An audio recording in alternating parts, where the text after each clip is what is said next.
The Blue Castle by Lucy Maud Montgomery. Chapter 1. If it had not rained on a certain May morning, Valancy Stirling's whole life would have been entirely different. She would have gone, with the rest of her clan, to Aunt Wellington's engagement picnic, and Dr. Trent would have gone to Montreal. But it did rain, and you shall hear what happened to her because of it. Valancy wakened early, in the lifeless, hopeless hour just preceding dawn. She had not slept very well. One does not sleep well, sometimes, when one is 29 on the morrow, and unmarried, in a community and connection where the unmarried are simply those who have failed to get a man. Deerwood and the Stirlings had long since relegated Valancy to hopeless old maidenhood. But Valancy herself had never quite relinquished a certain pitiful, shamed little hope that romance would come her way yet. Never, until this wet, horrible morning, when she wakened to the fact that she was 29 and unsought by any man. Aye, there lay the sting. Valancy did not mind so much being an old maid. After all, she thought, being an old maid couldn't possibly be as dreadful as being married to an Uncle Wellington, or an Uncle Benjamin, or even an Uncle Herbert. What hurt her was that she had never had a chance to be anything but an old maid. No man had ever desired her. The tears came into her eyes as she lay there alone in the faintly greying darkness. She dared not let herself cry as hard as she wanted to, for two reasons. She was afraid that crying might bring on another attack of that pain around the heart. She had had a spell of it after she had got into bed, rather worse than any she had had yet. And she was afraid her mother would notice her red eyes at breakfast and keep at her with minute, persistent, mosquito-like questions regarding the cause thereof. Suppose, thought Valancy with a ghastly grin, I answered with the plain truth. I'm crying because I cannot get married. How horrified mother would be, though she is ashamed every day of her life of her old maid daughter. But of course appearances should be kept up. It is not, Valancy could hear her mother's prim dictatorial voice asserting, it is not maidenly to think about men. The thought of her mother's expression made Valancy laugh, for she had a sense of humour nobody in her clan suspected. For that matter, there were a good many things about Valancy that nobody suspected. But her laughter was very superficial, and presently she lay there, a huddled, futile little figure, listening to the rain pouring down outside, and watching with a sick distaste the chill, merciless light creeping into her ugly, sordid room. She knew the ugliness of that room by heart, knew it, and hated it. The yellow-painted floor, with one hideous hooked rug by the bed, with a grotesque hooked dog on it, always grinning at her when she awoke. The faded, dark red paper, the ceiling discoloured by old leaks and crossed by cracks, the narrow, pinched little washstand, the brown paper lambrequin with purple roses on it, the spotted old looking-glass with the crack across it, propped up on the inadequate dressing-table, the jar of ancient pot-pourri made by her mother in a mythical honeymoon, the shell-covered box with one burst corner which cousin Stickles had made in her equally mythical girlhood, the beaded pincushion with half its bead fringe gone, the one stiff yellow chair, the faded old motto, "Gone but not forgotten," worked in coloured yarns about great-grandmother Stirling's grim old face, the old photographs of ancient relatives long banished from the rooms below. There were only two pictures that were not of relatives. One, an old chromo of a puppy sitting on a rainy doorstep. That picture always made Valancy unhappy. That forlorn little dog, crouched on the doorstep in the driving rain. Why didn't someone open the door and let him in?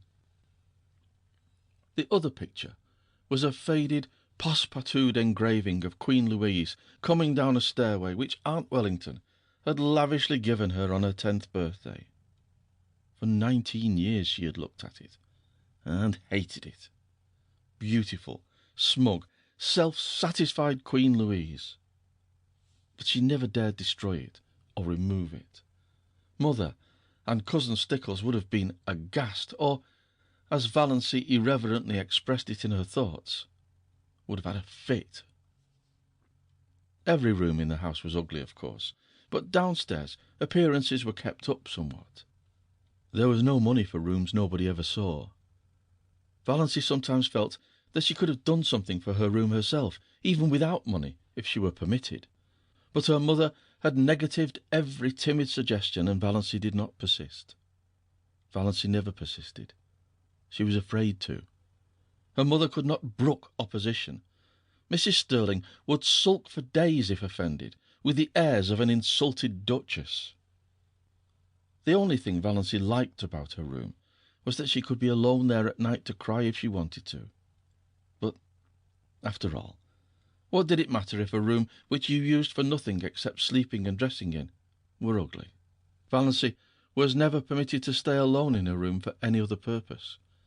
People who wanted to be alone, so Mrs. Frederick Stirling and Cousin Stickles believed, could only want to be alone for some sinister purpose. But her room in the Blue Castle was everything a room should be. Valency, so cowed and subdued and overridden and snubbed in real life, was wont to let herself go rather splendidly in her daydreams. Nobody in the Stirling clan or its ramifications suspected this, least of all her mother and Cousin Stickles. They never knew that Valency had two homes, the ugly red brick box of a home on Elm Street, and the Blue Castle in Spain. Valency had lived spiritually in the Blue Castle ever since she could remember. She had been a very tiny child when she found herself possessed of it. Always, when she shut her eyes, she could see it plainly, with its turrets and banners on the pine-clad mountain height, wrapped in its faint blue loveliness against the sunset skies of a fair and unknown land. Everything wonderful and beautiful was in that castle.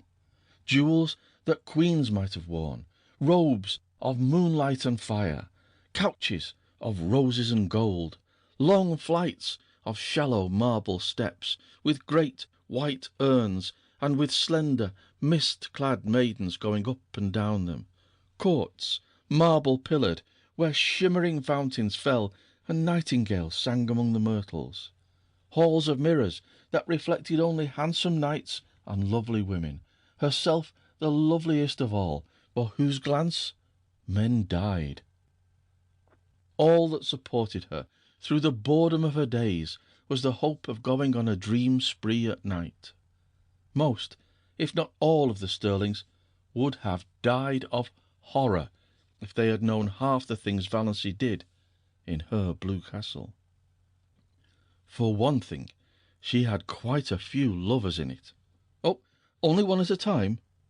One who wooed her with all the romantic ardour of the age of chivalry, and won her after long devotion and many deeds of daring do, and was wedded to her with pomp and circumstance in the great banner-hung chapel of the Blue Castle.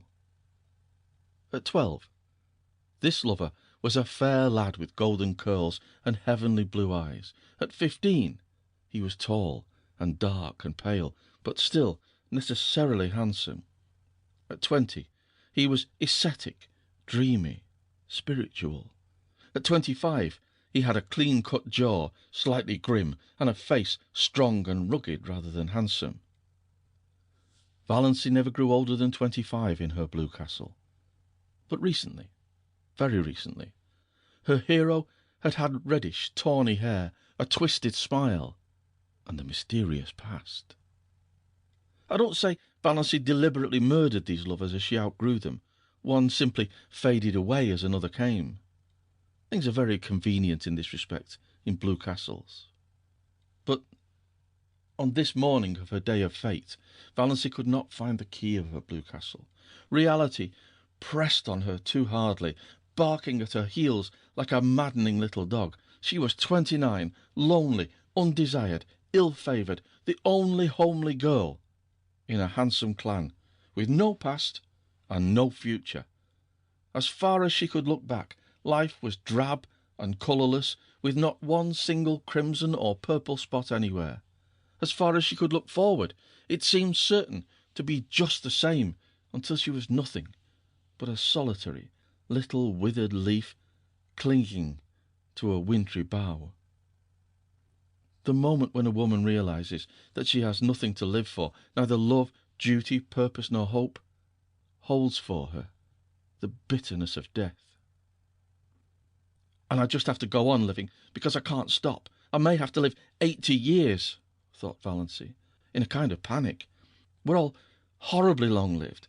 It sickens me to think of it. She was glad it was raining, or rather, she was drearily satisfied that it was raining. There would be no picnic that day. This annual picnic, whereby Aunt and Uncle Wellington, one always thought of them in that succession, inevitably celebrated their engagement at a picnic 30 years before, had been, of late years, a veritable nightmare to Valancy. By an impish coincidence, it was the same day as her birthday, and after she had passed 25, nobody let her forget it.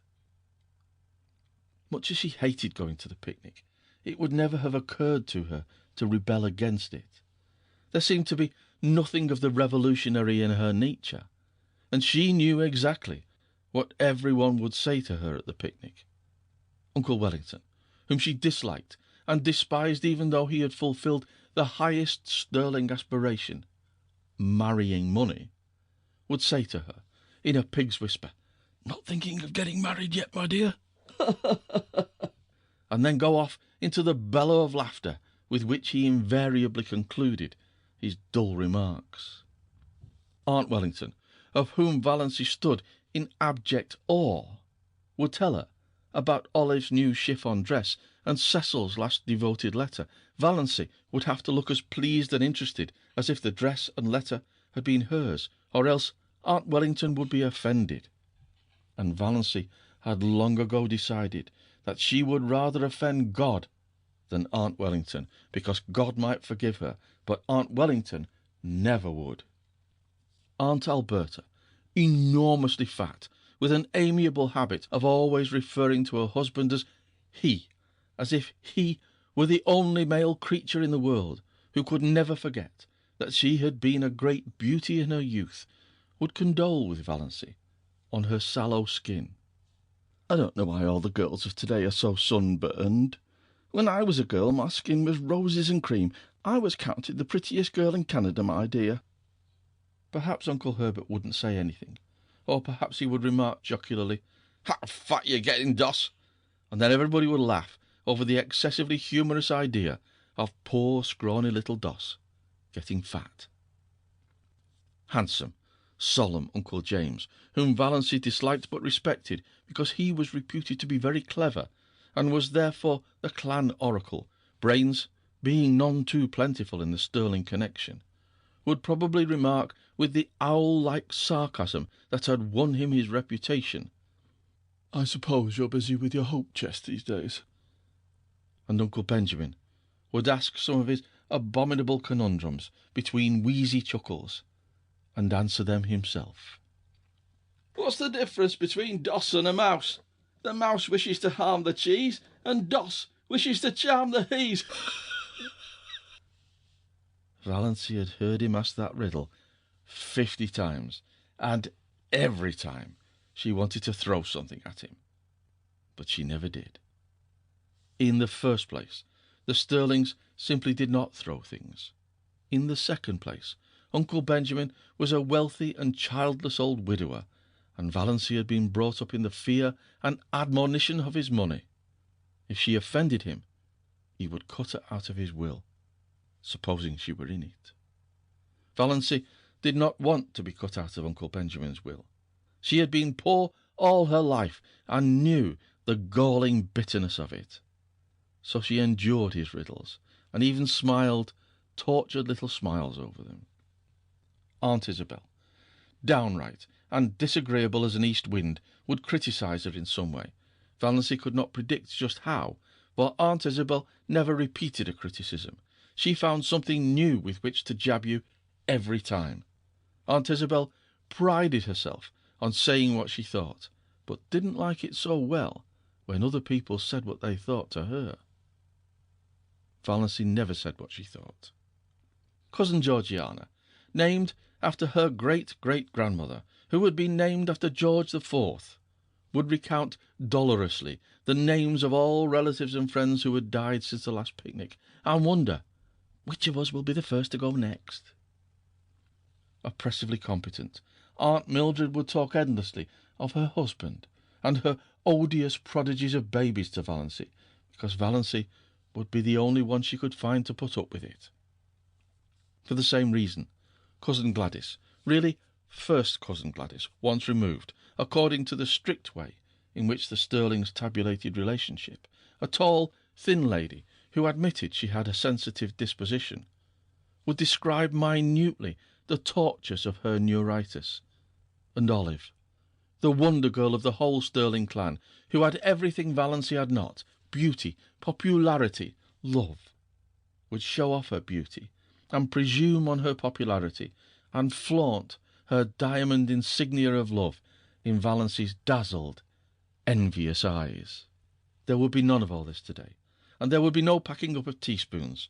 The packing up was always left for Valency and Cousin Stickles, and once, 6 years ago, a silver teaspoon from Aunt Wellington's wedding set had been lost. Valency never heard the last of that silver teaspoon. Its ghost appeared Banquo-like at every subsequent family feast.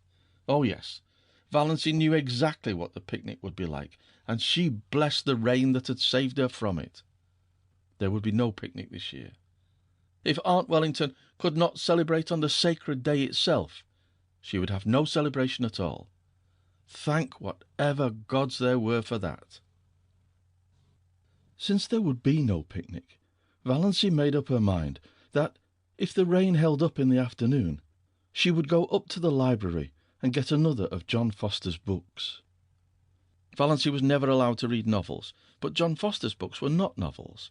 They were nature books, so the librarian told Mrs. Frederick Stirling, all about the woods and birds and bugs and things like that, you know.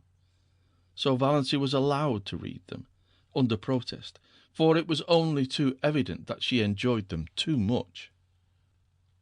It was permissible, even laudable, to read to improve your mind and your religion, but a book that was enjoyable was dangerous.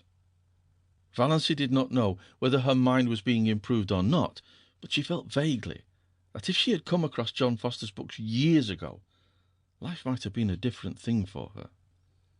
They seemed to her to yield glimpses of a world into which she might once have entered, though the door was forever barred to her now. It was only within the last year that John Foster's books had been in the Deerwood Library, though the librarian told Valency that he had been a well-known writer for several years. "Where does he live?" Valency had asked. "Nobody knows. From his books he must be a Canadian, but no more information can be had. His publishers won't say a word. Quite likely John Foster is a nom de plume. His books are so popular we can't keep them in at all, though I really can't see what people find in them to rave over." "I think they're wonderful," said Valency timidly. "Oh, well." Miss Clarkson smiled in a patronising fashion that relegated Valency's opinions to limbo. "I can't say I care much for bugs myself, but certainly Foster seems to know all there is to know about them." Valency didn't know whether she cared much for bugs either. It was not John Foster's uncanny knowledge of wild creatures and insect life that enthralled her. She could hardly say what it was. Some tantalising lure of a mystery never revealed, some hint of a great secret just a little further on, some faint, elusive echo of lovely, forgotten things. John Foster's magic was indefinable. Yes, she would get a new John Foster book. It was a month since she had Thistle Harvest, so surely Mother could not object.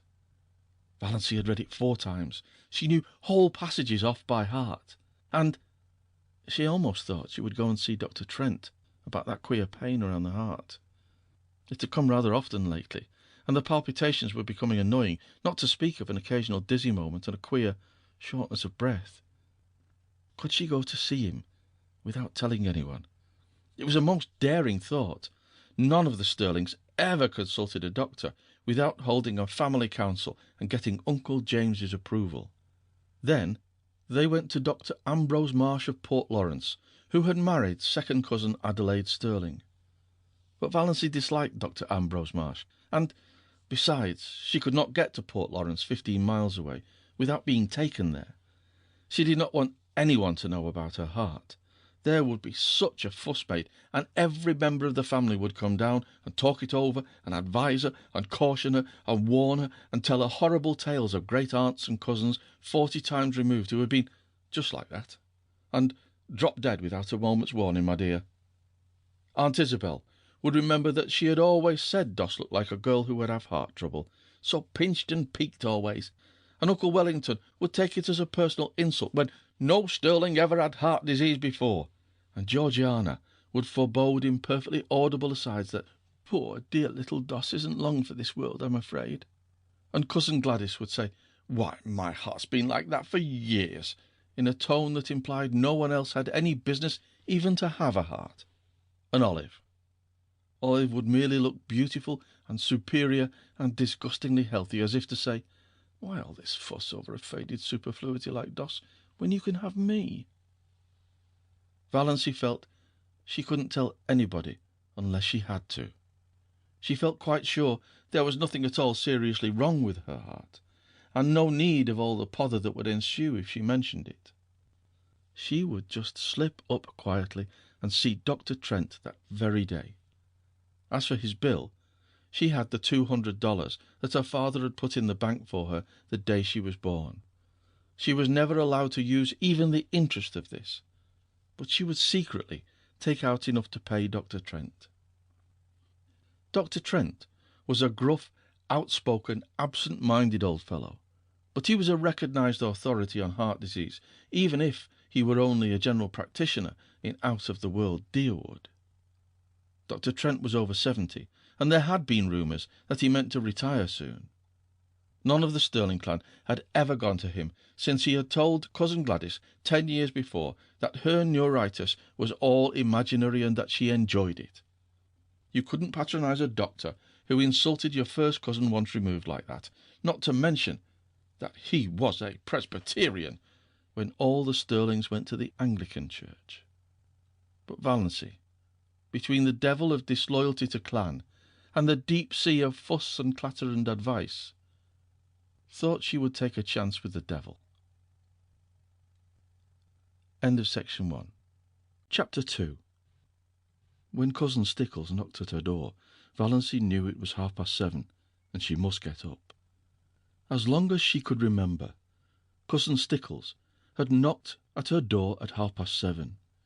Cousin Stickles and Mrs. Frederick Stirling had been up since 7, but Valency was allowed to lie abed half an hour longer because of a family tradition that she was delicate. Valency got up, though she hated getting up more this morning than ever she had before. What was there to get up for? Another dreary day, like all the days that had preceded it, full of meaningless little tasks, joyless and unimportant, that benefited nobody. But if she did not get up at once, she would not be ready for breakfast at 8 o'clock. Hard and fast times for meals were the rule in Mrs. Stirling's household. Breakfast at 8, dinner at 1, supper at 6, year in and year out. No excuses for being late were ever tolerated, so up Valency got, shivering. The room was bitterly cold with the raw, penetrating chill of a wet May morning. The house would be cold all day. It was one of Mrs. Frederick's rules that no fires were necessary after the 24th of May. Meals were cooked on the little oil stove in the back porch, and though May might be icy and October frostbitten, no fires were lighted until the 21st of October by the calendar. On the 21st of October, Mrs. Frederick began cooking over the kitchen range and lighted a fire in the sitting-room stove in the evenings. It was whispered about in the connection that the late Frederick Sterling had caught the cold which resulted in his death during Valency's first year of life, because Mrs. Frederick would not have a fire on the 20th of October. She lighted it the next day, but that was a day too late for Frederick Sterling. Valency took off and hung up in the closet her nightdress of coarse, unbleached cotton, with high neck and long, tight sleeves. She put on undergarments of a similar nature, a dress of brown gingham, thick black stockings, and rubber-heeled boots. Of late years she had fallen into the habit of doing her hair with the shade of the window by the looking-glass pulled down. The lines on her face did not show so plainly then. But this morning she jerked the shade to the very top and looked at herself in the leprous mirror with a passionate determination to see herself as the world saw her. The result was rather dreadful. Even a beauty would have found that harsh, unsoftened sidelight trying. Valency saw straight black hair, short and thin, always lustreless, despite the fact that she gave it 100 strokes of the brush, neither more nor less, every night of her life, and faithfully rubbed Redfern's hair vigour into the roots, more lustreless than ever in its morning roughness. Fine, straight black brows, a nose she had always felt was much too small even for her small, three-cornered, white face, a small, pale mouth that always fell open a trifle over little, pointed white teeth, a figure thin and flat-breasted, rather below the average height. She had somehow escaped the family high cheekbones, and her dark brown eyes, too soft and shadowy to be black, had a slant that was almost oriental. Apart from her eyes, she was neither pretty nor ugly, just insignificant-looking, she concluded bitterly. How plain the lines around her eyes and mouth were in that merciless light, and never had her narrow, white face looked so narrow and so white. She did her hair in a pompadour. Pompadours had long gone out of fashion, but they had been in when Valency first put her hair up, and Aunt Wellington had decided that she must always wear her hair so.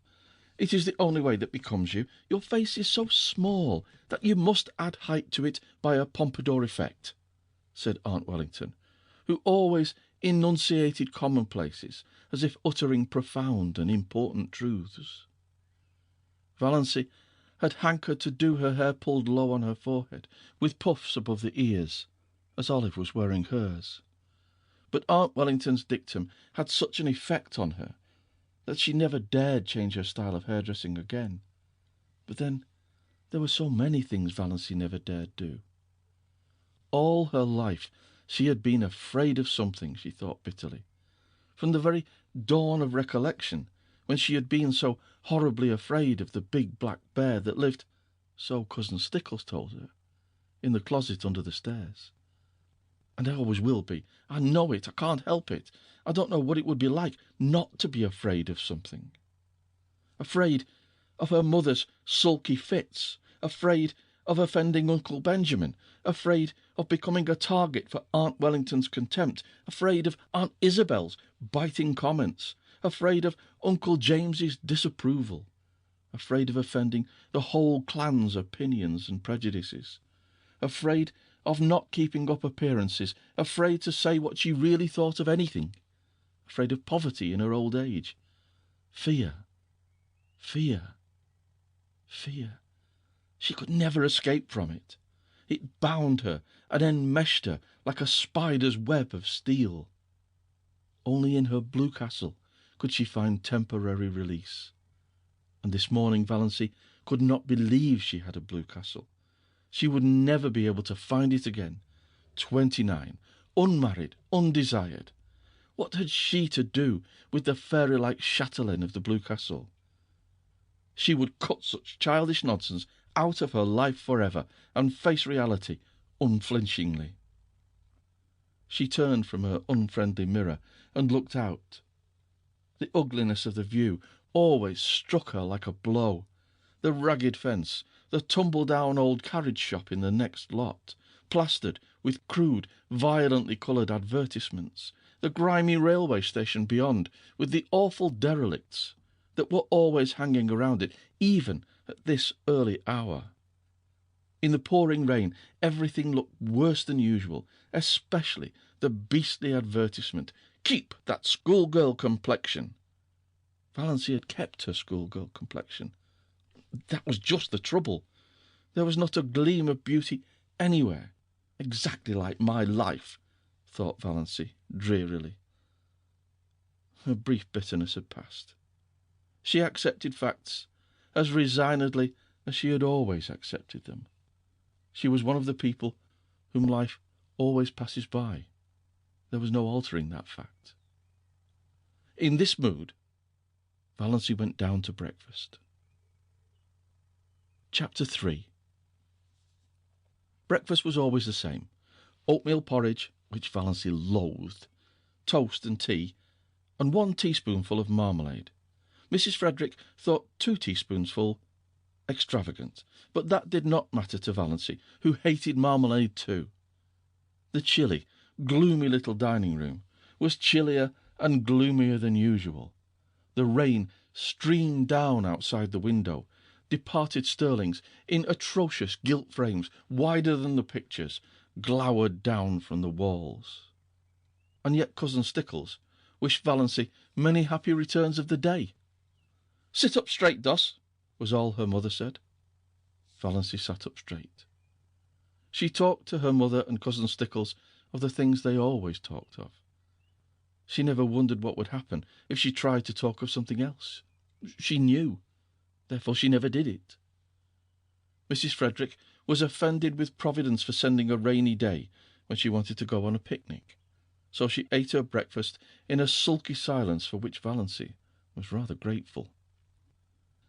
But Christine Stickles whined endlessly on as usual, complaining about everything, the weather, the leak in the pantry, the price of oatmeal and butter. Valancy felt at once she had buttered her toast too lavishly. The epidemic of mumps in Deerwood. Doss will be sure to catch them, she foreboded. Doss must not go where she is likely to catch mumps, said Mrs. Frederick shortly. Valancy had never had mumps, or whooping cough, or chicken pox, or measles, or anything she should have had. Nothing but horrible colds every winter. Doss's winter colds were a sort of tradition in the family. Nothing, it seemed, could prevent her from catching them. Mrs. Frederick and Cousin Stickles did their heroic best. One winter they kept Valancy housed up from November to May in the warm sitting room. She was not even allowed to go to church. And Valancy took cold after cold and ended up with bronchitis in June. "None of my family were ever like that," said Mrs. Frederick, implying that it must be a Sterling tendency. "The Sterlings seldom take colds," said Cousin Stickles resentfully. She had been a Sterling. "I think," said Mrs. Frederick, "that if a person makes up her mind not to have colds, she will not have colds." So that was the trouble. It was all Valancy's own fault. But on this particular morning, Valancy's unbearable grievance was that she was called Doss. She had endured it for 29 years, and all at once she felt she could not endure it any longer. Her full name was Valancy Jane. Valancy Jane was rather terrible, but she liked Valancy, with its odd outland tang. It was always a wonder to Valancy that the Sterlings had allowed her to be so christened. She had been told that her maternal grandfather, old Amos Wansborough, had chosen the name for her. Her father had tacked on the Jane by way of civilizing it, and the whole connection got out of the difficulty by nicknaming her Doss. She never got Valancy from anyone but outsiders. "Mother," she said timidly, "would you mind calling me Valancy after this? Doss seems so... I don't like it." Mrs. Frederick looked at her daughter in astonishment. She wore glasses with enormously strong lenses that gave her eyes a peculiarly disagreeable appearance. "What is the matter with Doss?" "It seems so childish," faltered Valancy. "Oh." Mrs. Frederick had been a Wansborough, and the Wansborough smile was not an asset. "I see. Well, it should suit you, then. You are childish enough in all conscience, my dear child." "I'm 29, said the dear child desperately. "I wouldn't proclaim it from the housetops if I were you, dear," said Mrs. Frederick. 29. I had been married 9 years when I was 29. "I was married at 17, said Cousin Stickles proudly. Valancy looked at them furtively. Mrs. Frederick, except for those terrible glasses and the hooked nose that made her look more like a parrot than a parrot itself could look, was not ill-looking. At 20 she might have been quite pretty. But Cousin Stickles... And yet Christine Stickles had once been desirable in some man's eyes. Valancy felt that Cousin Stickles, with her broad, flat, wrinkled face, a mole right on the end of her dumpy nose, bristling hairs on her chin, wrinkled yellow neck, pale, protruding eyes, and thin, puckered mouth, had yet this advantage over her, this right to look down on her. And even yet Cousin Stickles was necessary to Mrs. Frederick. Valancy wondered pitifully what it would be like to be wanted by someone, needed by someone. No one in the whole world needed her, or would miss anything from life if she dropped suddenly out of it. She was a disappointment to her mother. No one loved her. She had never so much as had a girl-friend. "I haven't even a gift for friendship," she had once admitted to herself pitifully. "Doss, you haven't eaten your crusts," said Mrs. Frederick rebukingly. It rained all the forenoon without cessation. Valancy pieced a quilt. Valancy hated piecing quilts, and there was no need of it. The house was full of quilts. There were 3 big chests packed with quilts in the attic. Mrs. Frederick had begun storing away quilts when Valancy was 17, and she kept on storing them, though it did not seem likely that Valancy would ever need them. But Valancy must be at work, and fancy work materials were too expensive. Idleness was a cardinal sin in the Stirling household. When Valancy had been a child, she had been made to write down every night, in a small, hated black notebook, all the minutes she had spent in idleness that day. On Sundays, her mother made her tot them up and pray over them. On this particular forenoon of this day of destiny, Valancy spent only 10 minutes in idleness. At least, Mrs. Frederick and Cousin Stickles would have called it idleness. She went to her room to get a better thimble, and she opened Thistle Harvest guiltily at random. "The woods are so human," wrote John Foster, "that to know them one must live with them. An occasional saunter through them, keeping to the well-trodden paths, will never admit us to their intimacy. If we wish to be friends, we must seek them out and win them by frequent, reverent visits at all hours, by morning, by noon, and by night, and at all seasons, in spring, in summer, in autumn, in winter. Otherwise, we can never really know them, and any pretence we may make to the contrary will never impose on them. They have their own effective way of keeping aliens at a distance and shutting their hearts to mere casual sightseers. It is of no use to seek the woods from any motive except sheer love of them. They will find us out at once and hide all their sweet old-world secrets from us. But if they know we come to them because we love them, they will be very kind to us, and give us such treasures of beauty and delight as are not bought or sold in any marketplace. For the woods, when they give at all, give unstintedly and hold nothing back from their true worshippers. We must go to them lovingly, humbly, patiently, watchfully, and we shall learn what poignant loveliness lurks in the wild places, and silent intervals, lying under starshine and sunset, what cadences of unearthly music are harped on aged pine boughs, or crooned in copses of fir, what delicate savours exhale from mosses and ferns in sunny corners or on damp brooklands, what dreams and myths and legends of an older time haunt them. Then the immortal heart of the woods will beat against ours, and its subtle life will steal into our veins and make us its own for ever, so that no matter where we go or how widely we wander, we shall yet be drawn back to the forest to find our most enduring kinship. "Doss!" called her mother from the hall below. "What are you doing all by yourself in that room?" Valancy dropped Thistle Harvest like a hot coal and fled downstairs to her patches. But she felt the strange exhilaration of spirit that always came momentarily to her when she dipped into one of John Foster's books. Valancy did not know much about woods, except the haunted groves of oak and pine around her blue castle, but she had always secretly hankered after them, and a Foster book about woods was the next best thing to the woods themselves.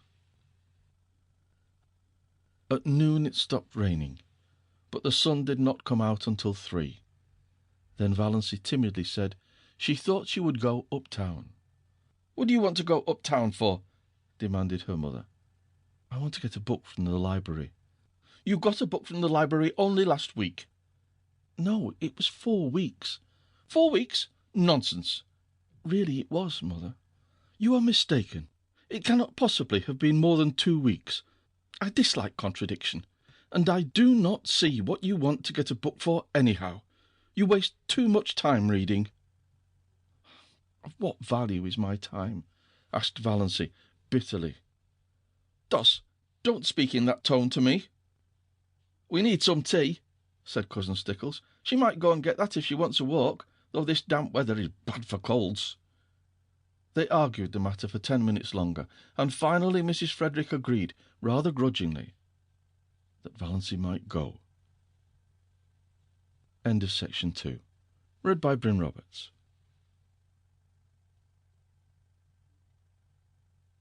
Chapter 4. "Got your rubbers on?" called Cousin Stickles as Valancy left the house. Christine Stickles had never once forgotten to ask that question when Valancy went out on a damp day. "Yes." "Have you got your flannel petticoat on?" asked Mrs. Frederick. "No." "Doss, I really do not understand you. Do you want to catch your death of cold again?"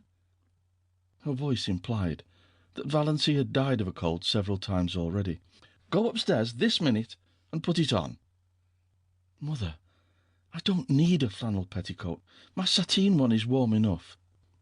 "Doss, remember you had bronchitis 2 years ago. Go and do as you are told." Valancy went, though nobody will ever know just how near she came to hurling the rubber plant into the street before she went. She hated that grey flannel petticoat more than any other garment she owned. Olive never had to wear flannel petticoats. Olive wore ruffled silk and sheer lawn and filmy laced flounces.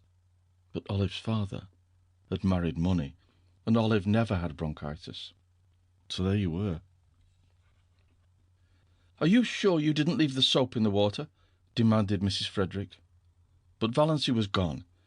She turned at the corner and looked back down the ugly, prim, respectable street where she lived. The Sterling house was the ugliest on it, more like a red brick box than anything else, too high for its breadth and made still higher by a bulbous glass cupola on top. About it was the desolate, barren peace of an old house whose life is lived. There was a very pretty little house, with leaded casements and dubbed gables, just around the corner. A new house, one of those houses you love the minute you see them. Clayton Markley had built it for his bride. He was to be married to Jenny Lloyd in June. The little house, it was said, was furnished from attic to cellar, in complete readiness for its mistress. I don't envy Jenny the man, thought Valancy sincerely. Clayton Markley was not one of her many ideals, but I do envy her the house. It's such a nice young house. Oh, if only I could have a house of my own, ever so poor, so tiny, but my own. But then, she added bitterly, there's no use in yowling for the moon when you can't even get a tallow candle. In dreamland, nothing would do Valancy but a castle of pale sapphire. In real life, she would have been fully satisfied with a little house of her own. She envied Jenny Lloyd more fiercely than ever today. Jenny was not so much better looking than she was, and not so very much younger.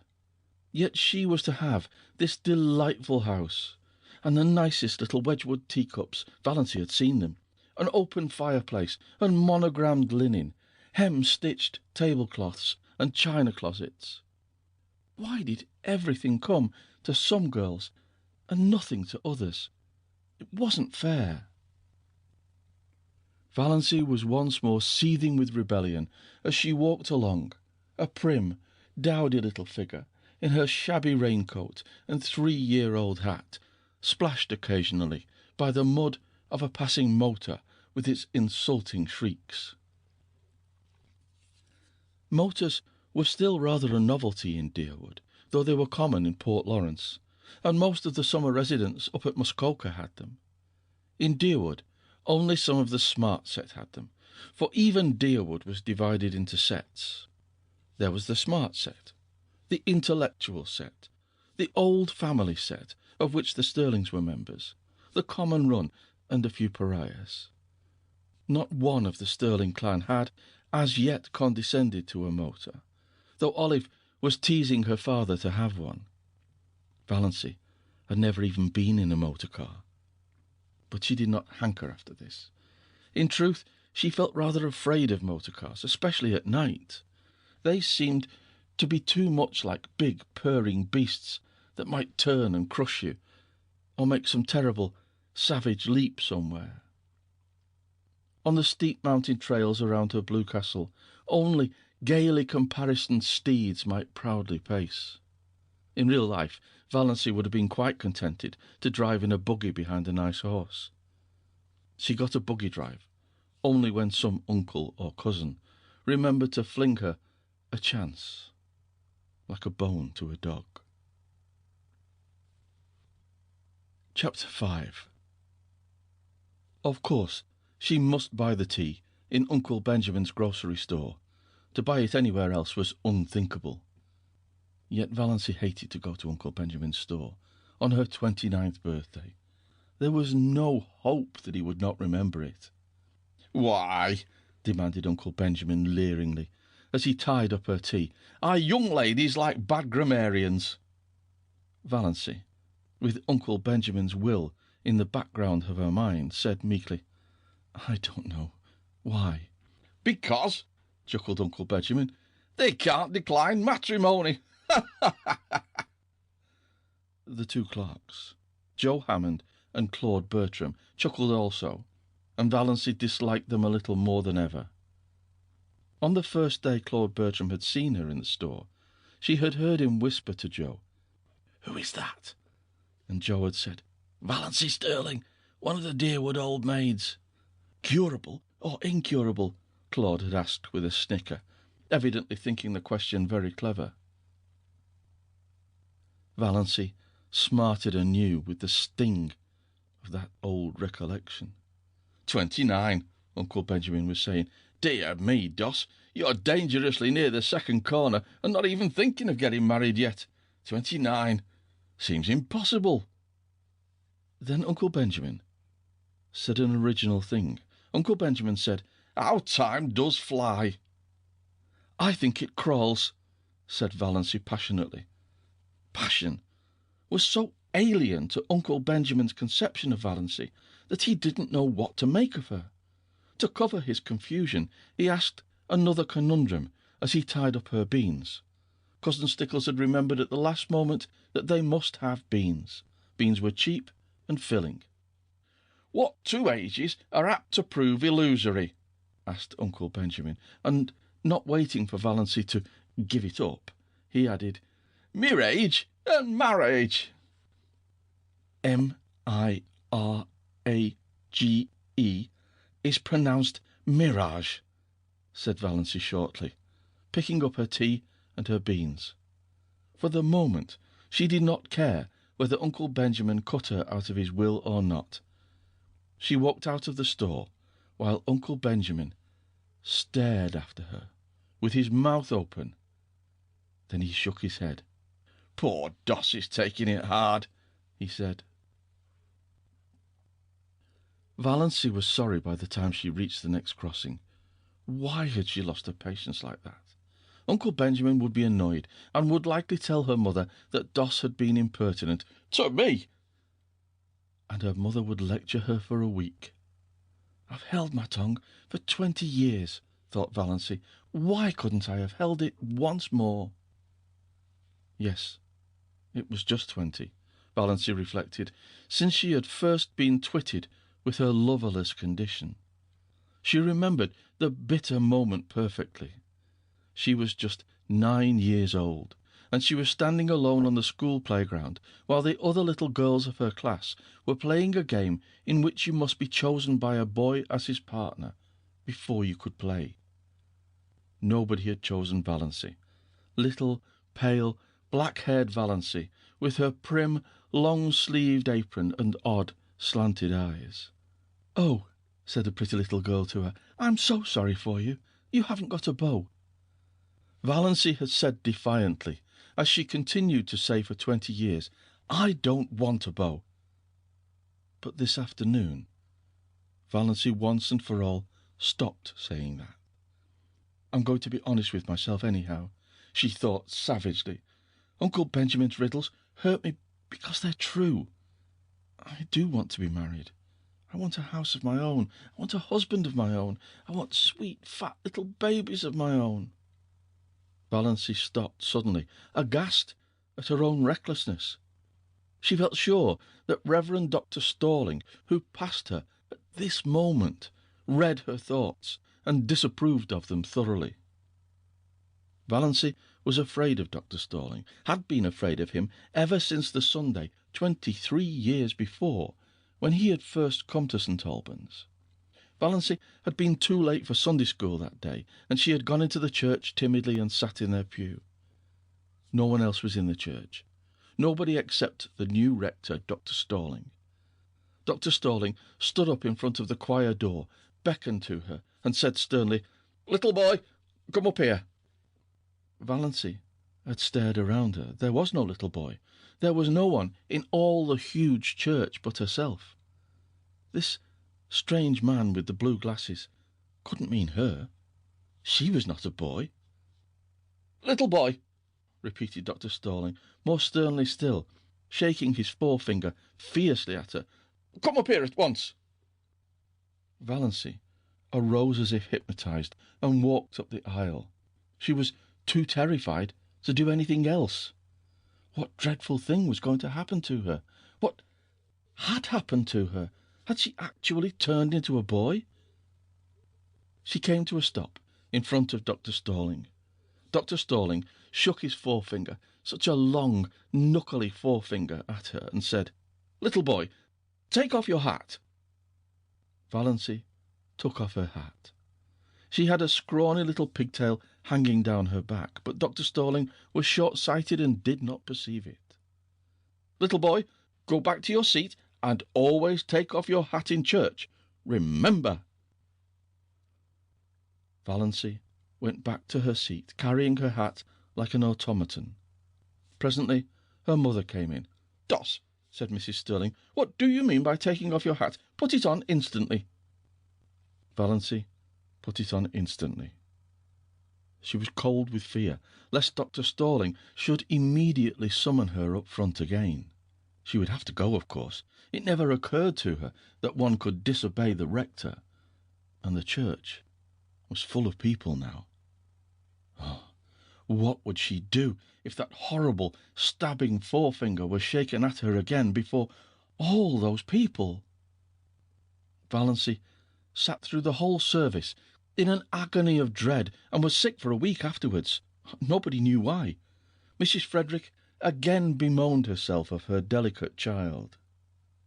Dr. Stalling found out his mistake and laughed over it to Valency, who did not laugh. She never got over her dread of Dr. Stalling, and now to be caught by him on the street corner, thinking such things. Valency got her John Foster book, Magic of Wings. His latest, all about birds, said Miss Clarkson. She had almost decided that she would go home instead of going to see Dr. Trent. Her courage had failed her. She was afraid of offending Uncle James, afraid of angering her mother, afraid of facing gruff, shaggy-browed old Dr. Trent, who would probably tell her, as he had told Cousin Gladys, that her trouble was entirely imaginary and that she only had it because she liked to have it.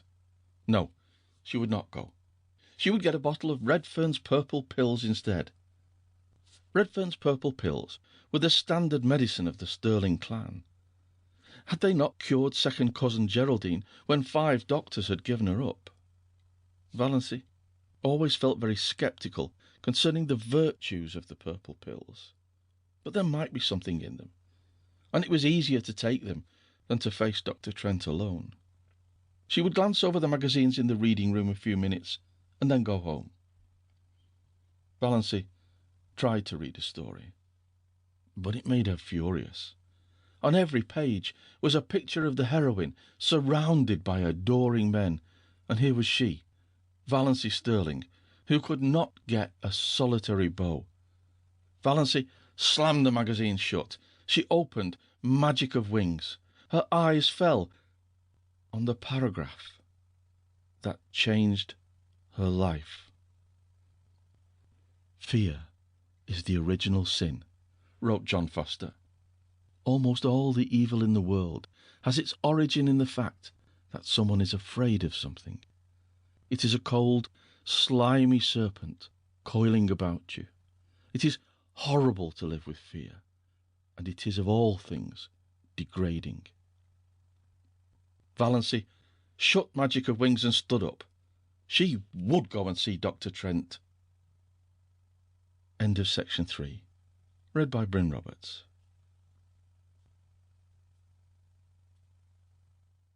Chapter 6. The ordeal was not so dreadful after all.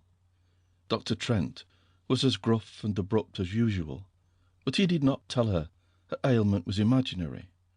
After he had listened to her symptoms and asked a few questions and made a quick examination, he sat for a moment, looking at her quite intently. Valency thought he looked as if he was sorry for her. She caught her breath for a moment. Was the trouble serious? Oh, it couldn't be, surely. It really hadn't bothered her much. Only lately it had got a little worse. Dr. Trent opened his mouth, but before he could speak, the telephone at his elbow rang sharply. He picked up the receiver. Valency, watching him, saw his face change suddenly as he listened. "Hello? Yes. Yes. What? Yes. Yes." A brief interval. "My God!" Dr. Trent dropped the receiver, dashed out of the room and upstairs without even a glance at Valency. She heard him rushing madly about overhead, barking out a few remarks to somebody, presumably his housekeeper. Then he came tearing downstairs with a club bag in his hand, snatched his hat and coat from the rack, jerked open the street door, and rushed down the street in the direction of the station. Valency sat alone in the little office, feeling more absolutely foolish than she had ever felt before in her life. Foolish and humiliated. So this was all that had come of her heroic determination to live up to John Foster and cast fear aside. Not only was she a failure as a relative and non-existent as a sweetheart or friend, but she was not even of any importance as a patient. Dr. Trent had forgotten her very presence in his excitement over whatever message had come by the telephone. She had gained nothing by ignoring Uncle James, and flying in the face of family tradition. For a moment, she was afraid she was going to cry. It was all so ridiculous. Then she heard Dr. Trent's housekeeper coming down the stairs. Valancy rose and went to the office door. "The doctor forgot all about me," she said with a twisted smile. "Well, that's too bad," said Mrs. Patterson sympathetically. "But it wasn't much wonder, poor man. That was a telegram they phoned over from the port. His son has been terribly injured in an auto accident in Montreal. The doctor had just 10 minutes to catch the train. I don't know what he'll do if anything happens to Ned. He's just bound up in the boy. You'll have to come again, Miss Sterling. I hope it's nothing serious." "Oh, no, nothing serious," agreed Valancy. She felt a little less humiliated. It was no wonder poor Dr. Trent had forgotten her at such a moment. Nevertheless, she felt very flat and discouraged as she went down the street. Valancy went home by the short cut of Lover's Lane. She did not often go through Lover's Lane, but it was getting near supper time, and it would never do to be late. Lover's Lane wound back of the village, under great elms and maples, and deserved its name. It was hard to go there at any time, and not find some canoodling couple, or young girls in pairs, arms intertwined, earnestly talking over their little secrets. Valancy didn't know which made her feel more self-conscious and uncomfortable. This evening she encountered both. She met Connie Hale and Kate Bailey in new pink organdy dresses with flowers stuck coquettishly in their glossy bare hair. Valancy had never had a pink dress or worn flowers in her hair. Then she passed a young couple she didn't know, dandering along, oblivious to everything but themselves. The young man's arm was around the girl's waist quite shamelessly. Valancy had never walked with a man's arm about her. She felt that she ought to be shocked. They might leave that sort of thing for the screening twilight at least. But she wasn't shocked. In another flash of desperate, stark honesty, she owned to herself that she was merely envious. When she passed them, she felt quite sure they were laughing at her, pitying. "There's that queer little old maid, Valancy Sterling. They say she never had a beau in her whole life." Valancy fairly ran to get out of Lover's Lane. Never had she felt so utterly colourless and skinny and insignificant. Just where Lover's Lane debouched on the street, an old car was parked. Valancy knew that car well, by sound at least, and everybody in Deerwood knew it. This was before the phrase Tin Lizzie had come into circulation, in Deerwood at least. But if it had been known, this car was the tinniest of Lizzies, though it was not a Ford, but an old grey Slosson. Nothing more battered and disreputable could be imagined. It was Barney Snaith's car, and Barney himself was just scrambling up from under it, in overalls plastered with mud. Valancy gave him a swift, furtive look as she hurried by. This was only the second time she had ever seen the notorious Barney Snaith, though she had heard enough about him in the 5 years that he had been living up back in Muskoka. The first time had been nearly a year ago on the Muskoka road. He had been crawling out from under his car then, too, and he had given her a cheerful grin as he went by, a little whimsical grin that gave him the look of an amused gnome. He didn't look bad. She didn't believe he was bad, in spite of the wild yarns that were always being told of him. Of course, he went tearing in that terrible old grey Slosson through Deerwood at hours when all decent people were in bed, often with old Roaring Abel, who made the night hideous with his howls. Both of them dead drunk, my dear, and everyone knew that he was an escaped convict, and a defaulting bank clerk, and a murderer in hiding, and an infidel, and an illegitimate son of old Roaring Abel Gay, and the father of Roaring Abel's illegitimate grandchild, and a counterfeiter, and a forger, and a few other awful things. But still, Valancy didn't believe he was bad. Nobody with a smile like that could be bad, no matter what he had done. It was that night the Prince of the Blue Castle changed from being of grim jaw and hair with a dash of premature grey, to a rakish individual with overlong, tawny hair dashed with red, dark brown eyes, and ears that stuck out just enough to give him an alert look, but not enough to be called flying jibs. But he still retained something a little grim about the jaw. Varney Snaith looked even more disreputable than usual just now.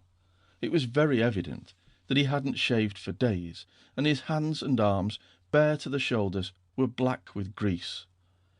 But he was whistling gleefully to himself, and he seemed so happy that Valancy envied him. She envied him, his light-heartedness and his irresponsibility, and his mysterious little cabin up on an island in Lake Mistorwis, even his rackety old grey Slosson. Neither he nor his car had to be respectable and live up to traditions. When he rattled past her a few minutes later, bareheaded, leaning back in his Lizzie at a raffish angle, his longish hair blowing in the wind, a villainous-looking old black pipe in his mouth, she envied him again. Men had the best of it, no doubt about that. This outlaw was happy, whatever he was or wasn't. She, Valancy Sterling, respectable, well-behaved to the last degree, was unhappy, and had always been unhappy. So there you were. Valancy was just in time for supper. The sun had clouded over, and a dismal, drizzling rain was falling again. Cousin Stickles had the neuralgia. Valancy had to do the family darning, and there was no time for magic of wings. "Can't the darning wait till tomorrow?" she pleaded. "Tomorrow will bring its own duties," said Mrs. Frederick inexorably. Valancy darned all the evening, and listened to Mrs. Frederick and Cousin Stickles talking the eternal, niggling gossip of the clan, as they knitted drearily at interminable black stockings. They discussed second cousin Lillian's approaching wedding in all its bearings. On the whole, they approved. Second cousin Lillian was doing well for herself. "Though she hasn't hurried," said Cousin Stickles. "She must be 25. "There have not, fortunately, been many old maids in our connection," said Mrs. Frederick bitterly. Valancy flinched. She had run the darning needle into her finger. Third cousin Aaron Gray had been scratched by a cat and had blood poisoning in his finger. "Cats are most dangerous animals," said Mrs. Frederick. "I would never have a cat about the house." She glared significantly at Valancy through her terrible glasses.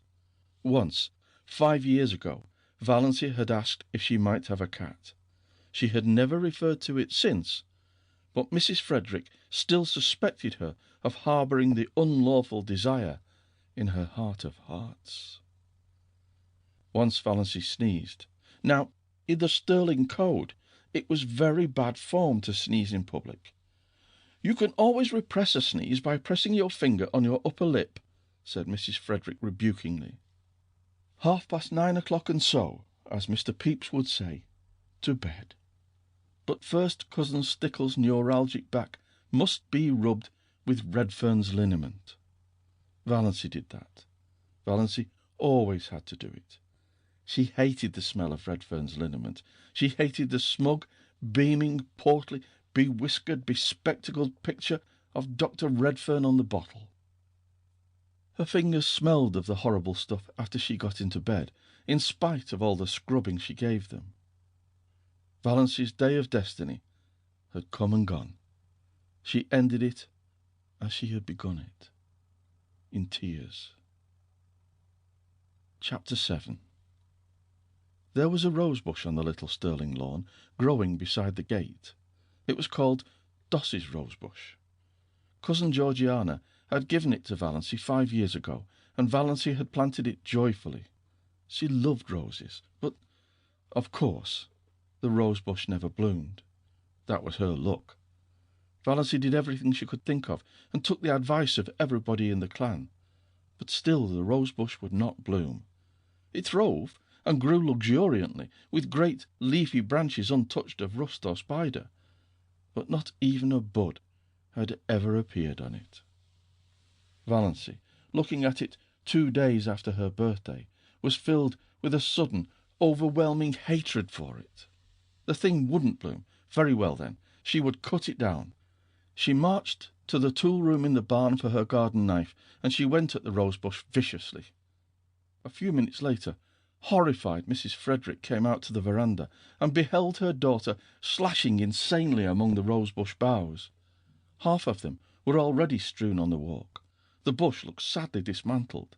"Doss, what on earth are you doing? Have you gone crazy?" "No," said Valancy. She meant to say it defiantly, but habit was too strong for her. She said it deprecatingly. I just made up my mind to cut this bush down. It's no good. It never blooms, never will bloom." "That is no reason for destroying it," said Mrs. Frederick sternly. "It was a beautiful bush, and quite ornamental. You've made a sorry-looking thing of it." "Rose trees should bloom," said Valancy, a little obstinately. "Don't argue with me, Doss. Clear up that mess, and leave the bush alone. I don't know what Georgiana will say when she sees how you've hacked it to pieces. Really, I'm surprised at you.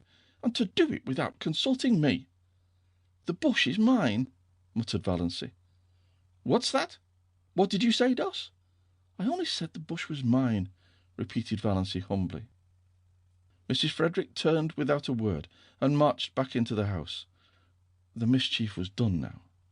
Valancy knew she had offended her mother deeply, and would not be spoken to or noticed in any way for 2 or 3 days. Cousin Stickles would see to Valancy's bringing up, but Mrs. Frederick would preserve the stony silence of outraged majesty. Valancy sighed, and put away her garden knife, hanging it precisely on its precise nail in the tool shop. She cleared away the severed branches and swept up the leaves. Her lips twitched as she looked at the straggling bush. It had an odd resemblance to its shaken, scrawny donor, little cousin Georgiana herself. "I certainly have made an awful-looking thing of it," thought Valancy. But she did not feel repentant, only sorry she had offended her mother. Things would be so uncomfortable until she was forgiven. Mrs. Frederick was one of those women who can make their anger felt all over a house. Walls and doors are no protection from it. "You'd better go uptown and get the mail," said Cousin Stickles, when Valancy went in. "I can't go. I feel all sort of peaky and piney this spring. I want you to stop at the drugstore and get me a bottle of Redfern's blood bitters. There's nothing like Redfern's bitters for building a body up.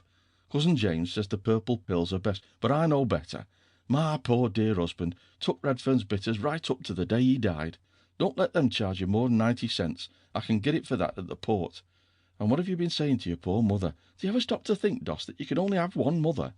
"One's enough for me," thought Valancy undutifully as she went uptown. She got Cousin Stickles' bottle of bitters, and then she went to the post office and asked for her mail at the general delivery. Her mother did not have a box. They got too little mail to bother with it. Valancy did not expect any mail, except the Christian Times, which was the only paper they took. They hardly ever got any letters, but Valancy rather liked to stand in the office and watch Mr. Carew, the grey-bearded, Santa Clausy old clerk, handing out letters to the lucky people who did get them. He did it with such a detached, impersonal, Jove-like air, as if it did not matter in the least to him what supernal joys or shattering horrors might be in those letters for the people to whom they were addressed.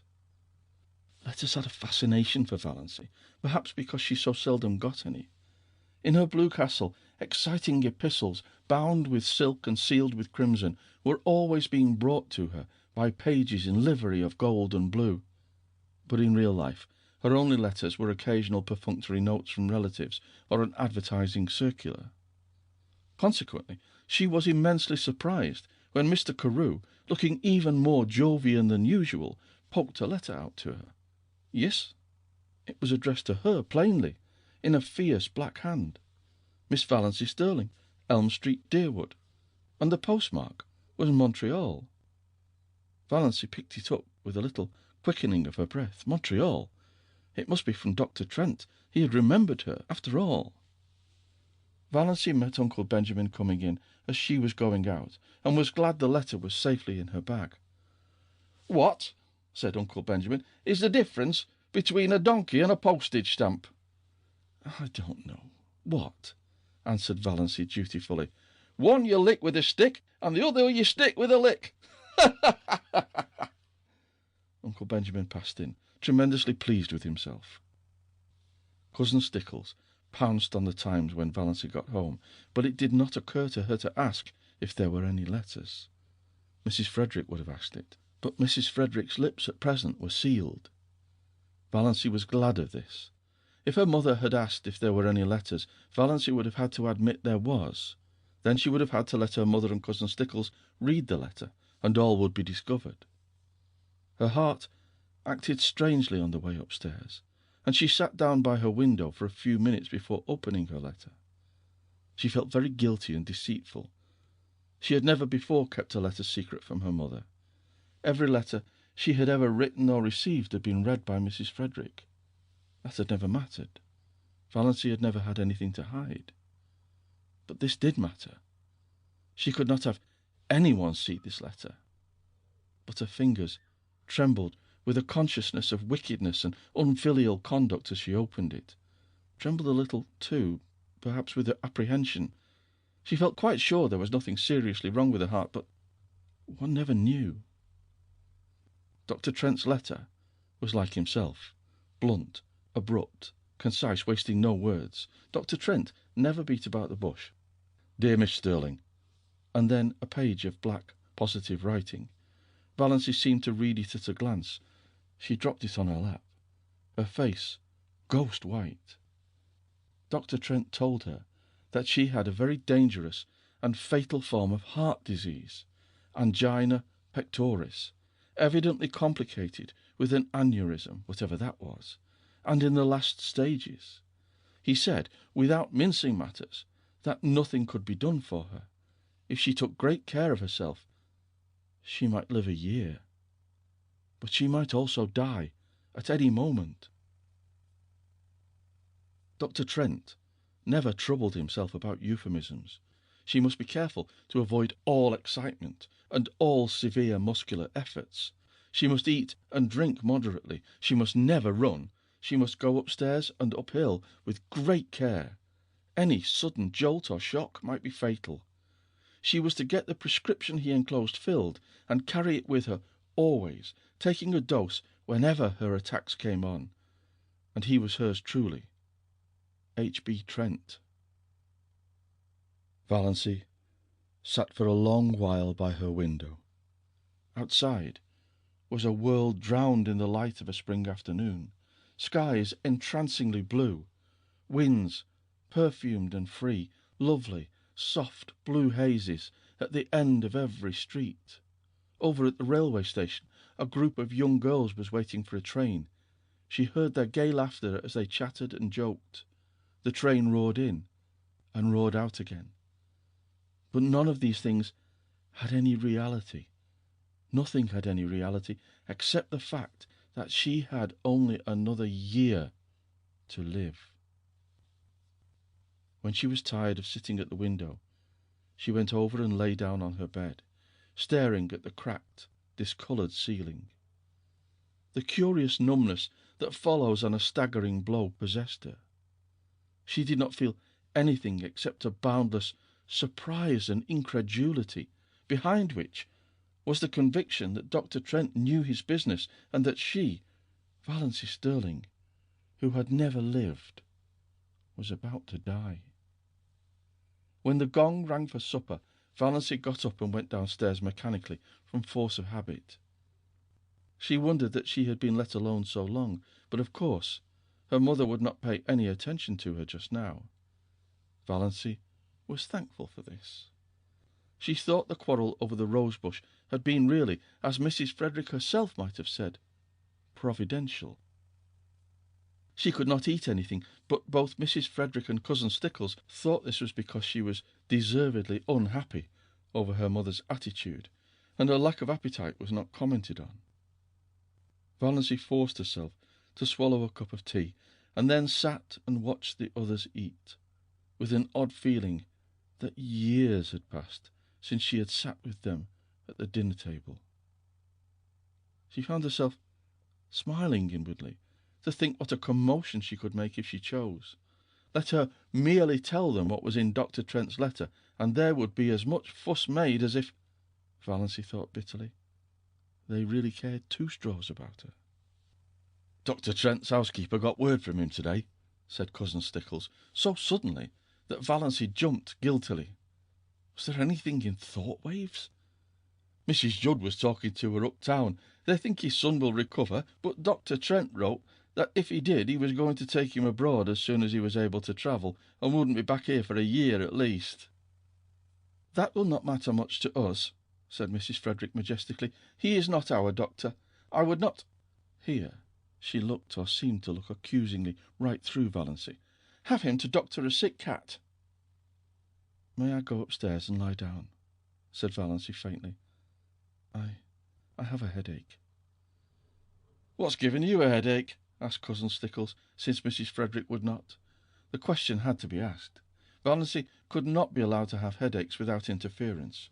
You ain't in the habit of having headaches. I hope you're not taking the mumps. Here, try a spoonful of vinegar. Piffle, said Valancy rudely, getting up from the table. She did not care just then if she were rude. She had had to be so polite all her life. If it had been possible for Cousin Stickles to turn pale, she would have. As it was not, she turned yellower. Are you sure you ain't feverish, Doss? You sound like it. You go and get right into bed, said Cousin Stickles, thoroughly alarmed, and I'll come up and rub your forehead and the back of your neck with Redfern's liniment. Valancy had reached the door, but she turned. I won't be rubbed with Redfern's liniment, she said. Cousin Stickles stared and gasped. What do you mean? I said I wouldn't be rubbed with Redfern's liniment, repeated Valancy. Horrid sticky stuff, and it has the vilest smell of any liniment I ever saw. It's no good. I want to be left alone, that's all. Valancy went out, leaving Cousin Stickles aghast. She's feverish. She must be feverish, ejaculated Cousin Stickles. Mrs. Frederick went on eating her supper. It did not matter whether Valancy was or was not feverish. Valancy had been guilty of impertinence to her. End of section 4. Read by Bryn Roberts.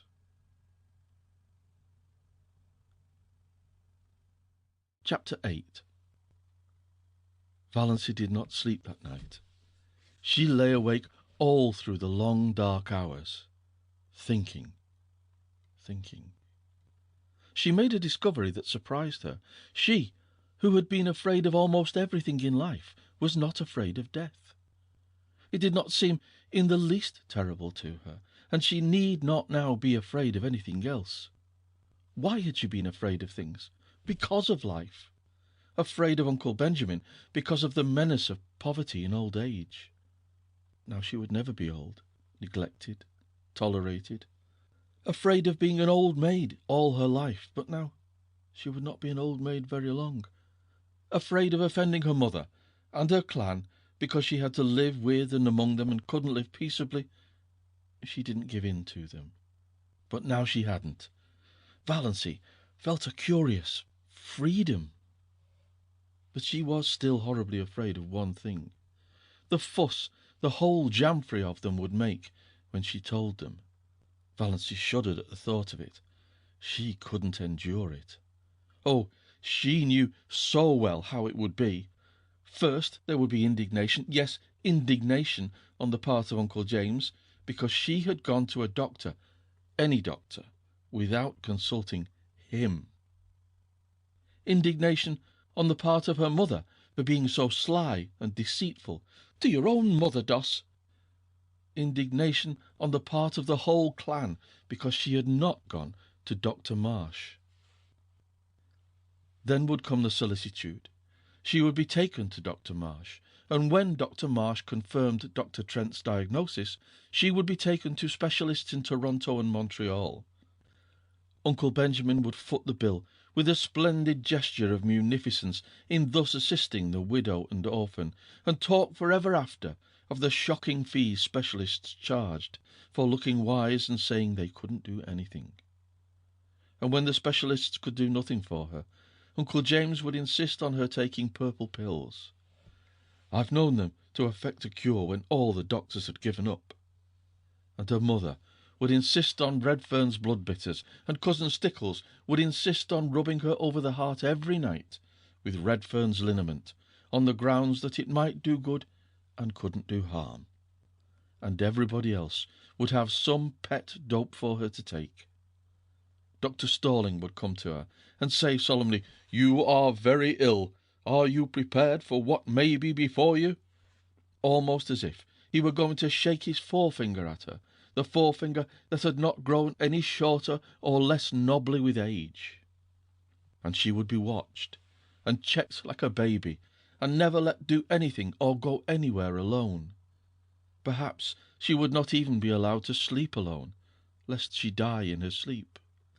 Cousin Stickles, or her mother, would insist on sharing her room and bed. Yes, undoubtedly they would. It was this last thought that really decided Valancy. She could not put up with it, and she wouldn't. As the clock in the hall below struck 12, Valancy suddenly and definitely made up her mind that she would not tell anybody. She had always been told, ever since she could remember, that she must hide her feelings. "It's not ladylike to have feelings," Cousin Stickles had once told her disapprovingly. Well, she would hide them with a vengeance. But though she was not afraid of death, she was not indifferent to it. She found that she resented it. It was not fair that she should have to die when she had never lived. Rebellion flamed up in her soul as the dark hours passed by, not because she had no future, but because she had no past. "I'm poor, I'm ugly, I'm a failure, and I'm near death," she thought. She could see her own obituary notice in the Deerwood Weekly Times, copied into the Port Lawrence Journal. "A deep gloom was cast over Deerwood," etc., etc., "leaves a large circle of friends to mourn," etc., etc., etc. Lies. All lies. Gloom, forsooth. Nobody would miss her. Her death would not matter a straw to anybody. Not even her mother loved her. Her mother, who had been so disappointed that she was not a boy, or at least a pretty girl. Valancy reviewed her whole life between midnight and the early spring dawn. It was a very drab existence. But here and there an incident loomed out with a significance out of all proportion to its real importance. These incidents were all unpleasant in one way or another. Nothing really pleasant had ever happened to Valancy. "I've never had one wholly happy hour in my life. Not one," she thought. "I've just been a colourless nonentity. I remember reading somewhere once that there's an hour in which a woman might be happy all her life, if she could but find it. I've never found my hour. Never. Never. And I never will now. If I could only have had that hour, I'd be willing to die." Those significant incidents kept bobbing up in her mind like unbidden ghosts, without any sequence of time or place. For instance, that time when, at 16, she had blued a tubful of clothes too deeply, and the time when, at 8, she had stolen some raspberry jam from Aunt Wellington's pantry. Valancy never heard the last of those two misdemeanours.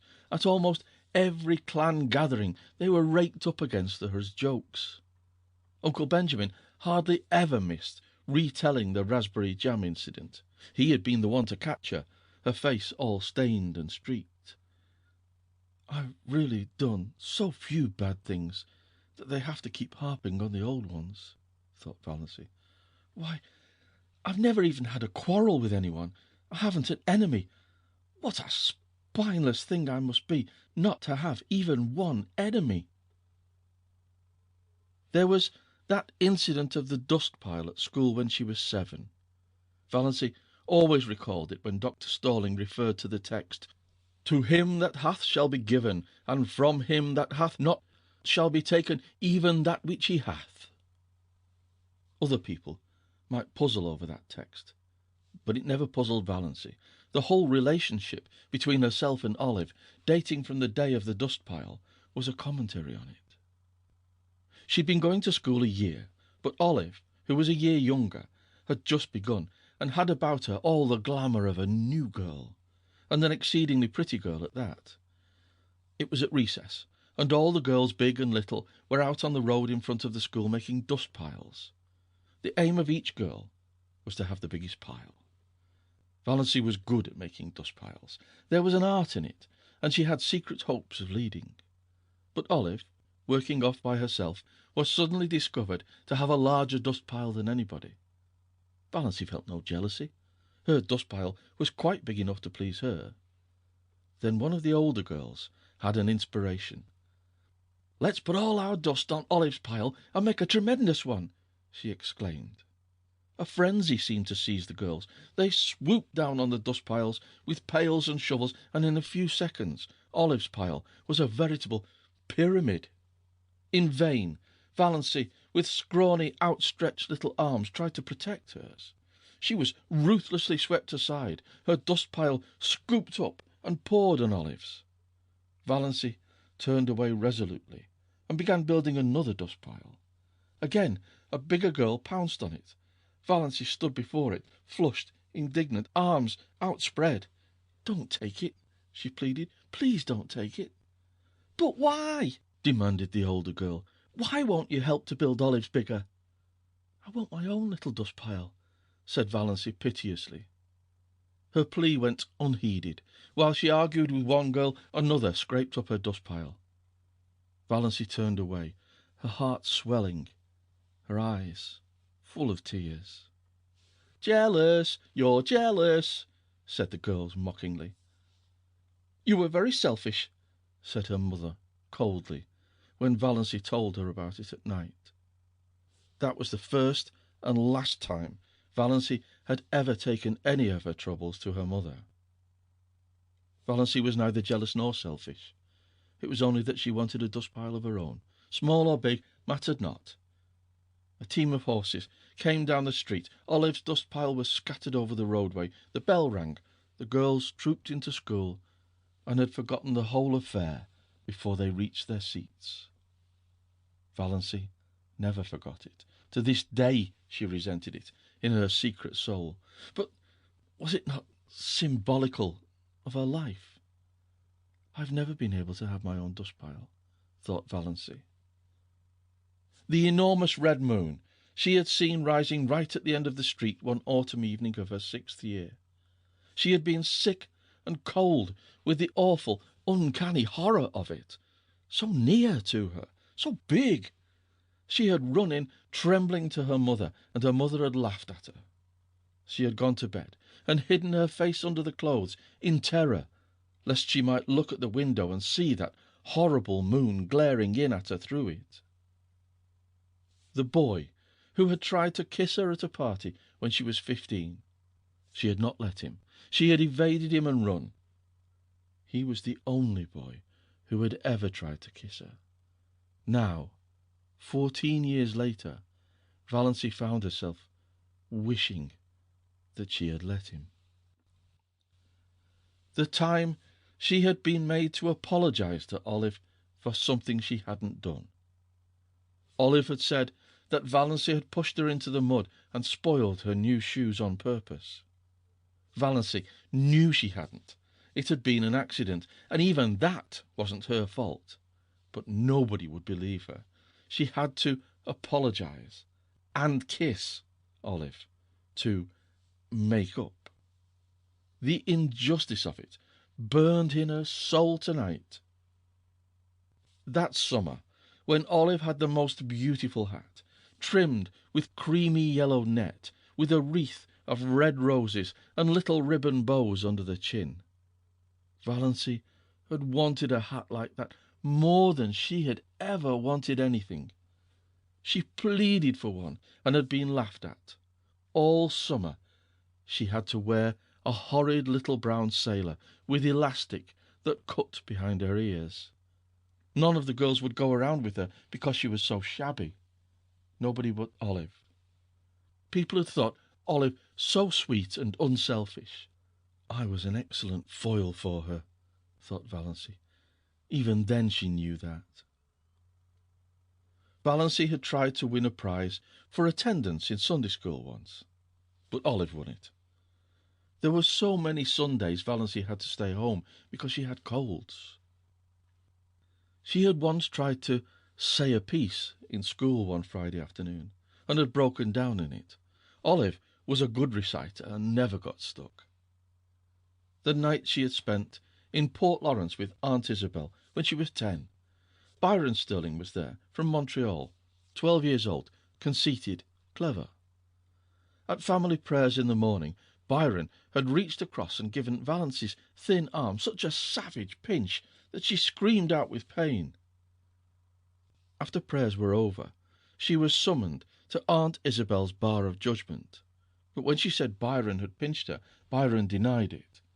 He said she cried out because the kitten scratched her. He said she had put the kitten up on her chair and was playing with it when she should have been listening to Uncle David's prayer. He was believed. In the Sterling clan, the boys were always believed before the girls. Valancy was sent home in disgrace because of her exceedingly bad behaviour during family prayers, and she was not asked to Aunt Isabel's again for many moons. The time cousin Betty Sterling was married, somehow Valancy got wind of the fact that Betty was going to ask her to be one of her bridesmaids. Valancy was secretly uplifted. It would be a delightful thing to be a bridesmaid, and of course she would have to have a new dress for it. A pretty new dress. A pink dress. Betty wanted her bridesmaids to dress in pink. But Betty had never asked her after all. Valancy couldn't guess why, but long after her secret tears of disappointment had been dried, Olive told her. Betty, after much consultation and reflection, had decided that Valancy was too insignificant. She would spoil the effect. That was 9 years ago. But tonight, Valancy caught her breath with the old pain and sting of it. That day, in her 11th year, when her mother had badgered her into confessing something she had never done. Valancy had denied it for a long time, but eventually, for peace sake, she had given in and pleaded guilty. Mrs. Frederick was always making people lie, by pushing them into situations where they had to lie. Then her mother had made her kneel down on the parlour floor, between herself and Cousin Stickles, and say, "Oh God, please forgive me for not speaking the truth." Valancy had said it, but as she rose from her knees, she muttered, "But, oh God, you know I did speak the truth." Valancy had not then heard of Galileo, but her fate was similar to his. She was punished just as severely as if she hadn't confessed and prayed. The winter she went to dancing school. Uncle James had decreed she should go, and had paid for her lessons. How she had looked forward to it, and how she had hated it. She had never had a voluntary partner. The teacher always had to tell some boy to dance with her, and generally he had been sulky about it. Yet Valancy was a good dancer, as light on her feet as thistledown. Olive, who never lacked eager partners, was heavy. The affair of the button string when she was 10. All the girls in school had button strings. Olive had a very long one, with a great many beautiful buttons. Valancy had one. Most of the buttons on it were very commonplace, but she had 6 beauties that had come off Grandmother Sterling's wedding gown. Sparkling buttons of gold and glass, much more beautiful than any Olive had. Their possession conferred a certain distinction on Valancy. She knew every little girl in school envied her the exclusive possession of those beautiful buttons. When Olive saw them on the button string, she had looked at them narrowly, but said nothing. Then, the next day, Aunt Wellington had come to Elm Street and told Mrs. Frederick that she thought Olive should have some of those buttons. Grandmother Sterling was just as much Wellington's mother as Frederick's. Mrs. Frederick had agreed amiably. She could not afford to fall out with Aunt Wellington. Moreover, the matter was of no importance whatever. Aunt Wellington carried off 4 of the buttons, generously leaving 2 for Valancy. Valancy had torn these from her string and flung them on the floor. She had not yet learned that it was unladylike to have feelings, and had been sent supperless to bed for the exhibition. The night of Margaret Blunt's party, she had made such pathetic efforts to be pretty that night. Rob Walker was to be there, and 2 nights before, on the moonlit veranda of Uncle Herbert's cottage at Miss Storwis, Rob had really seemed attracted to her. At Margaret's party, Rob never even asked her to dance, did not notice her at all. She was a wallflower as usual. That, of course, was years ago. People in Deerwood had long since given up inviting Valancy to dances. But to Valancy, its humiliation and disappointment were of the other day. Her face burned in the darkness as she recalled herself sitting there with her pitifully crimped thin hair and the cheeks she had pinched for an hour before coming, in an effort to make them red. All that came of it was a wild story that Valancy Sterling was rouged at Margaret Blunt's party. In those days in Deerwood, that was enough to wreck your character forever. It did not wreck Valancy's, or even damage it. People knew she couldn't be fast if she tried. They only laughed at her. "I've had nothing but a second-hand existence," decided Valancy. "All the great emotions of life have passed me by. I've never even had a grief.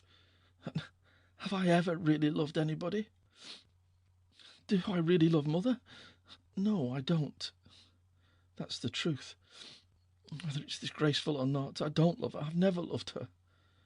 What's worse, I don't even like her, so I don't know anything about any kind of love. My life has been empty. Empty. Nothing is worse than emptiness. Nothing." Valancy ejaculated the last "nothing" aloud passionately.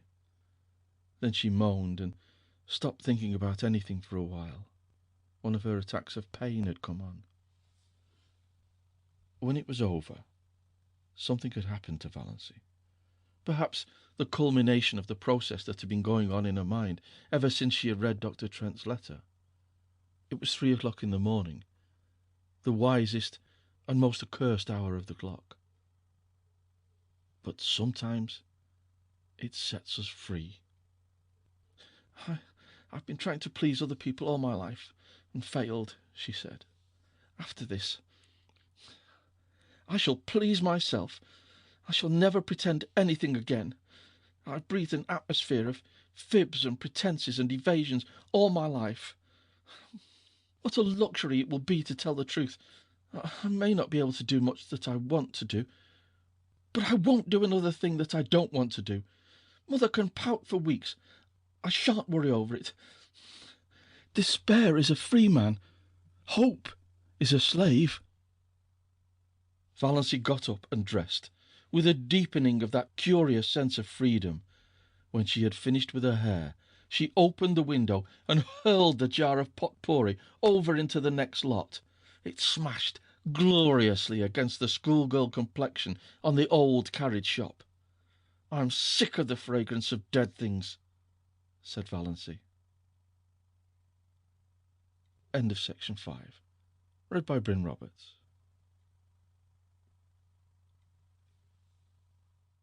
Chapter 9. Uncle Herbert and Aunt Alberta's silver wedding was delicately referred to among the Sterlings during the following weeks as the time we first noticed poor Valancy was a little, you understand. Not for worlds would any of the Sterlings have said out and out at first that Valancy had gone mildly insane, or even that her mind was slightly deranged. Uncle Benjamin was considered to have gone entirely too far when he had ejaculated, "She's dippy, I tell you, she's dippy," and was only excused because of the outrageousness of Valancy's conduct at the aforesaid wedding dinner. But Mrs. Frederick and Cousin Stickles had noticed a few things that made them uneasy before the dinner. It had begun with the rosebush, of course, and Valancy never was really quite right again. She did not seem to worry in the least over the fact that her mother was not speaking to her. You would never suppose she noticed it at all. She had flatly refused to take either purple pills or Redfern's bitters. She had announced coolly that she did not intend to answer to the name of Doss any longer. She had told Cousin Stickles that she wished she would give up wearing that brooch with Cousin Artemis Stickles' hair in it. She had moved her bed in her room to the opposite corner. She had read Magic of Wings Sunday afternoon. When Cousin Stickles had rebuked her, Valancy had said indifferently, "Oh, I forgot it was Sunday," and had gone on reading it. Cousin Stickles had seen a terrible thing. She had caught Valancy sliding down the banister. Cousin Stickles did not tell Mrs. Frederick this. Poor Amelia was worried enough as it was. But it was Valancy's announcement on Saturday night that she was not going to go to the Anglican church any more that broke through Mrs. Frederick's stony silence. "Not going to church any more? Doss, have you absolutely taken leave?" "Oh, I'm going to church," said Valancy airily. "I'm going to the Presbyterian church, but to the Anglican church I will not go." This was even worse. Mrs. Frederick had recourse to tears, having found outraged majesty had ceased to be effective. "What have you got against the Anglican church?" she sobbed. "Nothing. Only just that you've always made me go there. If you'd made me go to the Presbyterian church, I'd want to go to the Anglican." "Is that a nice thing to say to your mother? Oh, how true it is that it is sharper than a serpent's tooth to have a thankless child." "Is that a nice thing to say to your daughter?" said unrepentant Valancy. So Valancy's behaviour at the civil wedding was not quite the surprise to Mrs. Frederick and Christine Stickles that it was to the rest. They were doubtful about the wisdom of taking her, but concluded it would make talk if they didn't. Perhaps she would behave herself, and so far no outsider suspected there was anything queer about her. By a special mercy of Providence, it had poured torrents Sunday morning, so Valancy had not carried out her hideous threat of going to the Presbyterian church. Valancy would not have cared in the least if they had left her at home. These family celebrations were all hopelessly dull. But the Stirlings always celebrated everything. It was a long-established custom.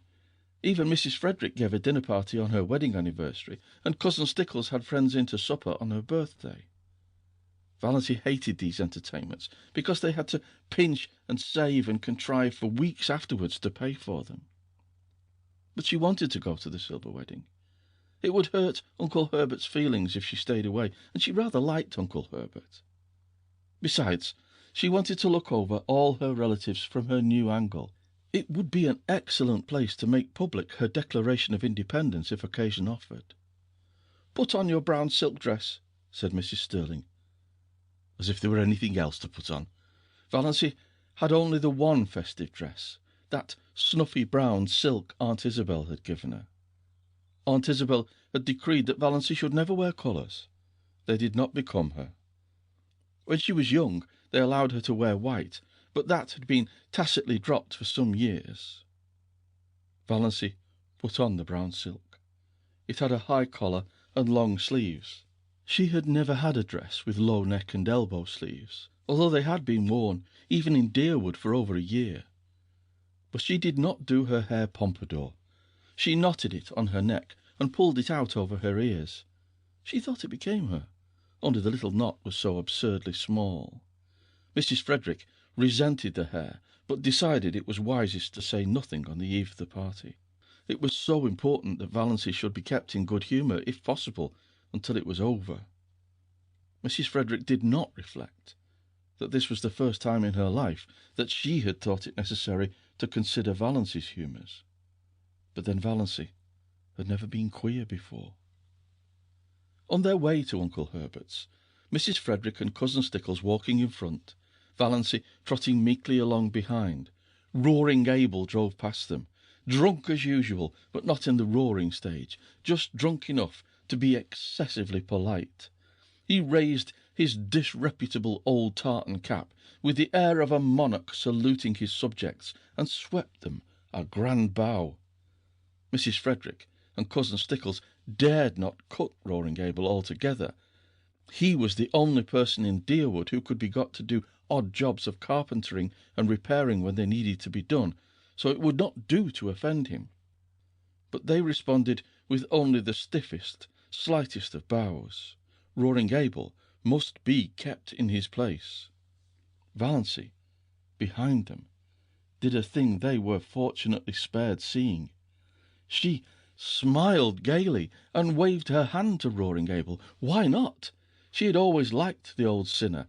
He was such a jolly, picturesque, unashamed reprobate, and stood out against the drab respectability of Deerwood and its customs like a flame-red flag of revolt and protest. Only a few nights ago Abel had gone through Deerwood in the wee smaws, shouting oaths at the top of his stentorian voice, which could be heard for miles, and lashing his horse into a furious gallop as he tore along prim, proper Elm Street. "Yelling and blaspheming like a fiend," shuddered Cousin Stickles at the breakfast table. "I cannot understand why the judgment of the Lord has not fallen upon that man long ere this," said Mrs. Frederick petulantly, as if she thought Providence was very dilatory and ought to have a gentle reminder. "He'll be picked up dead some morning. He'll fall under his horse's hoofs and be trampled to death," said Cousin Stickles reassuringly. Valancy had said nothing, of course, but she wondered to herself if Roaring Abel's periodical sprees were not his futile protest against the poverty and drudgery and monotony of his existence. She went on dream sprees in her blue castle. Roaring Abel, having no imagination, could not do that. His escapes from reality had to be concrete. So she waved at him today with a sudden fellow feeling, and Roaring Abel, not too drunk to be astonished, nearly fell off his seat in his amazement. By this time they had reached Maple Avenue and Uncle Herbert's house, a large, pretentious structure, peppered with meaningless bay windows and excrescent porches, a house that always looked like a stupid, prosperous, self-satisfied man with warts on his face. "A house like that," said Valancy solemnly, "is a blasphemy." Mrs. Frederick was shaken to her soul. What had Valancy said? Was it profane, or only just queer? Mrs. Frederick took off her hat in Aunt Alberta's spare room with trembling hands. She made one more feeble attempt to avert disaster. She held Valancy back on the landing as Cousin Stickles went downstairs. "Won't you try to remember you're a lady?" she pleaded. "Oh, if there were only any hope of being able to forget it," said Valancy wearily. Mrs. Frederick felt that she had not deserved this from Providence. Chapter 10. "Bless this food to use, and consecrate our lives to thy service," said Uncle Herbert briskly. Aunt Wellington frowned. She always considered Herbert's graces entirely too short and flippant. A grace, to be a grace, in Aunt Wellington's eyes, had to be at least 3 minutes long, and uttered in an unearthly tone between a groan and a chant. As a protest, she kept her head bent a perceptible time after all the rest had been lifted. When she permitted herself to sit upright, she found Valancy looking at her. Ever afterwards, Aunt Wellington averred that she had known from that moment that there was something wrong with Valancy. In those queer, slanted eyes of hers, we should always have known she was not entirely right, with eyes like that. There was an odd gleam of mockery and amusement, as if Valancy were laughing at her. Such a thing was unthinkable, of course. Aunt Wellington at once ceased to think it. Valancy was enjoying herself. She had never enjoyed herself at a family reunion before. In social function, as in childish games, she had only filled in. Her clan had always considered her very dull. She had no parlour tricks, and she had been in the habit of taking refuge from the boredom of family parties in her blue castle, which resulted in an absent-mindedness that increased her reputation for dullness and vacuity. "She has no social presence whatever," Aunt Wellington had decreed once and for all. Nobody dreamed that Valancy was dumb in their presence merely because she was afraid of them. Now she was no longer afraid of them. The shackles had been stricken off her soul. She was quite prepared to talk if occasion offered. Meanwhile, she was giving herself such freedom of thought as she had never dared to take before. She let herself go with a wild inner exultation as Uncle Herbert carved the turkey. Uncle Herbert gave Valancy a second look that day. Being a man, he didn't know what she had done to her hair, but he thought surprisedly that Doss was not such a bad-looking girl after all, and he put an extra piece of white meat on her plate. "What herb is most injurious to a young lady's beauty?" propounded Uncle Benjamin, by way of starting conversation, loosening things up a bit, as he would have said. Valancy, whose duty it was to say, "What?" did not say it. Nobody else said it. So Uncle Benjamin, after an expectant pause, had to answer, "Time," and felt that his riddle had fallen flat. He looked resentfully at Valancy, who had never failed him before, but Valancy did not seem even to be aware of him. She was gazing around the table, examining relentlessly everyone in this depressing assembly of sensible people, and watching their little squirms with a detached, amused smile. So these were the people she had always held in reverence and fear. She seemed to see them with new eyes.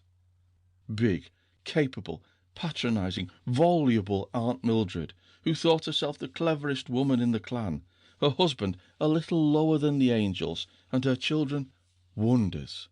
Had not her son, Howard, been all through teething at 11 months? And could she not tell you the best way to do everything, from cooking mushrooms to picking up a snake? What a bore she was! What ugly moles she had on her face! Cousin Gladys, who was always praising her son, who had died young, and always fighting with her living one. She had neuritis, or what she called neuritis. It jumped about from one part of her body to another. It was a convenient thing. If anybody wanted her to go somewhere she didn't want to go, she had neuritis in her legs, and always, if any mental effort was required, she could have neuritis in her head. "You can't think with neuritis in your head, my dear." "What an old humbug you are," thought Valancy impiously. Aunt Isabel. Valancy counted her chins. Aunt Isabel was the critic of the clan. She had always gone about squashing people flat. More members of it than Valancy were afraid of her. She had, it was conceded, a biting tongue. "I wonder what would happen to your face if you ever smiled," speculated Valancy unblushingly. Second cousin Sarah Taylor, with her great, pale, expressionless eyes, who was noted for the variety of her pickle recipes, and for nothing else. So afraid of saying something indiscreet that she never said anything worth listening to. So proper that she blushed when she saw the advertisement picture of a corset, and had put a dress on her Venus de Milo statuette, which made it look real tasty. Little cousin Georgiana. Not such a bad little soul, but dreary. Very. Always looking as if she had just been starched and ironed. Always afraid to let herself go. The only thing she really enjoyed was a funeral. You knew where you were with a corpse. Nothing more could happen to it. But while there was life, there was fear.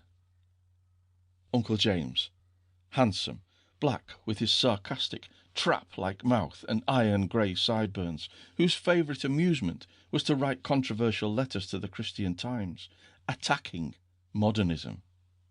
Valancy always wondered if he looked as solemn when he was asleep as he did when awake. No wonder his wife had died young. Valancy remembered her. A pretty, sensitive thing. Uncle James had denied her everything she wanted and showered on her everything she didn't want. He had killed her, quite legally. She had been smothered and starved. Uncle Benjamin, wheezy, pussy-mouthed, with great pouches under eyes that held nothing in reverence.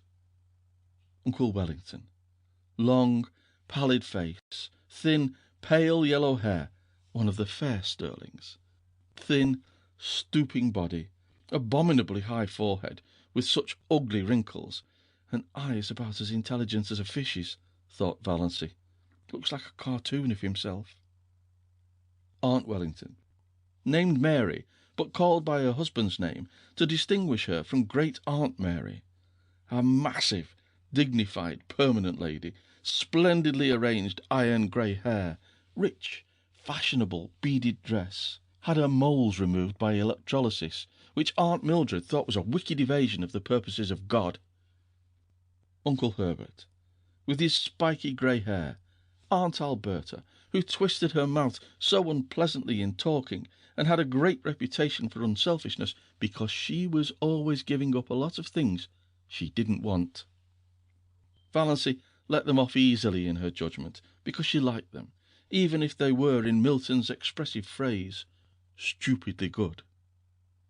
But she wondered for what inscrutable reason Aunt Alberta had seen fit to tie a black velvet ribbon around each of her chubby arms above the elbow.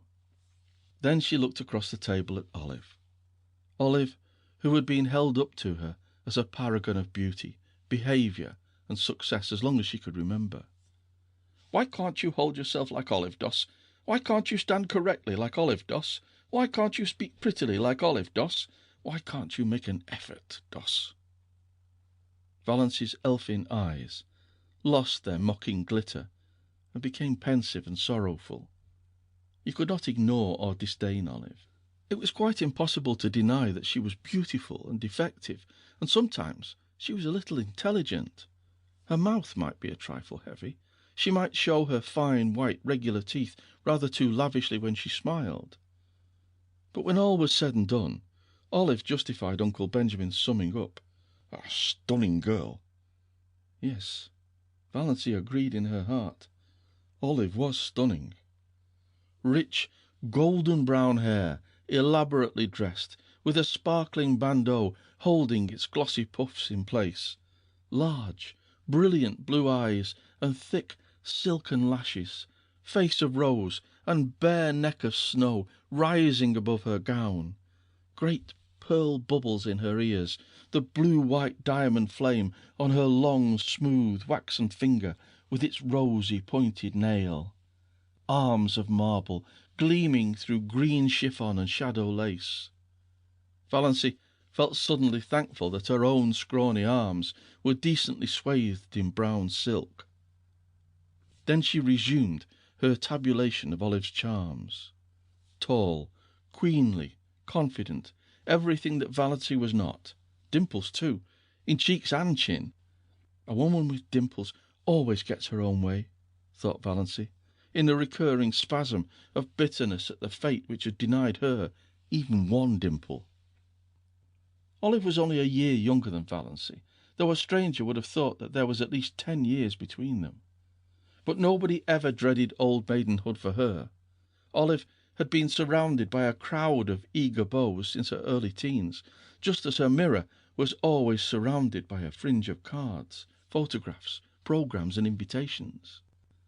At 18, when she had graduated from Havergal College, Olive had been engaged to Will Desmond, lawyer in embryo. Will Desmond had died, and Olive had mourned for him properly for 2 years. When she was 23, she had a hectic affair with Donald Jackson, but Aunt and Uncle Wellington disapproved of that, and in the end Olive dutifully gave him up. Nobody in the Sterling clan, whatever outsiders might say, hinted that she did so because Donald himself was cooling off. However that might be, Olive's third venture met with everybody's approval. Cecil Price was clever and handsome and one of the Port Lawrence Prices. Olive had been engaged to him for 3 years. He had just graduated in civil engineering, and they were to be married as soon as he landed a contract. Olive's hope chest was full to overflowing with exquisite things, and Olive had already confided to Valancy what her wedding dress was to be: ivory silk, draped with lace, white satin court train, lined with pale green georgette, heirloom veil of Brussels lace. Valancy knew also, though Olive had not told her, that the bridesmaids were selected, and that she was not among them. Valancy had, after a fashion, always been Olive's confidant, perhaps because she was the only girl in the connection who could not bore Olive with return confidences. Olive always told Valancy all the details of her love affairs, from the days when the little boys in school used to persecute her with love letters. Valancy could not comfort herself by thinking these affairs mythical. Olive really had them. Many men had gone mad over her, besides the 3 fortunate ones.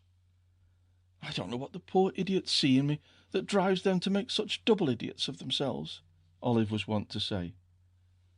Valancy would have liked to say, "I don't either," but truth and diplomacy both restrained her. She did know, perfectly well. Olive Stirling was one of the girls about whom men do go mad, just as indubitably as she, Valancy, was one of the girls at whom no man ever looked twice. And yet, thought Valancy, summing her up with a new and merciless conclusiveness, she's like a dewless morning. There's something lacking. End of section 6. Read by Bryn Roberts.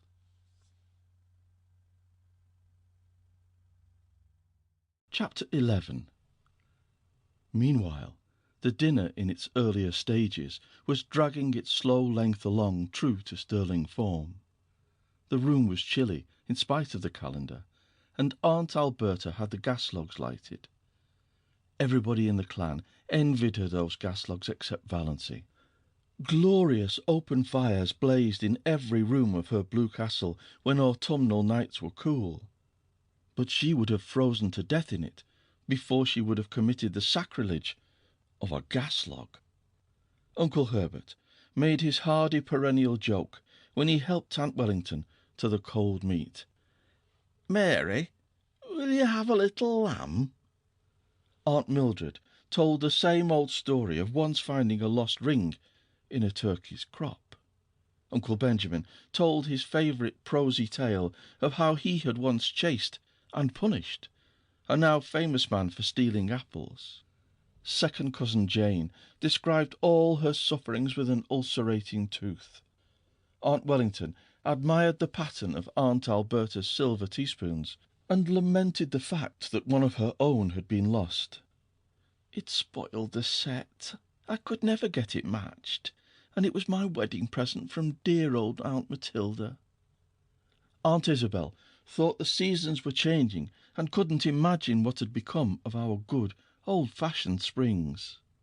Cousin Georgiana, as usual, discussed the last funeral and wondered, audibly, which of us will be the next to pass away.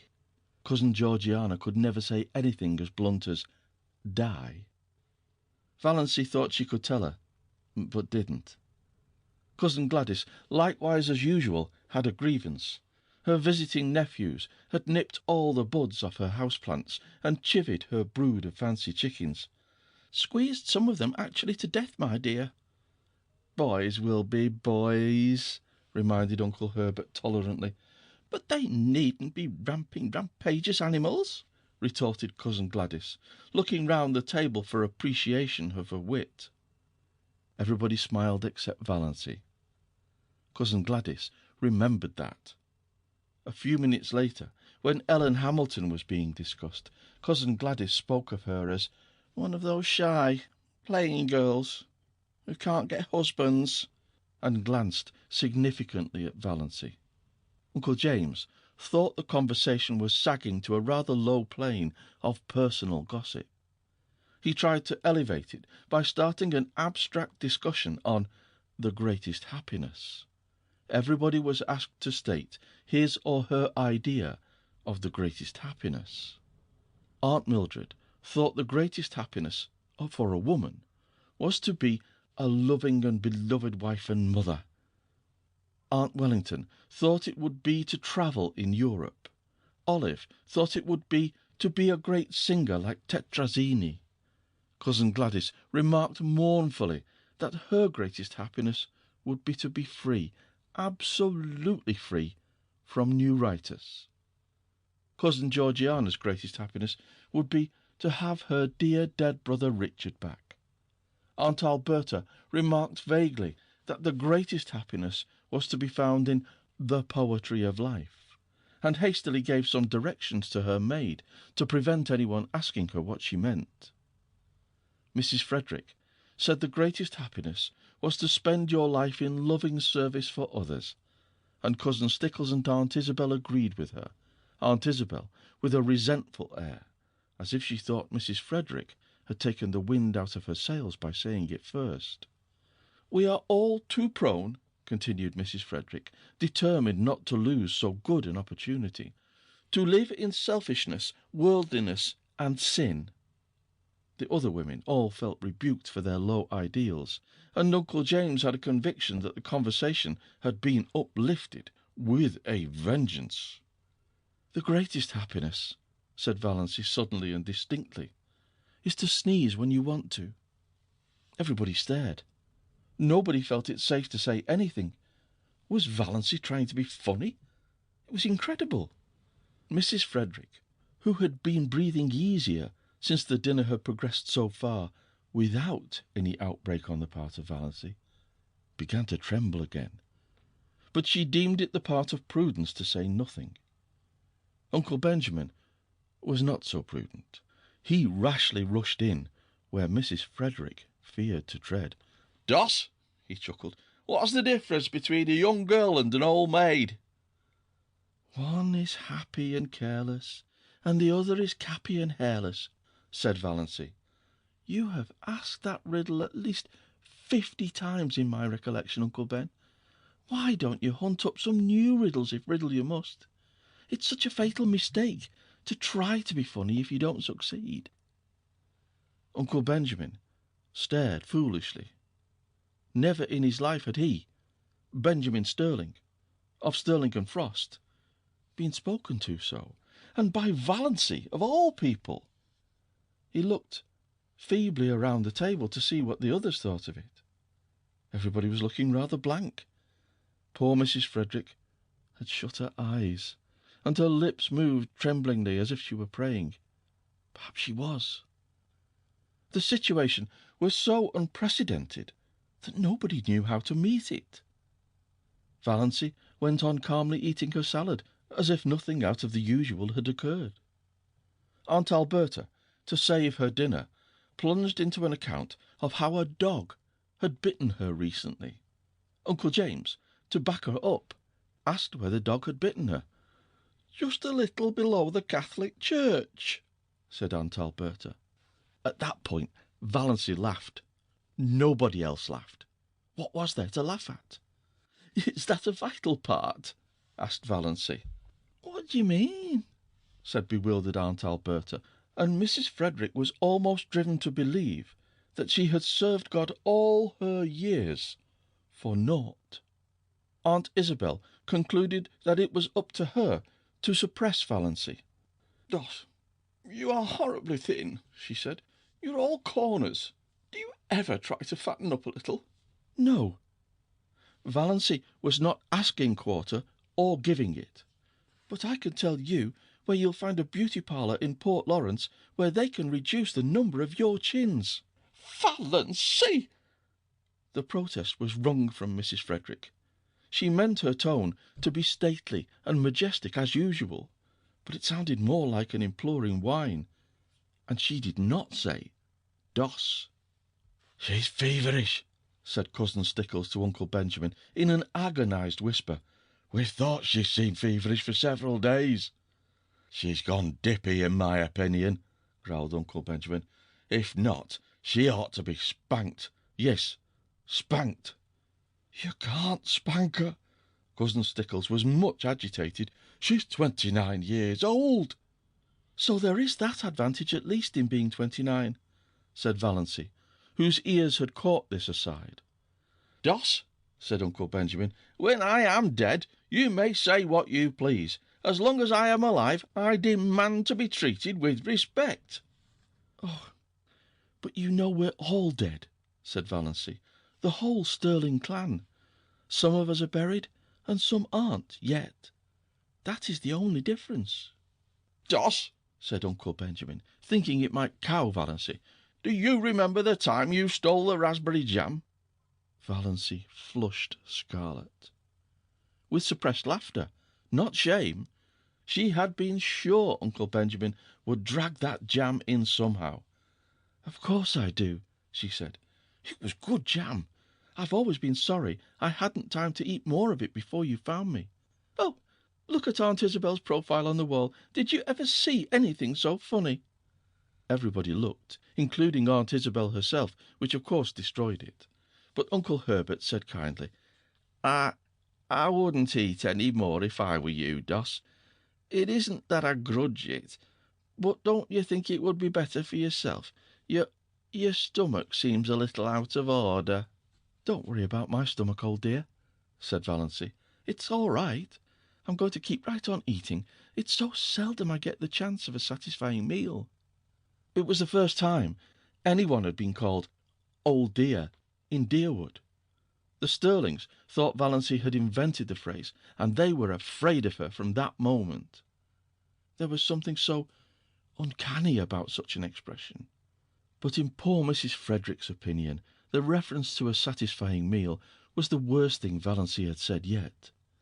Valancy had always been a disappointment to her.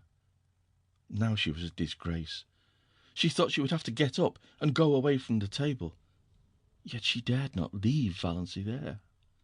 Aunt Alberta's maid came in to remove the salad plates and bring in the dessert. It was a welcome diversion. Everybody brightened up with a determination to ignore Valancy and talk as if she wasn't there. Uncle Wellington mentioned Barney Snaith. Eventually, somebody did mention Barney Snaith at every Sterling function, Valancy reflected. Whatever he was an individual that could not be ignored. She resigned herself to listen. There was a subtle fascination in the subject for her, though she had not yet faced this fact. She could feel her pulses beating to her fingertips. Of course they abused him. Nobody ever had a good word to say of Barney Snaith. All the old wild tales were canvassed, the defaulting cashier, counterfeiter, infidel, murderer in hiding. Legends were thrashed out. Uncle Wellington was very indignant that such a creature should be allowed to exist at all in the neighbourhood of Deerwood. He didn't know what the police at Port Lawrence were thinking of. Everybody would be murdered in their beds some night. It was a shame that he should be allowed to be at large after all that he had done. "What has he done?" asked Valancy suddenly. Uncle Wellington stared at her, forgetting that she was to be ignored. "Done? Done? He's done everything." "What has he done?" repeated Valancy inexorably. "What do you know that he has done? You're always running him down, and what has ever been proved against him?" "I don't argue with women," said Uncle Wellington, "and I don't need proof. When a man hides himself up there on an island in Muskoka, year in and year out, and nobody can find out where he came from, or how he lives, or what he does there, that's proof enough. Find a mystery, and you find a crime." "The very idea of a man named Snaith," said second cousin Sarah. "Why, the name itself is enough to condemn him." "I wouldn't like to meet him in a dark lane," shivered cousin Georgiana. "What do you suppose he would do to you?" asked Valancy. "Murder me," said cousin Georgiana solemnly. "Just for the fun of it?" suggested Valancy. "Exactly," said cousin Georgiana unsuspiciously. "When there's so much smoke there must be some fire. I was afraid he was a criminal when he came here first. I felt he had something to hide. I'm not often mistaken in my intuitions." "Criminal? Of course he's a criminal," said Uncle Wellington. "Nobody doubts it," glaring at Valancy. "Why, they say he served a term in the penitentiary for embezzlement. I don't doubt it. And they say he's in with that gang that are perpetrating all those bank robberies round the country." "Who say?" asked Valancy. Uncle Wellington knotted his ugly forehead at her. What had got into this confounded girl anyway? He ignored the question. "He has the identical look of a jailbird," snapped Uncle Benjamin. "I noticed it the first time I saw him." "A fellow by the hand of nature marked, quoted and signed to do a deed of shame," declaimed Uncle James. He looked enormously pleased over managing to work that quotation in at last. He had been waiting all his life for the chance. "One of his eyebrows is an arch, and the other is a triangle," said Valancy. "Is that why you think him so villainous?" Uncle James lifted his eyebrows. Generally, when Uncle James lifted his eyebrows, the world came to an end. This time it continued to function. "How do you know his eyebrows so well, Doss?" asked Olive, a trifle maliciously. Such a remark would have covered Valancy with confusion 2 weeks ago, and Olive knew it. "Yes, how?" demanded Aunt Wellington. "I've seen him twice, and looked at him closely," said Valancy composedly. "I thought his face the most interesting one I ever saw." "There is no doubt there is something fishy in the creature's past life," said Olive, who began to think she was decidedly out of the conversation, which had centred so amazingly round Valancy. "But he can hardly be guilty of everything he's accused of, you know." Valancy felt annoyed with Olive. Why should she speak up, even in this qualified defence of Barney Snaith? What had she to do with him? For that matter, what had Valancy? But Valancy did not ask herself this question. "They say he keeps dozens of cats in that hut back up on Miss Darwis," said second cousin Sarah Taylor, by way of appearing not entirely ignorant of him. Cats sounded quite alluring to Valancy, in the plural. She pictured an island in Muskoka, haunted by pussies. "That alone shows there's something wrong with him," decreed Aunt Isabel. "People who don't like cats," said Valancy, attacking her dessert with a relish, "always seem to think that there is some peculiar virtue in not liking them." "The man hasn't a friend except Roaring Abel," said Uncle Wellington, "and if Roaring Abel had kept away from him, as everybody else did, it would have been better for some members of his family." Uncle Wellington's rather lame conclusion was due to a marital glance from Aunt Wellington, reminding him of what he had almost forgotten, that there were girls at the table. "If you mean," said Valancy passionately, "that Barney Snaith is the father of Cecily Gay's child, he isn't. It's a wicked lie." In spite of her indignation, Valancy was hugely amused at the expression of the faces around that festal table. She had not seen anything like it since the day 17 years ago, when at Cousin Gladys's thimble party they discovered that she had got something in her head at school. Lice in her head. Valancy was done with euphemisms. Poor Mrs. Frederick was almost in a state of collapse. She had believed, or pretended to believe, that Valancy still supposed that children were found in parsley beds. "Hush, hush!" implored Cousin Stickles. "I don't mean to hush," said Valancy perversely. "I've hushed all my life. I'll scream if I want to. Don't make me want to. And stop talking nonsense about Barney Snaith." Valancy didn't exactly understand her own indignation.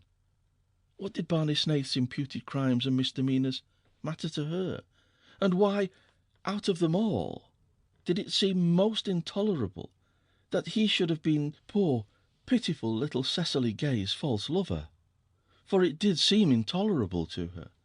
She did not mind when they called him a thief and a counterfeiter and a jailbird, but she could not endure to think that he had loved and ruined Cecily Gay. She recalled his face on the 2 occasions of their chance meetings, his twisted, enigmatic, engaging smile, his twinkle, his thin, sensitive, almost ascetic lips, his general air of frank daredeviltry. A man with such a smile and lips might have murdered or stolen, but he could not have betrayed. She suddenly hated everyone who said it or believed it of him. "When I was a young girl, I never thought or spoke about such matters, Doss," said Aunt Wellington crushingly. "But I'm not a young girl," retorted Valancy, uncrushed. "Aren't you always rubbing that into me? And you are all evil-minded, senseless gossips. Can't you leave poor Cissy Gay alone? She's dying. Whatever she did, God or the devil has punished her enough for it. You needn't take a hand too. As for Barney Snaith, the only crime he's been guilty of is living to himself and minding his own business. He can, it seems, get along without you, which is an unpardonable sin, of course, in your little snobocracy." Valancy coined that concluding word suddenly, and felt that it was an inspiration. That was exactly what they were, and not one of them was fit to mend another. "Valancy, your poor father would turn over in his grave if he could hear you," said Mrs. Frederick. "I dare say he would like that for a change," said Valancy brazenly. "Doss," said Uncle James heavily, "the 10 Commandments are fairly up to date still, especially the 5th. Have you forgotten that?" "No," said Valancy, "but I thought you had, especially the 9th. Have you ever thought, Uncle James, how dull life would be without the 10 Commandments? It's only when things are forbidden that they become fascinating." But her excitement had been too much for her. She knew, by certain unmistakable warnings, that one of her attacks of pain was coming on. It must not find her there. She rose from her chair. "I'm going home now. I only came for the dinner. It was very good, Aunt Alberta, although your salad dressing is not salt enough, and a dash of cayenne would improve it." None of the flabbergasted silver wedding guests could think of anything to say until the lawn gate clanged behind Valancy in the dusk. Then, "She's feverish. I've said right along she was feverish," moaned Cousin Stickles. Uncle Benjamin punished his pudgy left hand fiercely with his pudgy right. "She's dippy. I tell you, she's gone dippy," he snorted angrily. "That's all there is about it. Clean dippy." "Oh, Benjamin," said Cousin Georgiana soothingly, "don't condemn her too rashly. We must remember what dear old Shakespeare says, that charity thinketh no evil." "Charity, poppycock!"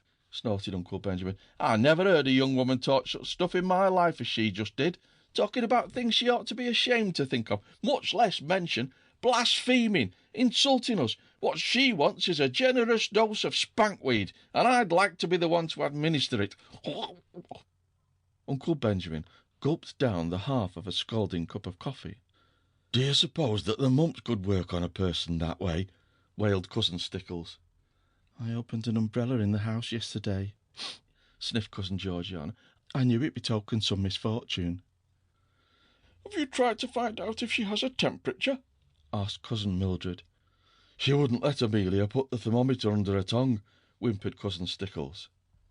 Mrs. Frederick was openly in tears. All her defences were down. "I must tell you," she sobbed, "that Valancy has been acting very strangely for over 2 weeks now. She hasn't been a bit like herself. Christine could tell you. I have hoped against hope that it was only one of her colds coming on, but it must be, something worse." "This is bringing your minutitis again," said Cousin Gladys, putting her hand to her head. "Don't cry, Amelia," said Herbert kindly, pulling nervously at his spiky grey hair. He hated family ructions, very inconsiderate of Doss to start one at his silver wedding. Who could have supposed she had it in her? "You'll have to take her to a doctor. This may be only a brainstorm. There are such things as brainstorms nowadays, aren't there?" I suggested consulting a doctor to her yesterday," moaned Mrs. Frederick, "and she said she wouldn't go to a doctor, wouldn't. Oh, surely I have had trouble enough." "And she won't take Redfern's bitters," said Cousin Stickles. "Or anything," said Mrs. Frederick. "And she's determined to go to the Presbyterian church," said Cousin Stickles, repressing, however, to her credit be it said, the story of the banister. "That proves she's dippy," growled Uncle Benjamin. "I noticed something strange about her the minute she came in today. I noticed it before today." Uncle Benjamin was thinking of Mirazh. "Everything she said today showed an unbalanced mind. That question, was it a vital part? Was there any sense at all in that remark? None whatever. There never was anything like that in the Stirlings. Must be from the Wansboroughs." Poor Mrs. Frederick was too crushed to be indignant. "I never heard of anything like that in the Wansboroughs," she sobbed. "Your father was odd enough," said Uncle Benjamin. "Poor Pa was peculiar," admitted Mrs. Frederick tearfully. "But his mind was never affected." "He talked all his life exactly as Valency did today," retorted Uncle Benjamin. "And he believed he was his own great-grandfather born over again. I've heard him say it. Don't tell me that a man who believed a thing like that was ever in his right senses." Come, Amelia, stop sniffing. Of course Doss has made a terrible exhibition of herself today, but she's not responsible. Old maids are apt to fly off at a tangent like that. If she'd been married when she should have been, she wouldn't have got like this."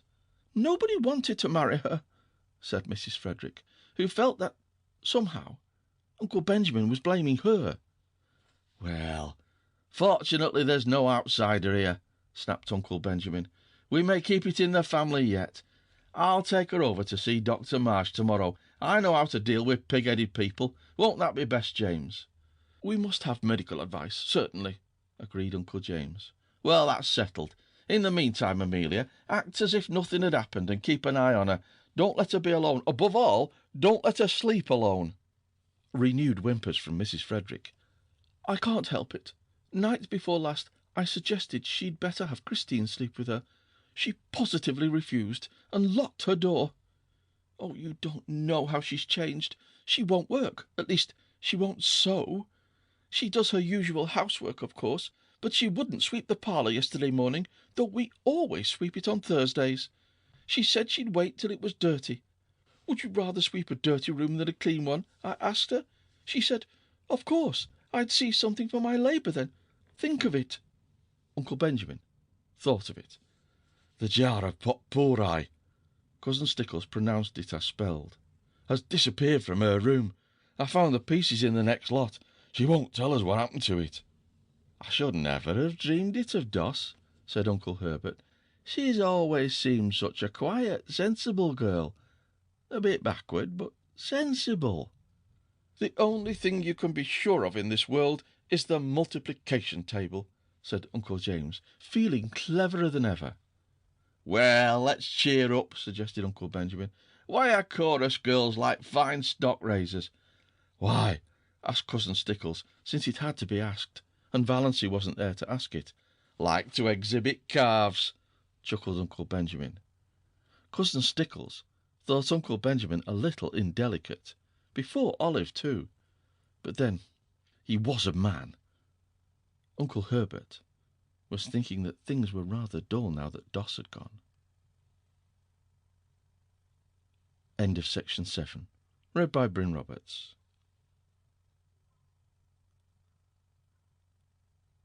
Chapter 12. Valency hurried home through the faint blue twilight. Hurried too fast, perhaps. The attack she had when she thankfully reached the shelter of her own room was the worst yet. It was really very bad.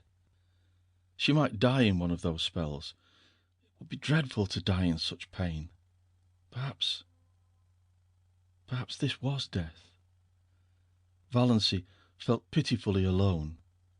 When she could think at all, she wondered what it would be like to have someone with her who could sympathize, someone who really cared, just to hold her hand tight if nothing else. Someone just to say, "Yes, I know, it's dreadful. Be brave, you'll soon be better." Not someone merely fussy and alarmed. Not her mother or Cousin Stickles. Why did the thought of Barney Snaith come into her mind? Why did she suddenly feel, in the midst of this hideous loneliness of pain, that he would be sympathetic, sorry for anyone that was suffering? Why did he seem to her like an old, well-known friend? Was it because she had been defending him, standing up to her family for him? She was so bad at first that she could not even get herself a dose of Dr. Trent's prescription. But eventually she managed it, and soon after relief came. The pain left her, and she lay on her bed, spent, exhausted, in a cold perspiration. Oh, that had been horrible. She could not endure many more attacks like that. One didn't mind dying if death could be instant and painless. To be hurt so in dying. Suddenly she found herself laughing. That dinner had been fun, and it had all been so simple. She had merely said the things she had always thought. Their faces, oh, their faces! Uncle Benjamin, poor, flabbergasted Uncle Benjamin. Valancy felt quite sure he would make a new will that very night. Olive would get Valancy's share of his fat hoard. Olive had always got Valancy's share of everything. Remember the dust pile? To laugh at her clan, as she had always wanted to laugh, was all the satisfaction she could get out of life now. But she thought it was rather pitiful that it should be so. Might she not pity herself a little, when nobody else did? Valancy got up and went to her window. The moist, beautiful wind blowing across groves of young-leafed wild trees touched her face with the caress of a wise, tender old friend.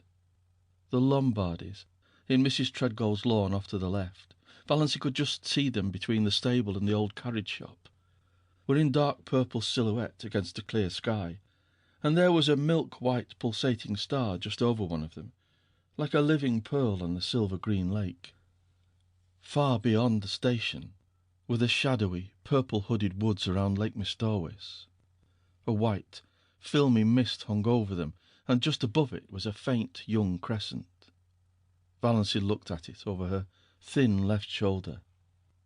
"I wish," she said whimsically, "that I may have one little dust pile before I die." Chapter 13. Uncle Benjamin found he had reckoned without his host when he promised so airily to take Valancy to a doctor. Valancy would not go. Valancy laughed in his face. "Why on earth should I go to Dr. Marsh? There's nothing the matter with my mind. Though you all think I've suddenly gone crazy. Well, I haven't. I've simply grown tired of living to please other people, and have decided to please myself. It will give you something to talk about, besides my stealing the raspberry jam. So that's that." "Doss," said Uncle Benjamin, solemnly and helplessly. "You're not like yourself." "Who am I like, then?" asked Valancy. Uncle Benjamin was rather posed. "Your grandfather Wansborough," he answered desperately. "Thanks." Valancy looked pleased.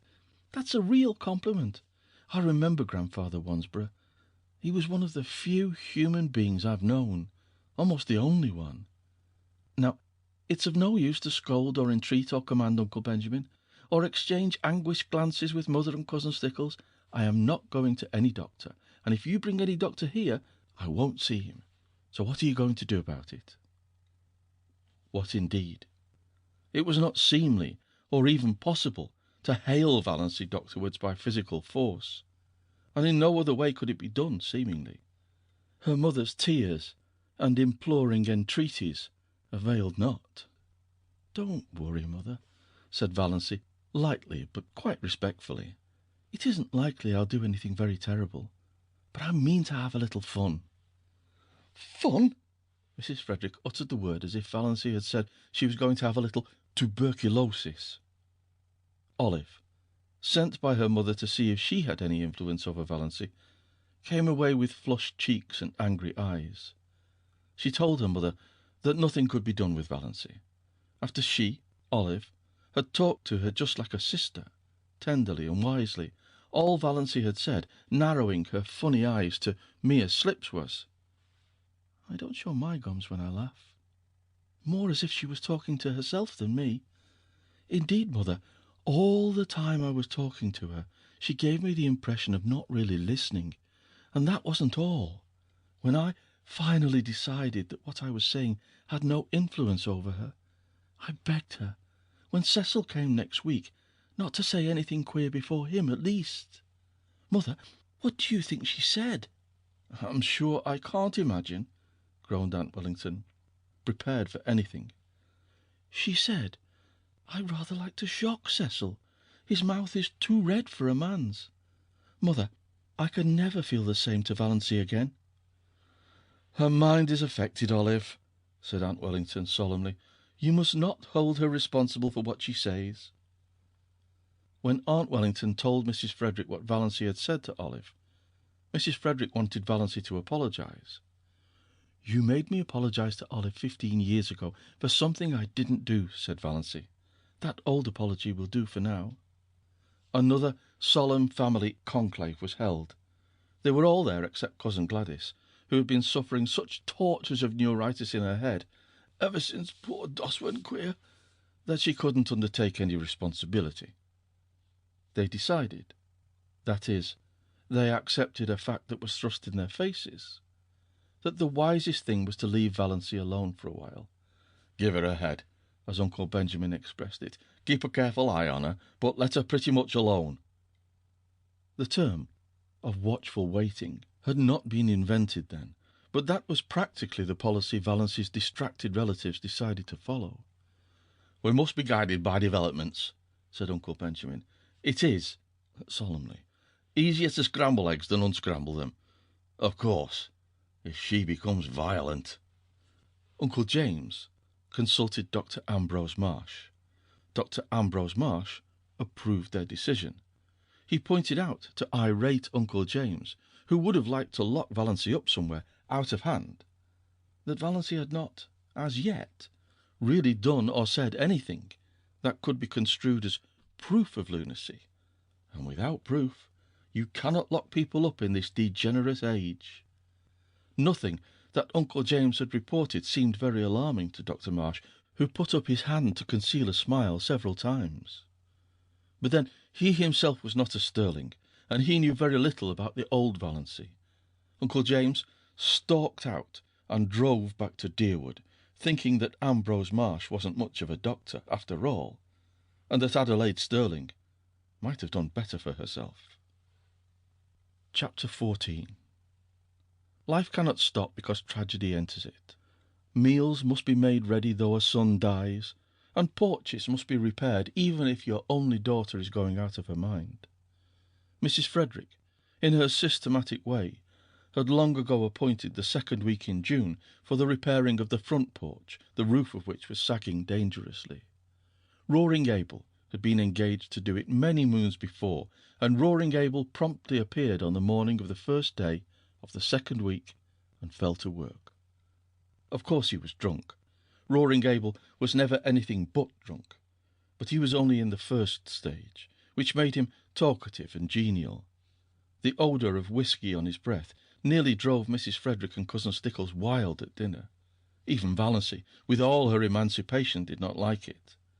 But she liked Abel, and she liked his vivid, eloquent talk, and after she washed the dinner dishes, she went out and sat on the steps and talked to him.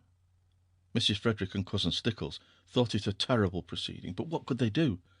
Valancy only smiled mockingly at them when they called her in and did not go. It was so easy to defy when she got started. The first step was the only one that really counted. They were both afraid to say anything more to her, lest she might make a scene before Roaring Abel, who would spread it all over the country with his own characteristic comments and exaggerations. It was too cold a day, in spite of the June sunshine, for Mrs. Frederick to sit at the dining-room window and listen to what was said. She had to shut the window, and Valancy and Roaring Abel had their talk to themselves. But if Mrs. Frederick had known what the outcome of that talk was to be, she would have prevented it, if the porch was never repaired. Valancy sat on the steps, defiant of the chill breeze of this cold June, which had made Aunt Isabel aver the seasons were changing. She did not care whether she caught a cold or not. It was delightful to sit there in that cold, beautiful, fragrant world and feel free. She filled her lungs with the clean, lovely wind and held out her arms to it and let it tear her hair to pieces, while she listened to roaring Abel, who told her his troubles, between intervals of hammering gaily in time to his Scotch songs. Valancy liked to hear him. Every stroke of his hammer fell true to the note. Old Abel Gay, in spite of his 70 years, was handsome still, in a stately, patriarchal manner. His tremendous beard, falling down over his blue flannel shirt, was still a flaming, untouched red, though his shock of hair was white as snow, and his eyes were a fiery, youthful blue. His enormous, reddish-white eyebrows were more like moustaches than eyebrows. Perhaps this was why he always kept his upper lip scrupulously shaved.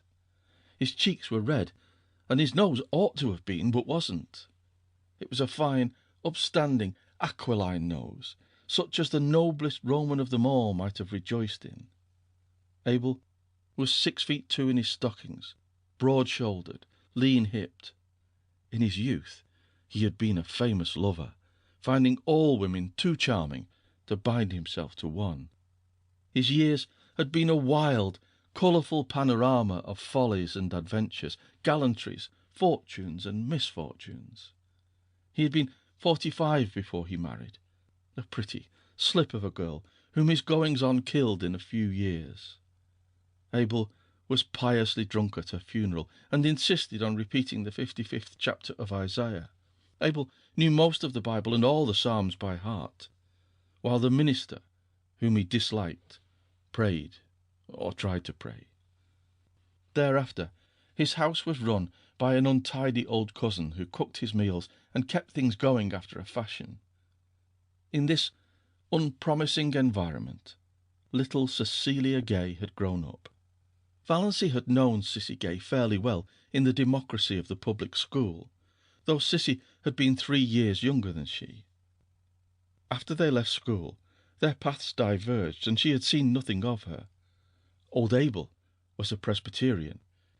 That is, he got a Presbyterian preacher to marry him, baptize his child, and bury his wife, and he knew more about Presbyterian theology than most ministers, which made him a terror to them in arguments. But Roaring Abel never went to church. Every Presbyterian minister who had been in Deerwood had tried his hand, once, at reforming Roaring Abel. But he had not been pestered of late. Reverend Mr. Bentley had been in Deerwood for 8 years, but he had not sought out Roaring Abel since the first 3 months of his pastorate.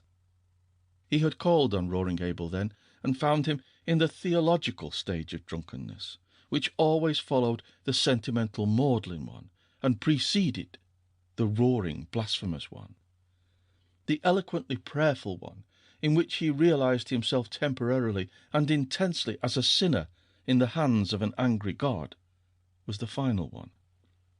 Abel never went beyond it. He generally fell asleep on his knees and awakened sober, but he had never been dead drunk in his life. He told Mr. Bentley that he was a sound Presbyterian and sure of his election.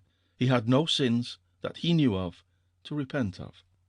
"Have you never done anything in your life that you are sorry for?" asked Mr. Bentley. Roaring Abel scratched his bushy white head and pretended to reflect. "Well, yes," he said finally. "There were some women I might have kissed and didn't. I've always been sorry for that." Mr. Bentley went out and went home. Abel had seen that Cissy was properly baptized, jovially drunk at the same time himself. He made her go to church and Sunday school regularly. The church people took her up, and she was in turn a member of the mission band, the Girls' Guild, and the Young Women's Missionary Society. She was a faithful, unobtrusive, sincere little worker. Everybody liked Cissy Gay, and was sorry for her. She was so modest and sensitive and pretty in that delicate, elusive fashion of beauty which fades so quickly if life is not kept in it by love and tenderness. But then liking and pity did not prevent them from tearing her in pieces like hungry cats when the catastrophe came. 4 years previously, Cissy Gay had gone up to a Muskoka hotel as a summer waitress. and when she had come back in the fall, she was a changed creature. She hid herself away and went nowhere. The reason soon leaked out and scandal raged. That winter, Sissy's baby was born.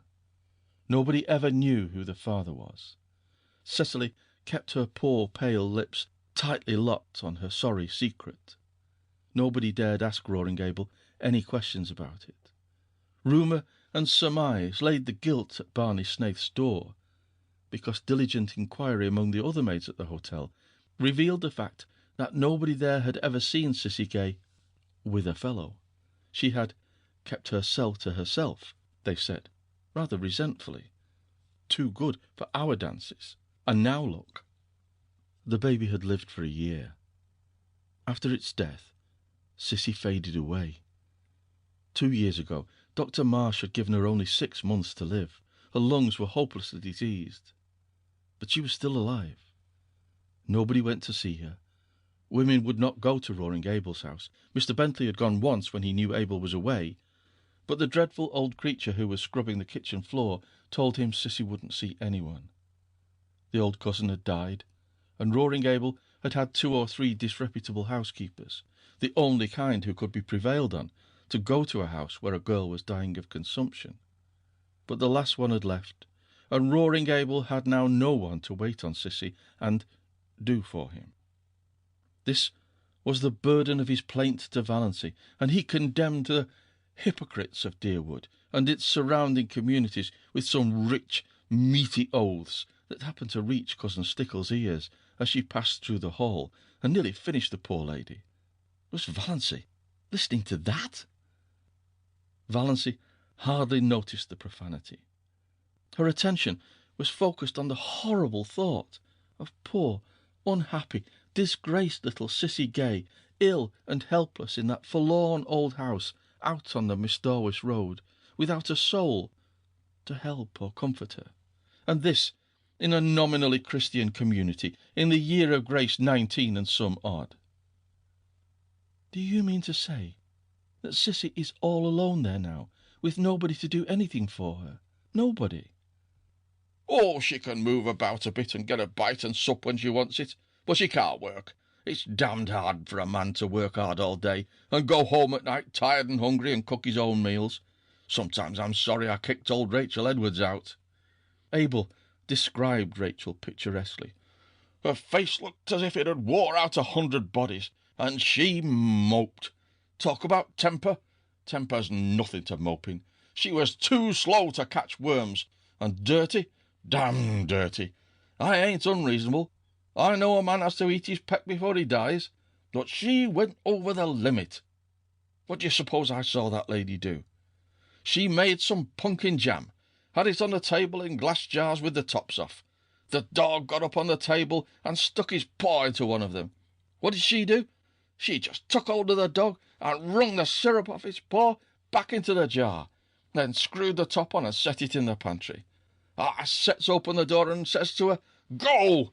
The dame went, and I fired the jars of pumpkin after her, 2 at a time. Thought I'd die laughing to see old Rachel run with them pumpkin jars raining after her.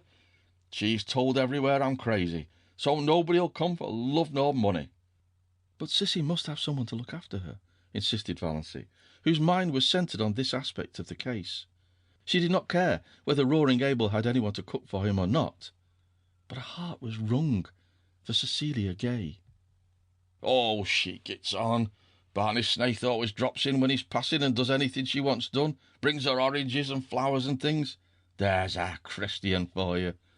Yet that sanctimonious, snivelling parcel of St. Andrew's people wouldn't be seen on the same side of the road with him. Their dogs'll go to heaven before they do. And their minister, slick as if the cat had licked him. There are plenty of good people, both in St. Andrew's and St. George's, who would be kind to Sissy if you would behave yourself, said Valency severely. They're afraid to go near your place. Because I'm such a sad old dog? But I don't bite. Never bit anyone in my life. A few loose words spilled around don't hurt anyone.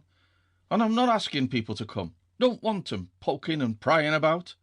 What I want is a housekeeper. If I shaved every Sunday and went to church, I'd get all the housekeepers I want. I'd be respectable then. But what's the use of going to church when it's all settled by predestination? Tell me that, miss." "Is it?" said Valency. "Yes. Can't get around it nohow. Wish I could. I don't want either heaven or hell for steady. Wish a man could have 'em mixed in equal proportions." "Isn't that the way it is in the world?" said Valency thoughtfully, but rather as if her thought was concerned with something else than theology. "No, no," boomed Abel, striking a tremendous blow on a stubborn nail. "There's too much hell here, entirely too much hell. That's why I get drunk so often. It sets you free for a little while, free from yourself. Yes, by God, free from predestination. Ever try it?" "No. I've another way of getting free," said Valency absently. "But about Sissy now. She must have someone to look after her." "What are you harping on Sis for? Seems to me you ain't bothered much about her up to now. You never even come to see her, and she used to like you so well." "I should have," said Valency. "But never mind. You couldn't understand. The point is, you must have a housekeeper." "Where am I to get one? I can pay decent wages if I could get a decent woman. Do you think I like old hags?" "Well, I do," said Valency. End of section 8. Chapter 15. "Let us be calm," said Uncle Benjamin. "Let us be perfectly calm." "Calm?" Mrs. Frederick wrung her hands. "How can I be calm? How could anybody be calm under such a disgrace as this?" "Why in the world did you let her go?" asked Uncle James. "Let her? How could I stop her, James?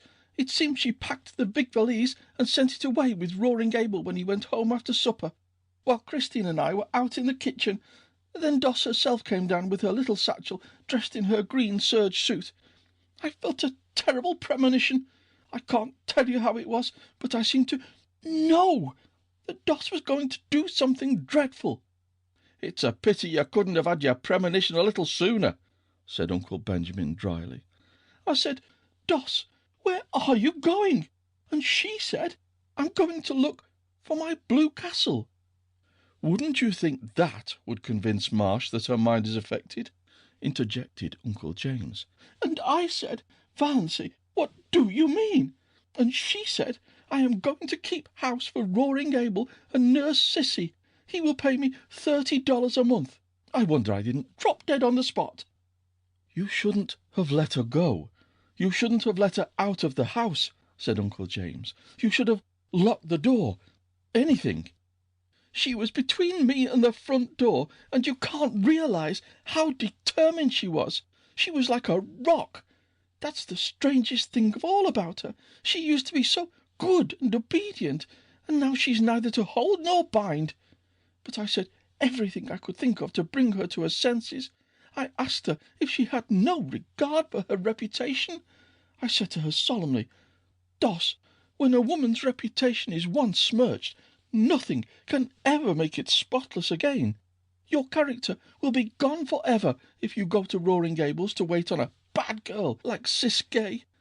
And she said, 'I don't believe Sissy was a bad girl, but I don't care if she was.' Those were her very words. I don't care if she was." "She's lost all sense of decency," exploded Uncle Benjamin. "Sissy Gay is dying," she said, "and it's a shame and a disgrace that she's dying in a Christian community with no one to do anything for her. Whatever she's been or done, she's a human being." "Well, you know, when it comes to that, I suppose she is," said Uncle James, with the air of one making a splendid concession. "I asked Doss if she had no regard for appearances. She said, 'I've been keeping up appearances all my life. Now I'm going in for realities. Appearances can go hang. Go hang.'" "An outrageous thing," said Uncle Benjamin violently. "An outrageous thing." Which relieved his feelings, but didn't help anyone else.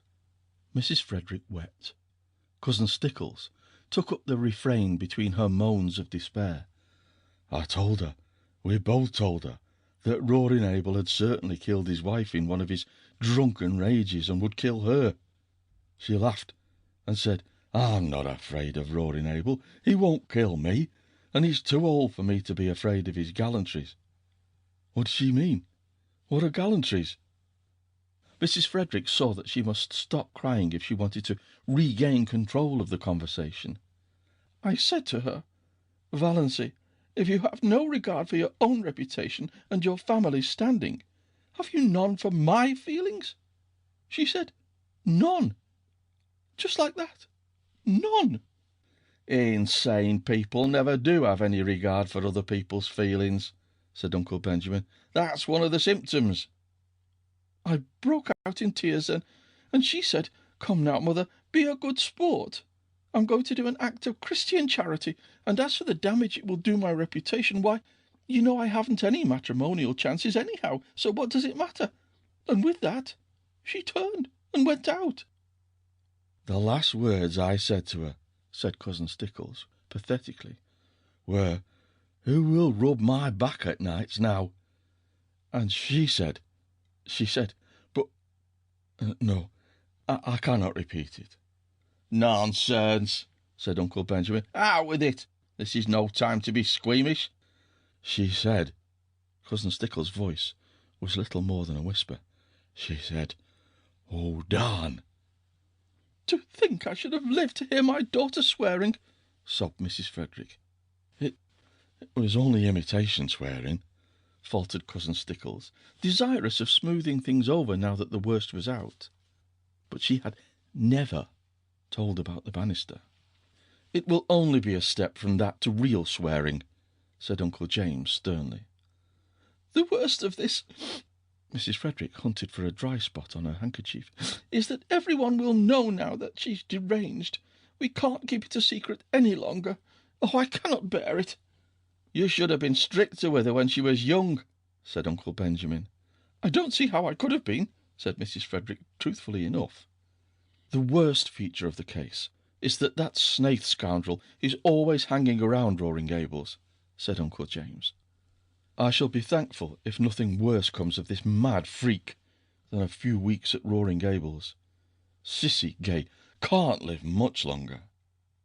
"And she didn't even take her flannel petticoat," lamented Cousin Stickles. "I'll see Ambrose Marsh again about this," said Uncle Benjamin, meaning Valency, not the flannel petticoat. "I'll see Lawyer Ferguson," said Uncle James. "Meanwhile," added Uncle Benjamin, "let us be calm." Chapter 16. Valency had walked out to Roaring Gables house on the Miss Darwish road, under a sky of purple and amber, with a queer exhilaration and expectancy in her heart. Back there, behind her, her mother and Cousin Stickles were crying, over themselves, not over her. But here the wind was in her face, soft, dew-wet, cool, blowing along the grassy roads. Oh, she loved the wind. The robins were whistling sleepily in the firs along the way, and the moist air was fragrant with the tang of balsam. Big cars went purring past in the violet dusk. The stream of summer tourists to Muskoka had already begun, but Valency did not envy any of their occupants. Muskoka cottages might be charming, but beyond, in the sunset skies, among the spires of the firs, her blue castle towered. She brushed the old years and habits and inhibitions away from her like dead leaves. She would not be littered with them. Roaring Abel's rambling, tumble-down old house was situated about 3 miles from the village, on the very edge of Up Back, as the sparsely settled, hilly, wooded country around Miss Darwish was called vernacularly. It did not, it must be confessed, look much like a blue castle. It had once been a snug place enough in the days when Abel Gay had been young and prosperous, and the punning, arched sign over the gate, A. Gay, carpenter, had been fine and freshly painted. Now it was a faded, dreary old place, with a leprous, patched roof and shutters hanging askew. Abel never seemed to do any carpenter jobs about his own house. It had a listless air, as if tired of life. There was a dwindling grove of ragged, crone-like old spruces behind it. The garden, which Sissy used to keep neat and pretty, had run wild. On two sides of the house were fields full of nothing but mulleins. Behind the house was a long stretch of useless barrens, full of scrub pines and spruces, with here and there a blossoming bit of wild cherry, running back to a belt of timber on the shores of Lake Mistarwish 2 miles away. A rough, rocky, boulder-strewn lane ran through it to the woods, a lane white with pestiferous, beautiful daisies. Roaring Abel met Valancy at the door. "So you've come," he said incredulously. "I never supposed that ruck of Stirlings would let you." Valancy showed all her pointed teeth in a grin. "They couldn't stop me." "I didn't think you'd so much spunk," said Roaring Abel admiringly. "And look at the nice ankles of her," he added, as he stepped aside to let her in. If Cousin Stickles had heard this, she would have been certain that Valancy's doom, earthly and unearthly, was sealed. But Abel's superannuated gallantry did not worry Valancy. Besides, this was the first compliment she had ever received in her life, and she found herself liking it. She sometimes suspected she had nice ankles, but nobody had ever mentioned it before. In the Stirling clan, ankles were among the unmentionables. Roaring Abel took her into the kitchen, where Sissy Gay was lying on the sofa, breathing quickly, with little scarlet spots on her hollow cheeks. Valancy had not seen Cecilia Gay for years. Then she had been such a pretty creature, a slight, blossom-like girl, with soft golden hair, clear-cut, almost waxen features, and large, beautiful blue eyes. She was shocked at the change in her. Could this be sweet Sissy? This pitiful little thing that looked like a tired, broken flower. She had wept all the beauty out of her eyes. They looked too big, enormous, in her wasted face. The last time Valancy had seen Cecilia Gay, those faded, piteous eyes had been limpid, shadowy blue pools, aglow with mirth. The contrast was so terrible that Valancy's own eyes filled with tears. She knelt down by Sissy and put her arms about her. "Sissy dear, I've come to look after you. I'll stay with you till as long as you want me." "Oh," Sissy put her thin arms about Valancy's neck. "Oh, will you? It's been so lonely. I can wait on myself, but it's been so lonely. It would be just like heaven to have someone here like you. You were always so sweet to me, long ago." Valancy held Sissy close. She was suddenly happy. Here was someone who needed her, someone she could help. She was no longer a superfluity. Old things had passed away. Everything had become new. "Most things are predestinated, but some are just darn sheer luck," said Roaring Abel, complacently smoking his pipe in the corner. Chapter 17. When Valancy had lived for a week at Roaring Abel's, she felt as if years had separated her from her old life and all the people she had known in it. They were beginning to seem remote, dreamlike, far away, and as the days went on they seemed still more so, until they ceased to matter altogether.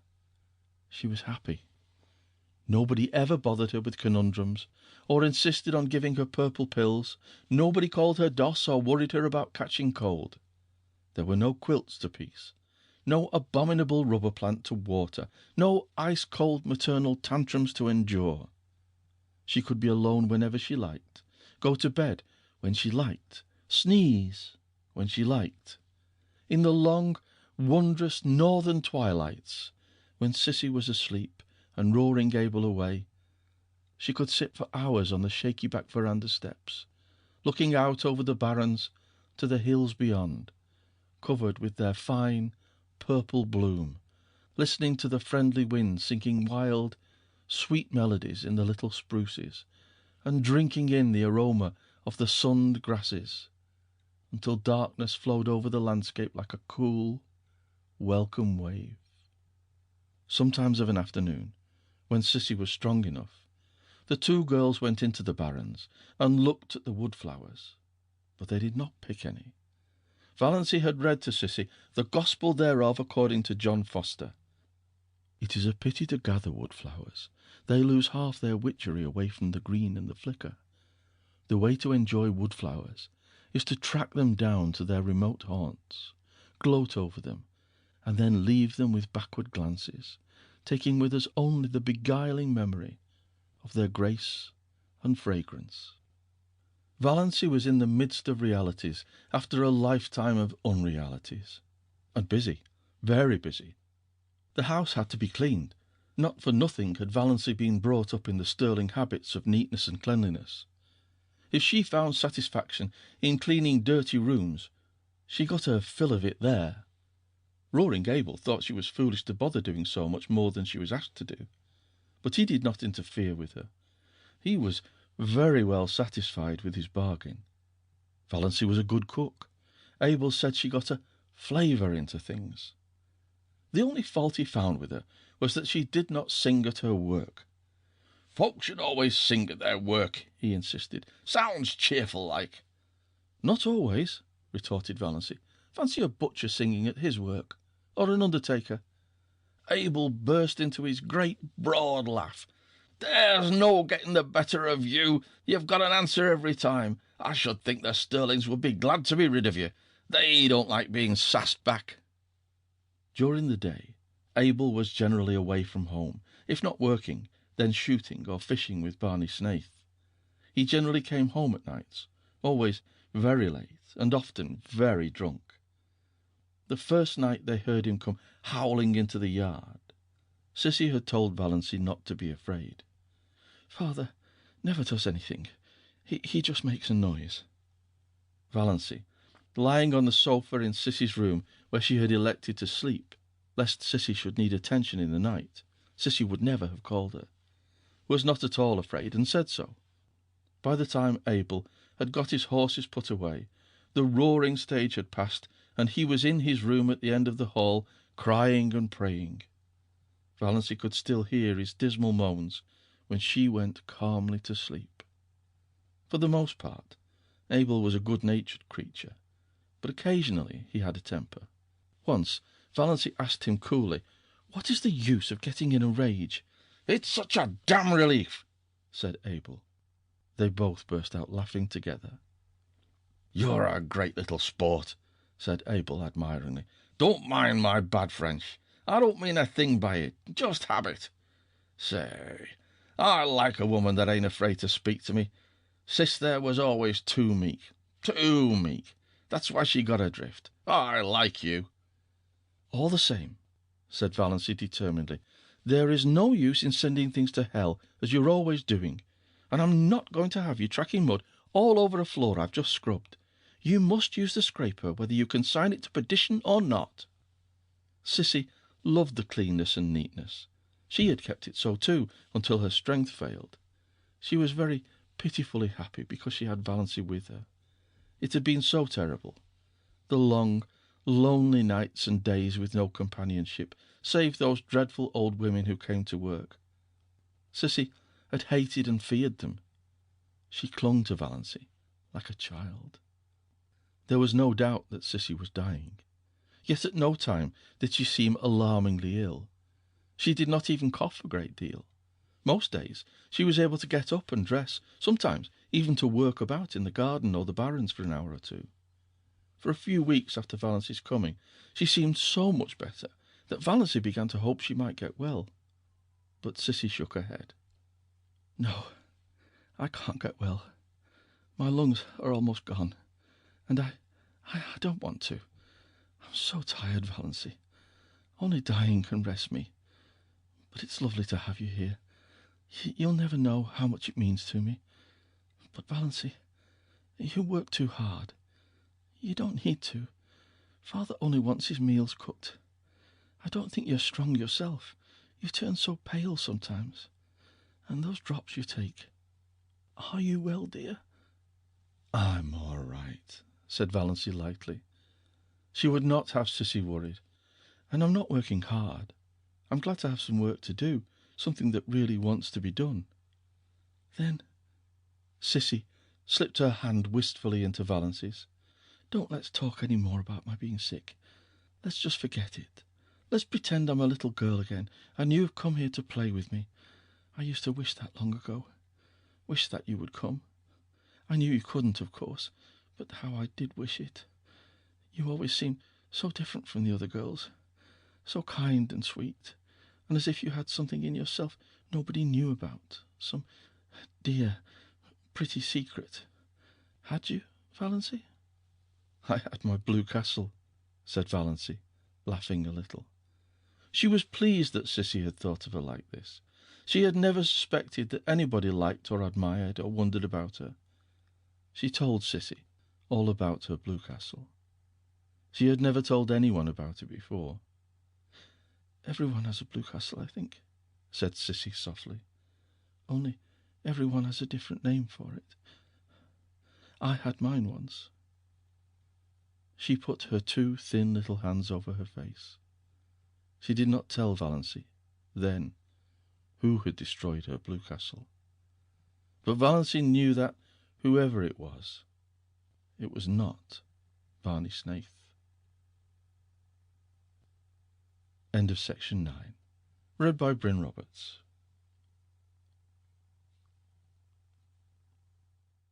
Chapter 18. Valency was acquainted with Barney by now. Well acquainted, it seemed, though she had spoken to him only a few times.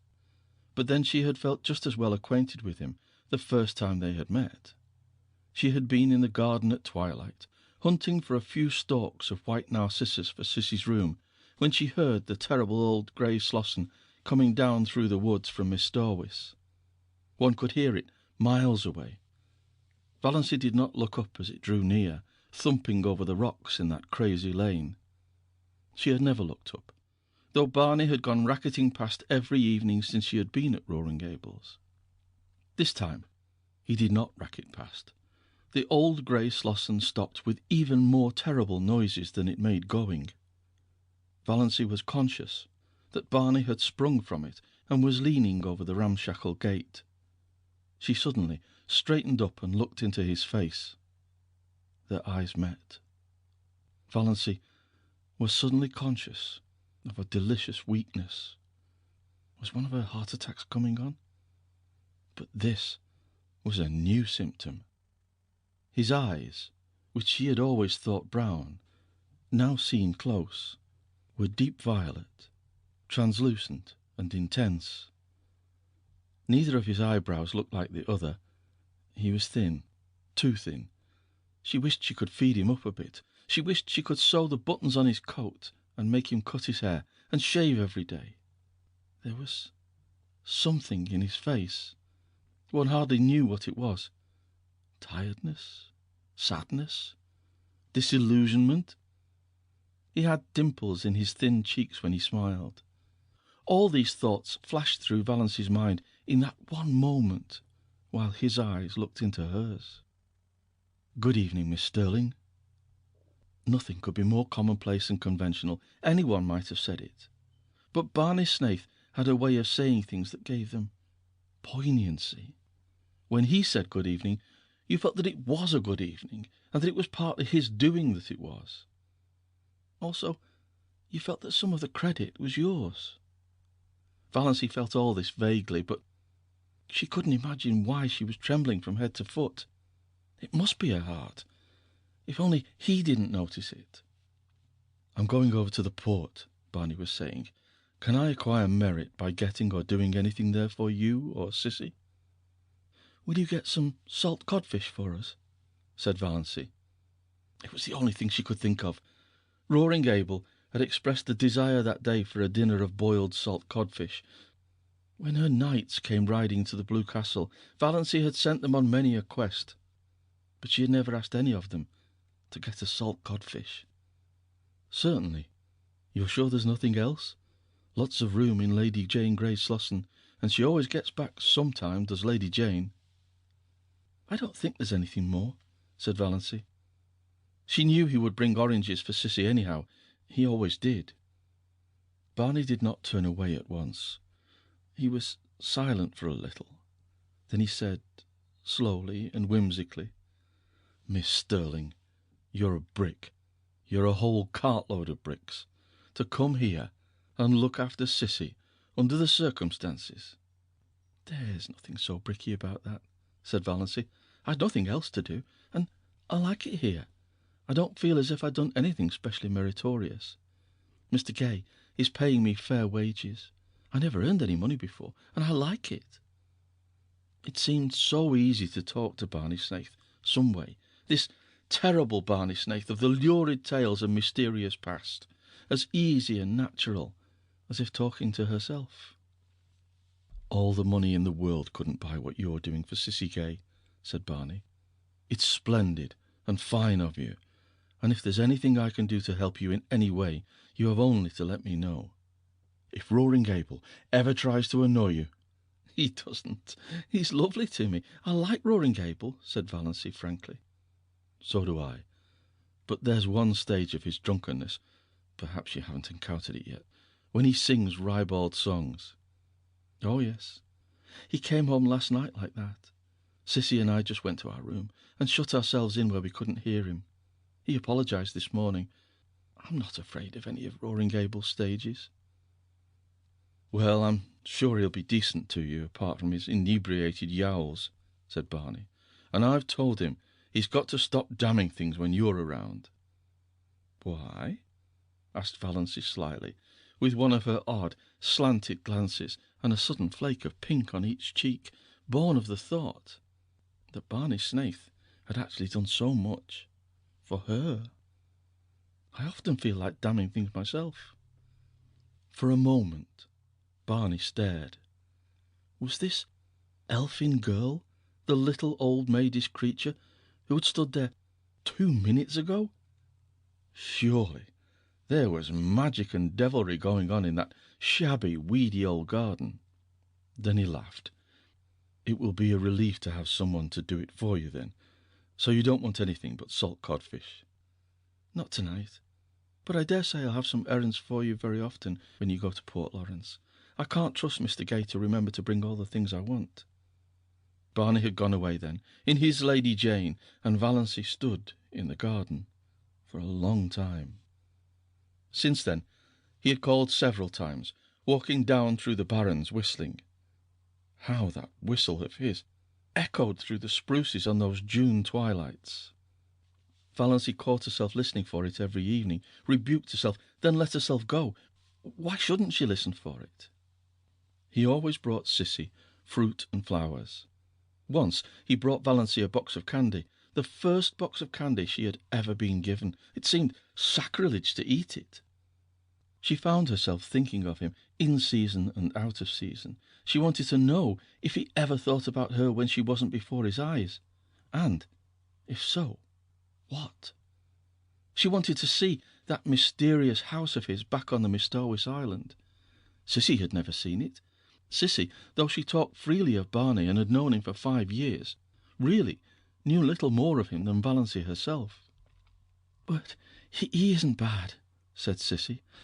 "Nobody need ever tell me he is. He can't have done a thing to be ashamed of."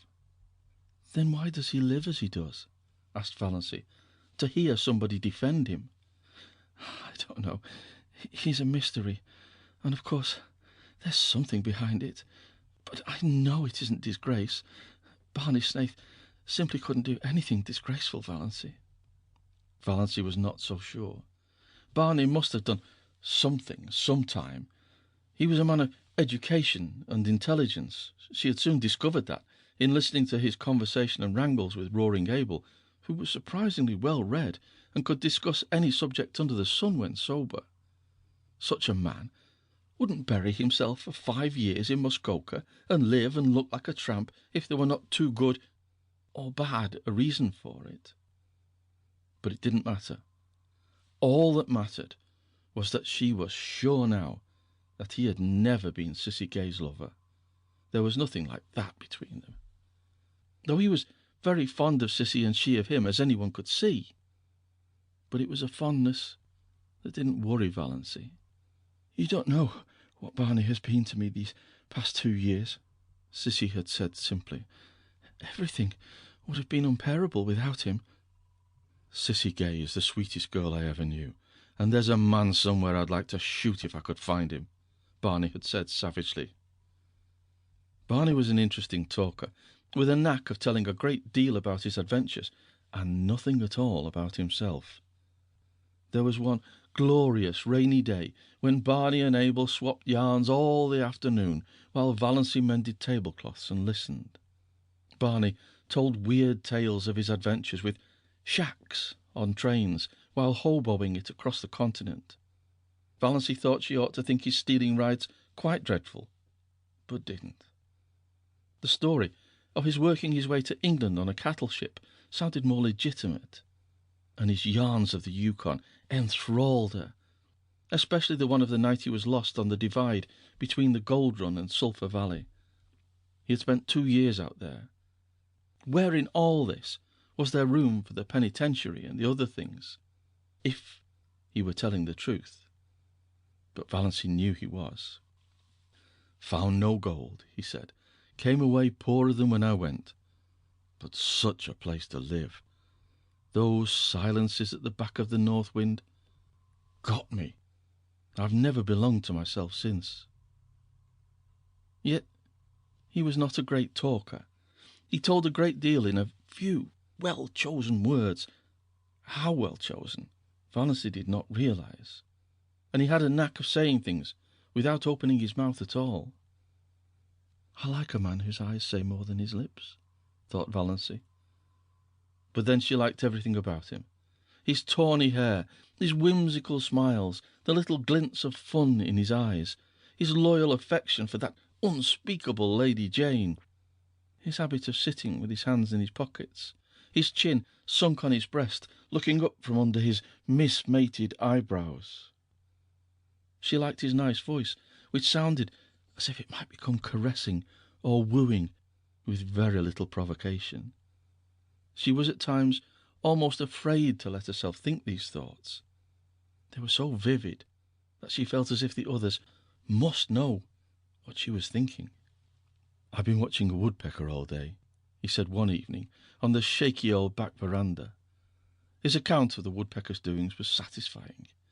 He had often some gay or cunning little anecdote of the woodfolk to tell them, and sometimes he and Roaring Abel smoked fiercely the whole evening and never said a word, while Cissy lay in the hammock swung between the veranda posts, and Valancy sat idly on the steps, her hands clasped over her knees, and wondered dreamily if she were really Valancy Stirling, and if it were only 3 weeks since she had left the ugly old house on Elm Street. The barrens lay before her in a white moon splendour, where dozens of little rabbits frisked. Barney, when he liked, could sit down on the edge of the barrens and lure those rabbits right to him by some mysterious sorcery he possessed. Valancy had once seen a squirrel leap from a scrub pine to his shoulder and sit there chattering to him. It reminded her of John Foster. It was one of the delights of Valancy's new life that she could read John Foster's books as often and as long as she wanted to. She read them all to Cissy, who loved them. She also tried to read them to Abel and Barney, who did not love them. Abel was bored, and Barney politely refused to listen at all. "Piffle," said Barney. Chapter 19. Of course, the Stirlings had not left the poor maniac alone all this time, or refrained from heroic efforts to rescue her perishing soul and reputation. Uncle James, whose lawyer had helped him as little as his doctor, came one day and, finding Valancy alone in the kitchen, as he supposed, gave her a terrible talking to, told her she was breaking her mother's heart and disgracing her family. "But why?" said Valancy, not ceasing to scour her porridge pot decently. "I'm doing honest work for honest pay. What is there in that is disgraceful?" "Don't quibble, Valancy," said Uncle James solemnly. "This is no fit place for you to be, and you know it. Why, I'm told that jailbird Snaith is hanging around here every evening." "Not every evening," said Valancy reflectively. "No, not quite every evening." It's insufferable," said Uncle James violently. "Valancy, you must come home. We won't judge you harshly. I assure you we won't. We will overlook all this." "Thank you," said Valancy. "Have you no sense of shame?" demanded Uncle James. "Oh, yes, but the things I am ashamed of are not the things you are ashamed of." Valancy proceeded to rinse her dishcloth meticulously. Still was Uncle James patient. He gripped the sides of his chair and ground his teeth. "We know your mind isn't just right. We'll make allowances, but you must come home. You shall not stay here with that drunken, blasphemous old scoundrel." "Were you by any chance referring to me, Mr. Sterling?" demanded Roaring Abel, suddenly appearing in the doorway of the back veranda, where he had been smoking a peaceful pipe and listening to old Jim Sterling's tirade with huge enjoyment. His red beard fairly bristled with indignation, and his huge eyebrows quivered. But cowardice was not among James Sterling's shortcomings. "I was, and furthermore I want to tell you that you have acted an iniquitous part in luring this weak and unfortunate girl away from her home and friends, and I will have you punished yet for it." James Sterling got no further. Roaring Abel crossed the kitchen at a bound, caught him by his collar and his trousers, and hurled him through the doorway and over the garden paling with as little apparent effort as he might have employed in whisking a troublesome kitten out of the way. "The next time you come back here," he bellowed, "I'll throw you through the window, and all the better if the window is shut. Come in here, thinking yourself God to put the world to rights." Valancy candidly and unashamedly owned to herself that she had seen few more satisfying sights than Uncle James's coat-tails flying out into the asparagus bed. She had once been afraid of this man's judgment. Now she saw clearly that he was nothing but a rather stupid little village tin god. Roaring Abel turned with his great broad laugh. "He'll think of that for years when he wakes up in the night. The Almighty made a mistake in making so many Sterlings, but since they are made, we've got to reckon with them. Too many to kill out. But if they come here bothering you, I'll shoo 'em off before a cat could lick its ear." The next time they sent Dr. Sterling. Surely Roaring Abel would not throw him into asparagus beds. Dr. Sterling was not so sure of this, and had no great liking for the task. He did not believe Valancy Sterling was out of her mind. She had always been queer. He, Dr. Sterling, had never been able to understand her. Therefore, beyond doubt, she was queer. She was only just a little queerer than usual now, and Dr. Sterling had his own reasons for disliking Roaring Abel. When Dr. Sterling had first come to Deerwood, he had had a liking for long hikes around Miss Dorwis and Muskoka. On one of these occasions he had got lost, and after much wandering had fallen in with Roaring Abel with his gun over his shoulder. Dr. Sterling had contrived to ask his question in about the most idiotic manner possible. He said, "Can you tell me where I'm going?" "How the devil should I know where you're going, Gosling?" retorted Abel contemptuously. Dr. Sterling was so enraged that he could not speak for a moment or two, and in that moment Abel had disappeared into the woods. Dr. Sterling had eventually found his way home, but he had never hankered to encounter Abel Gay again. Nevertheless, he came now to do his duty. Valancy greeted him with a sinking heart. She had to own to herself that she was terribly afraid of Dr. Sterling still. She had a miserable conviction that if he shook his long bony finger at her and told her to go home, she dared not disobey. "Mr. Gay," said Dr. Sterling politely and condescendingly, "may I see Miss Sterling alone for a few minutes?" Roaring Abel was a little drunk, just drunk enough to be excessively polite and very cunning. He had been on the point of going away when Dr. Sterling arrived, But now he sat down in a corner of the parlour and folded his arms. "No, no, mister," he said solemnly. "That wouldn't do. Wouldn't do at all. I've got the reputation of my household to keep up. I've got to chaperone this young lady. Can't have any sparking going on here behind my back." Outraged, Dr. Stalling looked so terrible that Valancy wondered how Abel could endure his aspect. But Abel was not worried at all. "Do you know anything about it, anyway?" he asked genially. "About what?" "Sparking," said Abel coolly. Poor Dr. Stalling, who had never married because he believed in a celibate clergy, would not notice this ribald remark. He turned his back on Abel and addressed himself to Valancy. "Miss Stirling, I am here in response to your mother's wishes. She begged me to come. I am charged with some messages from her. Will you—" He wagged his forefinger. "Will you hear them?" "Yes," said Valancy faintly, eyeing the forefinger. It had a hypnotic effect on her. "The first is this. If you will leave this... "House," interjected Roaring Abel. House. Trouble with an impediment in your speech, ain't you, mister? "This place, and return to your home. Mr. James Stirling will himself pay for a good nurse to come here and wait on Miss Gay." Back of her terror, Valancy smiled in secret. Uncle James must indeed regard the matter as desperate, when he would loosen his purse strings like that. At any rate, her clan no longer despised her or ignored her. She had become important to them. "That's my business, mister," said Abel.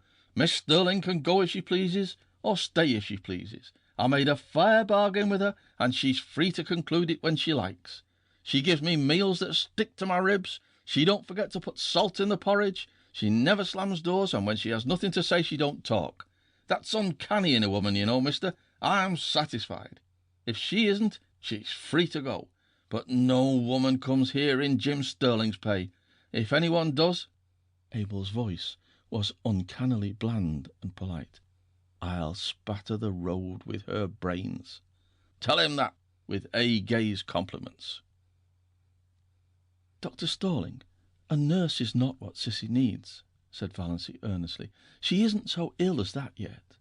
What she wants is companionship, somebody she knows and likes just to live with her. You can understand that, I'm sure." "I understand that your motive is quite commendable." Dr. Stalling felt he was very broad-minded indeed, especially as in his secret soul he did not believe Valancy's motive was commendable. He hadn't the least idea what she was up to, but he was sure her motive was not commendable. When he could not understand a thing, he straightway condemned it, simplicity itself. "But your first duty is to your mother. She needs you. She implores you to come home. She will forgive everything if you will only come home." "That's a pretty little thought," remarked Abel meditatively, as he ground some tobacco up in his hand. Dr. Stalling ignored him. "She entreats, but I, Miss Stirling—" Dr. Stalling remembered that he was an ambassador of Jehovah. "I command, as your pastor and spiritual guide, I command you to come home with me this very day. Get your hat and coat, and come now." Dr. Stalling shook his finger at Valancy. Before that pitiless finger she drooped and wilted visibly. "She's giving in," thought Roaring Abel. "She'll go with him. Beats all, the power these preacher fellows have over women." Valancy was on the point of obeying Dr. Stalling. She must go home with him and give up. She would lapse back to Doss Stirling again, and for her few remaining days or weeks be the cowed, futile creature she had always been. It was her fate, typified by that relentless, uplifted forefinger. She could no more escape from it than Roaring Abel from his predestination. She eyed it as the fascinated bird eyes the snake. Another moment. "Fear is the original sin," suddenly said a still, small voice, away back of Valancy's consciousness. Almost all the evil in the world has its origin in the fact that someone is afraid of something." Valency stood up. She was still in the clutches of fear, but her soul was her own again. She would not be false to that inner voice. "Dr. Stalling," she said slowly, "I do not at present owe any duty to my mother. She is quite well. She has all the assistance and companionship she requires. She does not need me at all. I am needed here. I'm going to stay here." "There's spunk for you," said Roaring Abel admiringly. Dr. Stalling dropped his forefinger. One could not keep on shaking a finger forever. "Miss Stirling, is there nothing that can influence you? Do you remember your childhood days?" "Perfectly, and hate them." "Do you realize what people will say? What they are saying?"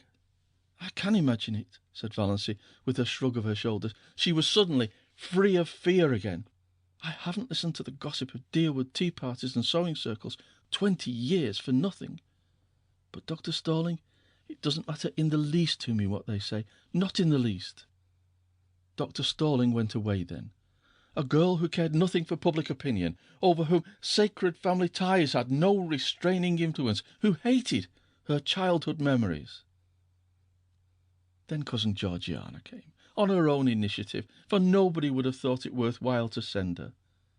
She found Valency alone, weeding the little vegetable garden she had planted, and she made all the platitudinous pleas she could think of. Valency heard her patiently. Cousin Georgiana wasn't such a bad old soul.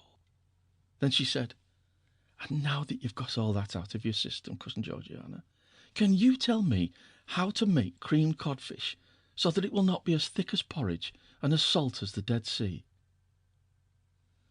"We'll just have to wait," said Uncle Benjamin. "After all, Sissy Gay can't live long. Dr. Marsh tells me she may drop off any day." Mrs. Frederick wept. It would really have been so much easier to bear if Valency had died. She could have worn mourning then. End of section 10. Chapter 20. When Abel Gay paid Valency her first month's wages, which he did promptly, in bills reeking with the odour of tobacco and whisky, Valency went into Deerwood and spent every cent of it. She got a pretty green crepe dress, with a girdle of crimson beads at a bargain sale, a pair of silk stockings to match, and a little crinkled green hat with a crimson rose in it. She even bought a foolish little beribboned and belaced nightgown. She passed the house on Elm Street twice. Valency never even thought about it as home, but saw no one. No doubt her mother was sitting in the room this lovely June evening playing solitaire and cheating. Valency knew that Mrs. Frederick always cheated. She never lost a game. Most of the people Valency met looked at her seriously and passed her with a cool nod. Nobody stopped to speak to her. Valency put on her green dress when she got home. Then she took it off again. She felt so miserably undressed in its low neck and short sleeves, and that low crimson girdle around the hips seemed positively indecent. She hung it up in the closet, feeling flatly that she had wasted her money. She would never have the courage to wear that dress. John Foster's arraignment of fear had no power to stiffen her against this. In this one thing, habit and custom were still all-powerful. Yet she sighed as she went down to meet Barney Snaith in her old snuff-brown silk. That green thing had been very becoming. She had seen so much in her one ashamed glance. Above it, her eyes had looked like odd brown jewels, and the girdle had given her flat figure an entirely different appearance. She wished she could have left it on, but there were some things John Foster did not know. Every Sunday evening, Valency went to the little Free Methodist church in a valley on the edge of Up Back, a spireless little grey building among the pines, with a few sunken graves and mossy gravestones in the small, paling-encircled, grass-grown square beside it. She liked the minister who preached there. He was so simple and sincere. An old man who lived in Port Lawrence and came out by the lake in a little disappearing propeller boat to give a free service to the people of the small, stony farms back of the hills, who would otherwise never have heard any gospel message. She liked the simple service and the fervent singing. She liked to sit by the open window and look out into the pine woods. The congregation was always small. The Free Methodists were few in number, poor and generally illiterate. But Valency loved those Sunday evenings.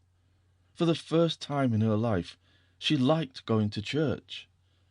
The rumour reached Deerwood that she had turned Free Methodist and sent Mrs. Frederick to bed for a day. But Valency had not turned anything. She went to the church because she liked it, and because in some inexplicable way it did her good. Old Mr. Towers believed exactly what he preached, and somehow it made a tremendous difference. Oddly enough, Roaring Abel disapproved of her going to the hill church as strongly as Mrs. Frederick herself could have done. He had no use for Free Methodists. He was a Presbyterian. But Valency went in spite of him. "We'll hear something worse than that about her soon," Uncle Benjamin predicted gloomily. They did. Valency could not quite explain, even to herself, just why she wanted to go to that party. It was a dance up back at Chidley Corners, and dances at Chidley Corners were not, as a rule, the sort of assemblies where well-brought-up young ladies were found. Valency knew it was coming off, for Roaring Abel had been engaged as one of the fiddlers. But the idea of going had never occurred to her until Roaring Abel himself broached it at supper. "You come with me to the dance," he ordered. "It'll do you good. Put some colour in your face. You look peaked. You want something to liven you up." Valency found herself suddenly wanting to go. She knew nothing at all of what dances at Chidley Corners were apt to be like. Her idea of dances had been fashioned on the correct affairs that went by that name in Deerwood and Port Lawrence. Of course she knew the Corners dance wouldn't be just like them, much more informal, of course, but so much the more interesting. Why shouldn't she go? Cissy was in a week of apparent health and improvement. She wouldn't mind staying alone in the least. She entreated Valency to go if she wanted to, and Valency did want to go. She went to her room to dress. A rage against the snuff-brown silk seized her. Wear that to a party? Never. She pulled her green crepe from its hanger and put it on feverishly. It was nonsense to feel so naked, just because her neck and arms were bare. That was just her old maidishness. She would not be ridden by it. On went the dress, the slippers. It was the first time she had worn a pretty dress since the organdies of her early teens, and they had never made her look like this. If she only had a necklace or something, she wouldn't feel so bare then. She ran down to the garden. There were clovers there, great crimson things growing in the long grass. Valency gathered handfuls of them and strung them on a cord. Fastened above her neck, they gave her the comfortable sensation of a collar, and were oddly becoming. Another circlet of them went round her hair, dressed in the low puffs that became her. Excitement brought those faint pink stains to her face. She flung on her coat and pulled the little twisty hat over her hair. "You look so nice and different, dear," said Cissy. "Like a green moonbeam with a gleam of red in it, if there could be such a thing." Valency stooped to kiss her. "I don't feel right about leaving you alone, Cissy." "Oh, I'll be all right. I feel better tonight than I have for a long while. I've been feeling badly to see you sticking here so closely on my account. I hope you'll have a nice time. I never was at a party at the Corners, but I used to go sometimes, long ago, to dances up back. We always had good times. And you needn't be afraid of Father being drunk tonight. He never drinks when he engages to play for a party, but there may be liquor. What will you do if it gets rough?" "Nobody would molest me." "Not seriously, I suppose.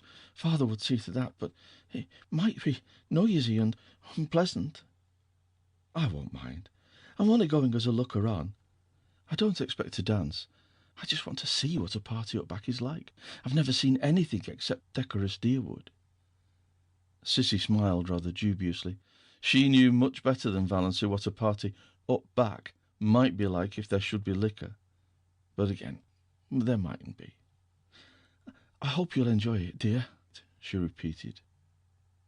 Valency enjoyed the drive there. They went early, for it was 12 miles to Chidley Corners, and they had to go in Abel's old ragged-top buggy. The road was rough and rocky, like most Muskoka roads, but full of the austere charm of northern woods. It wound through beautiful, purring pines that were ranks of enchantment in the June sunset, and over the curious jade-green rivers of Muskoka, fringed by aspens that were always quivering with some supernal joy. Roaring Abel was excellent company too. He knew all the stories and legends of the wild, beautiful up-back, and he told them to Valency as they drove along. Valency had several fits of inward laughter over what Uncle Benjamin and Aunt Wellington et al. Would feel and think and say if they saw her driving with Roaring Abel in that terrible buggy to a dance at Chidley Corners. At first the dance was quiet enough, and Valency was amused and entertained. She even danced twice herself, with a couple of nice up-back boys who danced beautifully and told her she did too.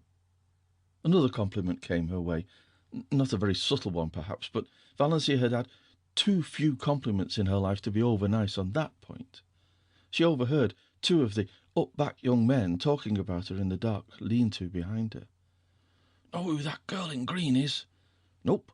Guess she's from out front. The port, maybe. Got a stylish look to her. No beaut, but cute-looking, I'll say. D'you ever see such eyes?" The big room was decorated with pine and fir boughs and lighted by Chinese lanterns.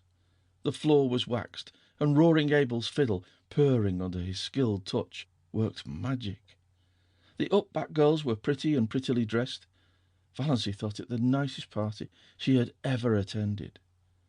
By 11 o'clock she had changed her mind. A new crowd had arrived, a crowd unmistakably drunk. Whisky began to circulate freely. Very soon almost all the men were partly drunk. Those in the porch and outside around the door began howling "Come all ye's," and continued to howl them. The room grew noisy and reeking. Quarrels started up here and there.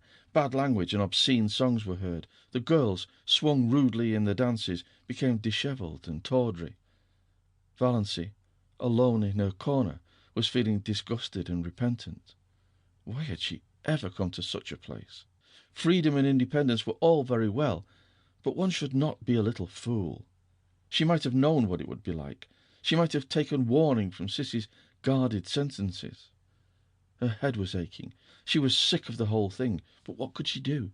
She must stay to the end. Abel could not leave till then, and that would probably not be till 3 or 4 in the morning. The new influx of boys had left the girls far in the minority, and partners were scarce. Valency was pestered with invitations to dance. She refused them all shortly, and some of her refusals were not well taken. There were muttered oaths and sullen looks.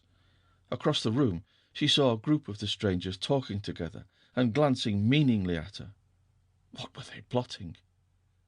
It was at this moment that she saw Barney Snaith looking in over the heads of the crowds at the doorway. Valency had 2 distinct convictions. One was that she was quite safe now.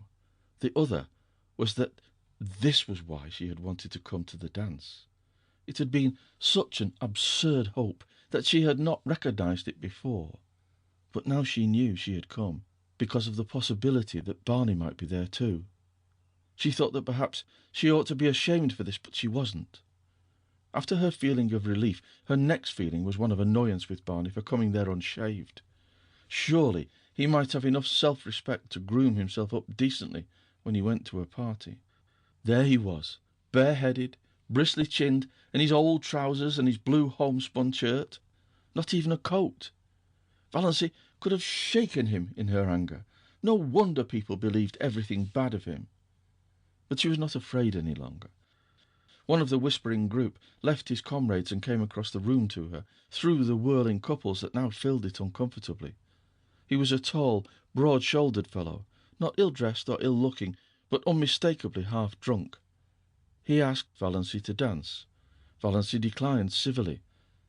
His face turned livid. He threw his arm about her and pulled her to him. His hot, whiskied breath burned her face. "We won't have fighting lady airs here, my girl. If you ain't too good to come here, you ain't too good to dance with us. Me and my pals have been watching you. You've got to give us each a turn and a kiss to boot." Valancy tried desperately and vainly to free herself. She was being dragged out into the maze of shouting, stamping, yelling dancers. The next moment, the man who held her went staggering across the room from a neatly planted blow on the jaw, knocking down whirling couples as he went. Valancy felt her arms grasped. "This way, quick," said Barney Snaith. He swung her out through the open window behind him, vaulted lightly over the sill and caught her hand. "Quick, we must run for it. They'll be after us." Valancy ran as she had never run before, clinging tight to Barney's hand, wondering why she did not drop dead in such a mad scamper. Suppose she did? What a scandal it would make for her poor people. For the first time, Valancy felt a little sorry for them. Also, she felt glad that she had escaped from that horrible row.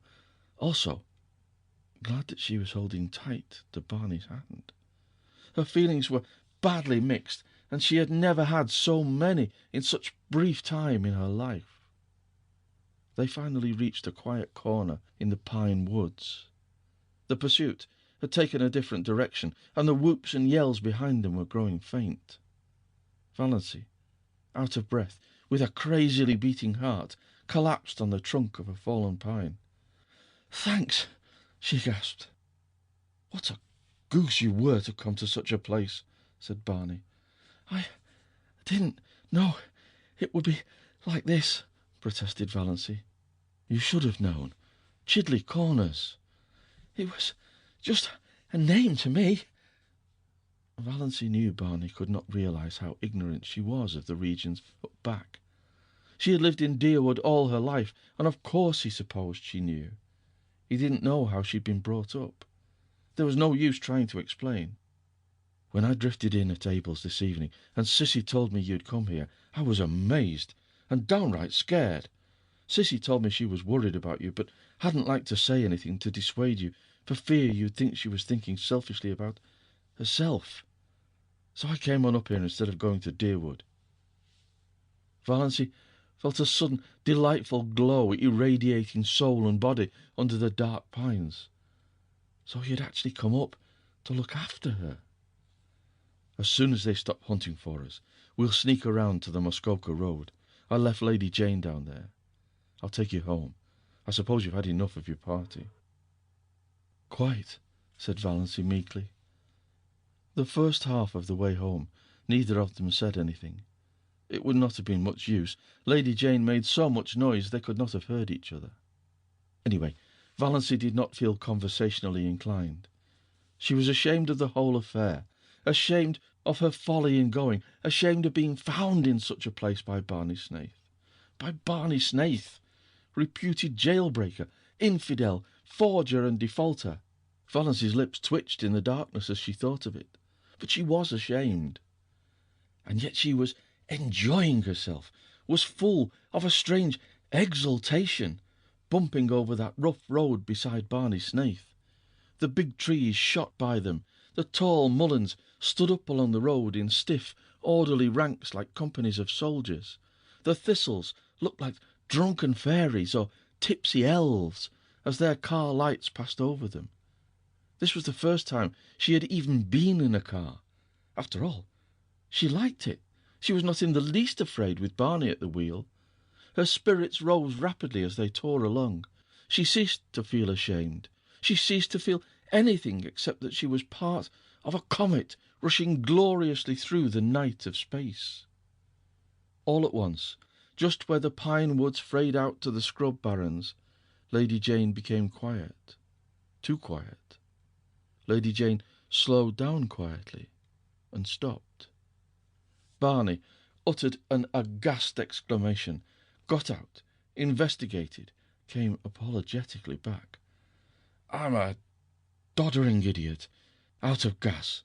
I knew I was short when I left home, but I meant to fill up in Deerwood. Then I forgot all about it in my hurry to get to the corners." "What can we do?" asked Valancy coolly. "I don't know. There's no gas nearer than Deerwood, 9 miles away, and I don't dare leave you here alone. There are always tramps on this road, and some of those crazy fools back at the corners may come straggling along presently. There were boys there from the port. As far as I can see, the best thing to do is for us to just sit patiently here until some car comes along and lends us enough gas to get to Roaring Gables with." "Well, what's the matter with that?" said Valancy. "We may have to sit here all night," said Barney. "I don't mind," said Valancy. Barney gave a short laugh. "If you don't, I needn't. I haven't any reputation to lose." "Nor I," said Valancy comfortably. End of section 11. Read by Bryn Roberts.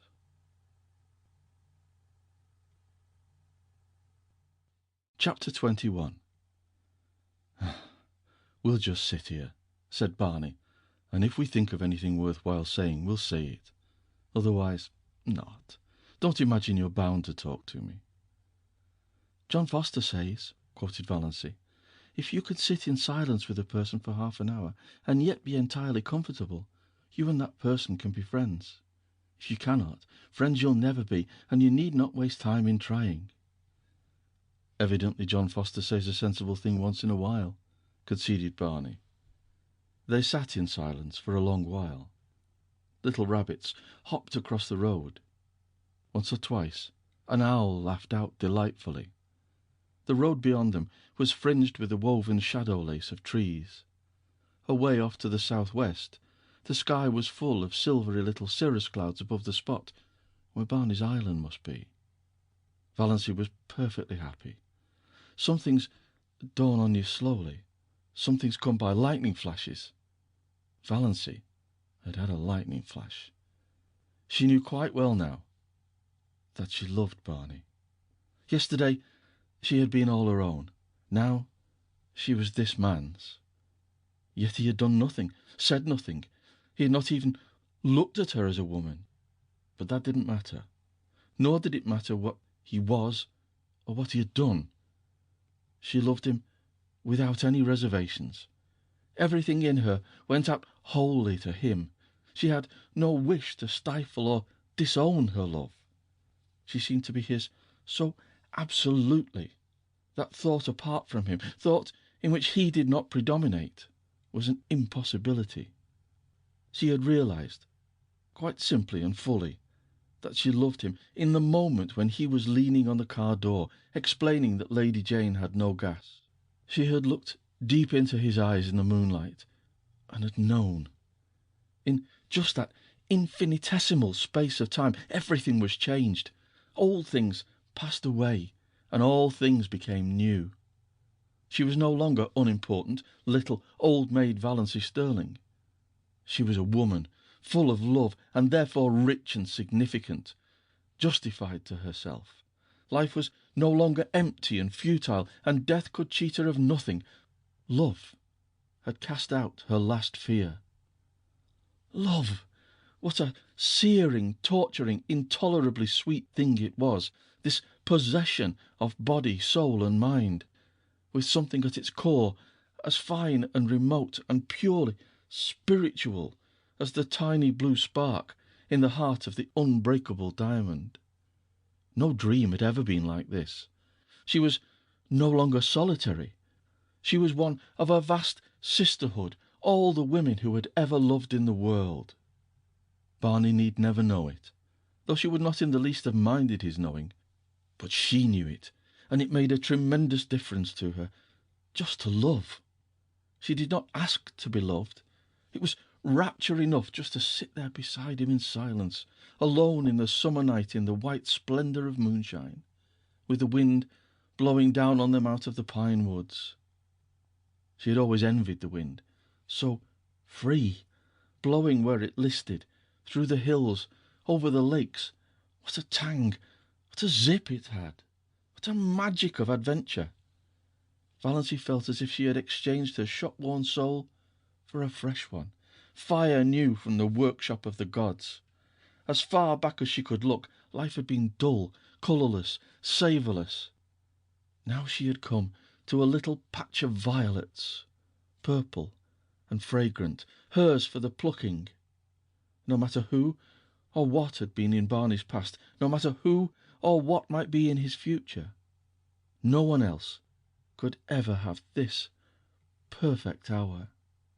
She surrendered herself utterly to the charm of the moment. "Ever dream of ballooning?" said Barney suddenly.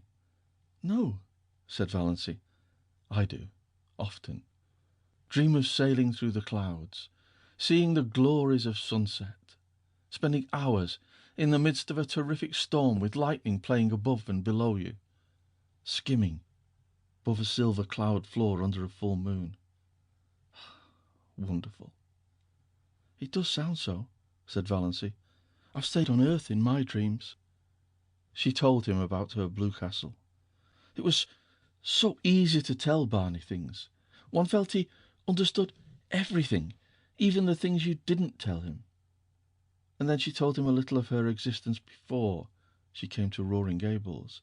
She wanted him to see why she had gone to the dance up back. "You see, I've never had any real life," she said.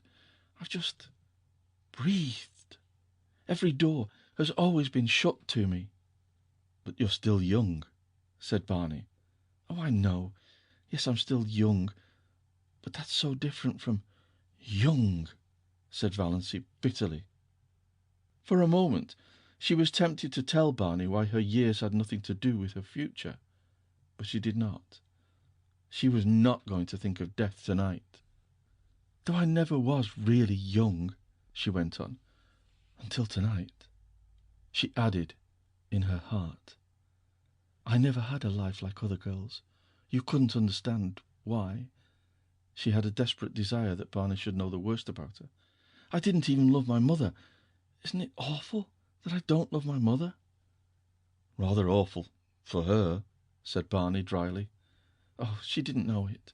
She took my love for granted, and I wasn't any use or comfort to her or anybody. I was just a vegetable, and I got tired of it.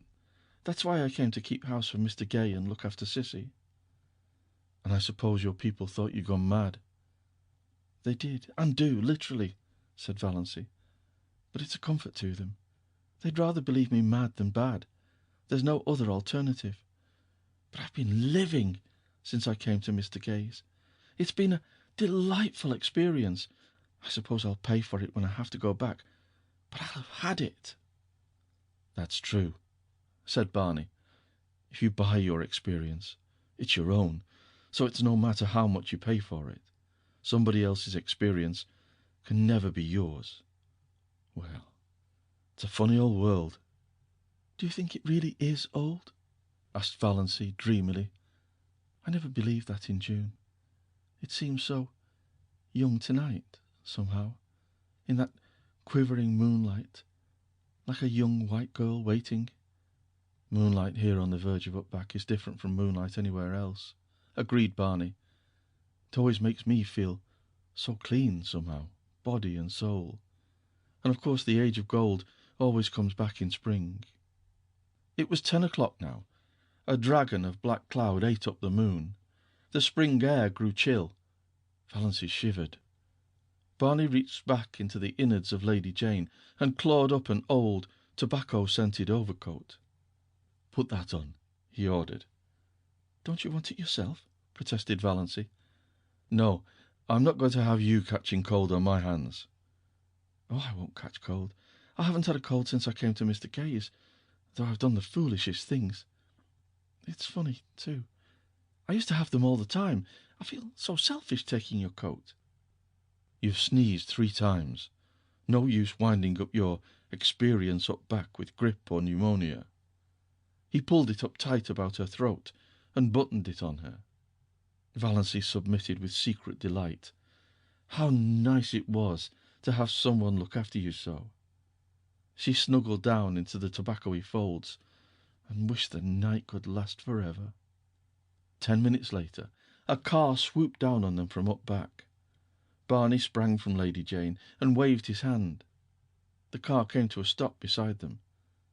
Valancy saw Uncle Wellington and Olive gazing at her in horror from it. So Uncle Wellington had got a car, and he must have been spending the evening up at Miss Storwish with Cousin Herbert.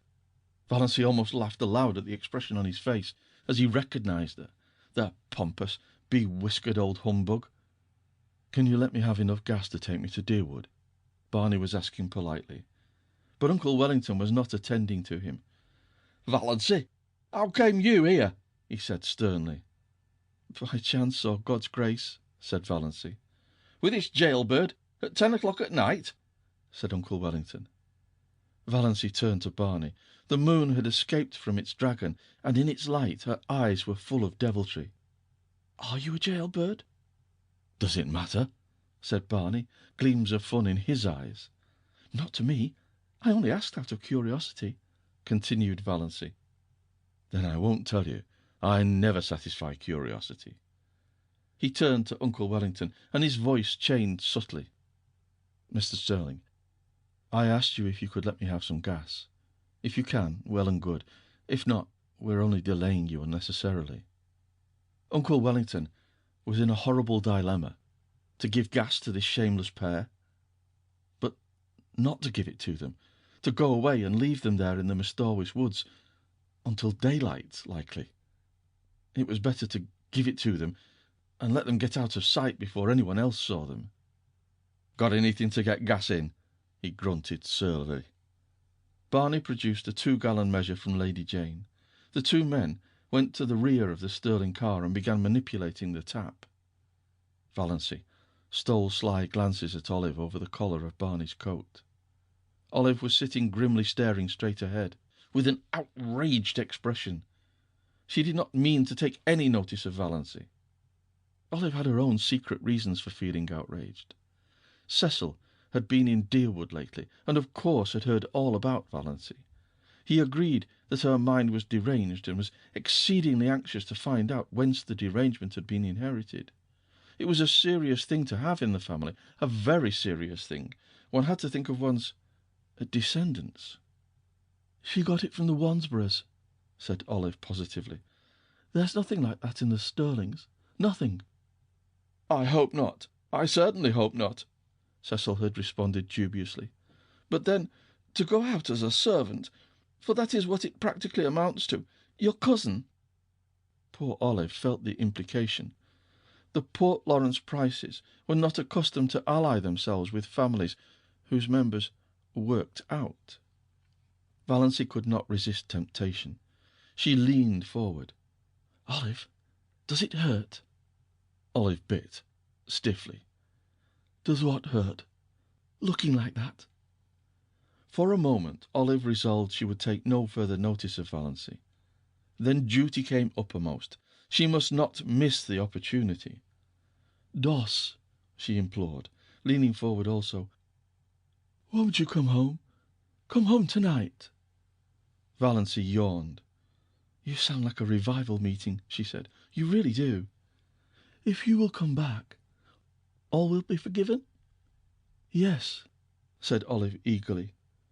Wouldn't it be splendid if she could induce the prodigal daughter to return? "We'll never cast it up to you, Doss. There are nights when I cannot sleep for thinking of you." "And me having the time of my life," said Valancy, laughing. "Doss, I can't believe you're bad. I've always said you couldn't be bad." "I don't believe I can be," said Valancy. "I'm afraid I'm hopelessly proper. I've been sitting here for 3 hours with Barney Snaith, and he hasn't even tried to kiss me. I wouldn't have minded if he had, Olive." Valancy was still leaning forward. Her little hat with its crimson rose was tilted down over one eye. Olive stared. In the moonlight, Valancy's smile. What had happened to Valancy? She looked not pretty. Doss couldn't be pretty, but provocative, fascinating. Yes, abominably so. Olive drew back. It was beneath her dignity to say more. After all, Valancy must be both mad and bad. "Thanks, that's enough," said Barney behind the car. "Much obliged, Mr. Sterling. 2 gallons, 70 cents, thank you." Uncle Wellington climbed foolishly and feebly into his car. He wanted to give Snaith a piece of his mind, but dared not. Who knew what the creature might do if provoked? No doubt he carried firearms. Uncle Wellington looked indecisively at Valancy, but Valancy had turned her back on him and was watching Barney pour the gas into Lady Jane's maw. "Drive on," said Olive decisively. "There's no use in waiting here. Let me tell you what she said to me." "The little hussy, the shameless little hussy," said Uncle Wellington. Chapter 22. The next thing the Stirlings heard was that Valancy had been seen with Barney Snaith in a movie theatre in Port Lawrence, and after it at supper in a Chinese restaurant there. This was quite true, and no one was more surprised at it than Valancy herself. Barney had come along in Lady Jane one dim twilight, and told Valancy unceremoniously, if she wanted a drive, to hop in. "I'm going to the port. Will you go there with me?" His eyes were teasing, and there was a bit of defiance in his voice. Valancy, who did not conceal from herself that she would have gone anywhere with him to any place, hopped in without more ado. They tore into and through Deerwood. Mrs. Frederick and Cousin Stickles, taking a little air on the veranda, saw them whirl by in a cloud of dust, and sought comfort in each other's eyes. Valancy, who in some dim pre-existence had been afraid of a car, was hatless, and her hair was blowing wildly round her face. She would certainly come down with bronchitis and die at Roaring Abel's. She wore a low-necked dress, and her arms were bare. That Snaith creature was in his shirt-sleeves, smoking a pipe. They were going at the rate of 40 miles an hour. 60, Cousin Stickles averred. Lady Jane could hit the pike when she wanted to. Valancy waved her hand gaily to her relatives. As for Mrs. Frederick, she was wishing she knew how to go into hysterics. "Was it for this," she demanded in hollow tones, "that I suffered the pangs of motherhood?" "I will not believe," said Cousin Stickles solemnly, "that our prayers will not yet be answered." Who will protect that unfortunate girl when I am gone?" moaned Mrs. Frederick.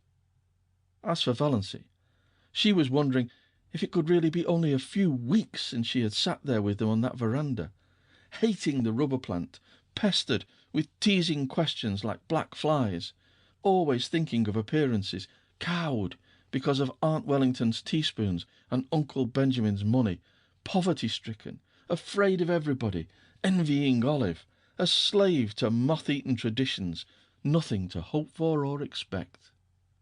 And now every day was a gay adventure.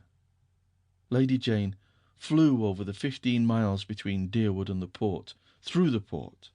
The way Barney went past traffic policemen was not holy. The lights were beginning to twinkle out like stars in the clear, lemon-hued twilight air.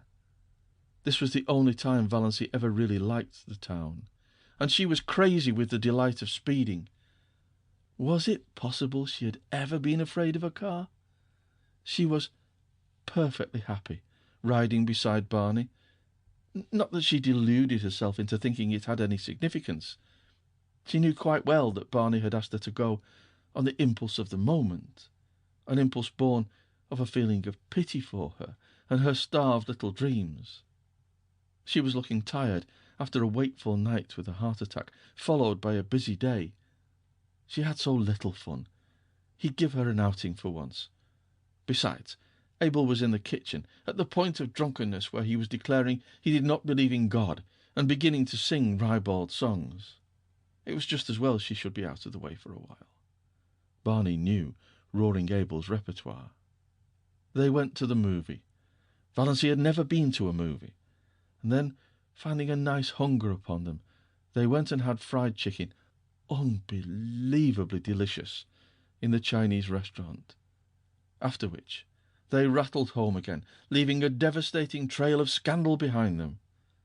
Mrs. Frederick gave up going to church altogether. She could not endure her friends' pitying glances and questions. But Cousin Stickles went every Sunday. She said they had been given a cross to bear.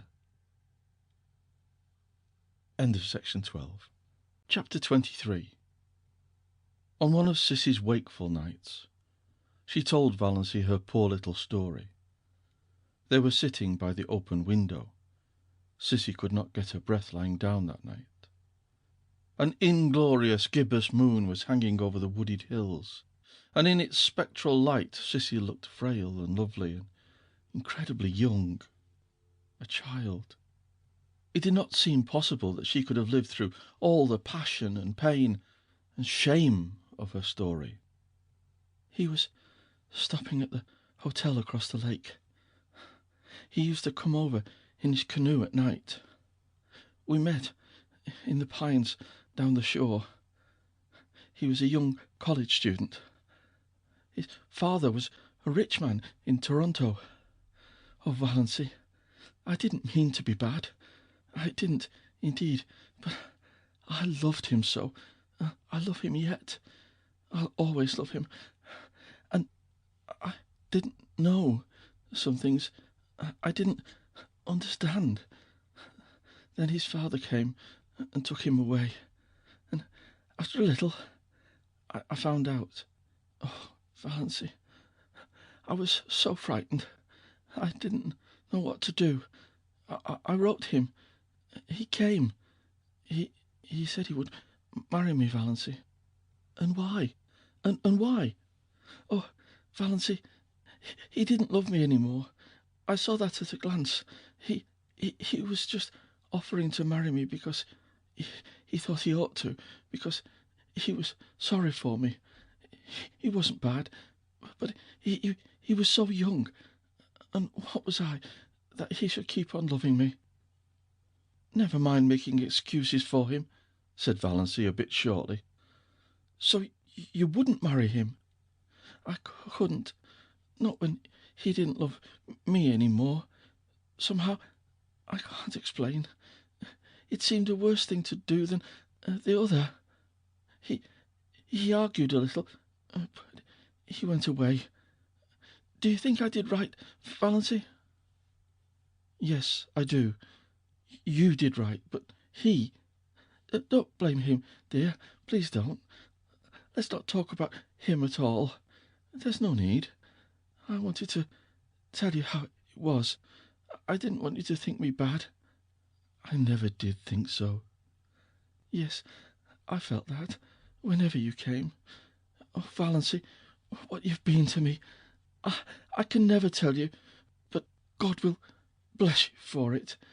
I know he will, with what measure ye meet. Sissy sobbed for a few minutes in Valency's arms. Then she wiped her eyes. Well, that's almost all. I came home. I wasn't really so very unhappy. I suppose I should have been, but I wasn't. Father wasn't hard on me, and my baby was so sweet while he lived. I was even happy. I loved him so much, the dear little thing. He was so sweet, Valency, with such lovely blue eyes and little rings of pale gold hair like silk floss, and tiny dimpled hands. I used to bite his satin-smooth little face all over, softly, so as not to hurt him, you know. I know, said Valency, wincing. I know. A woman always knows, and dreams. And he was all mine. Nobody else had any claim on him when he died. Oh, Valency, I thought I must die too. I didn't see how anybody could endure such anguish and live. To see his dear little eyes and know he would never open them again. To miss his warm little body nestled against mine at night, and think of him sleeping alone and cold, his wee face under the hard frozen earth. It was so awful the first year. After that it was a little easier. I didn't keep thinking of this day last year, but I was so glad when I found out I was dying. Who could endure life if it were not for the hope of death? Murmured Valency softly. It was, of course, a quotation from some book of John Foster's. I'm glad I told you all about it, sighed Sissy.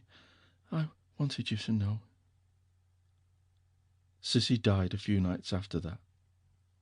Roaring Abel was away.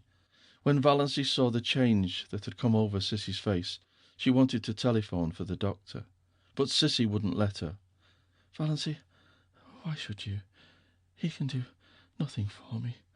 I've known for several days that this was near. Let me die in peace, dear, just holding your hand.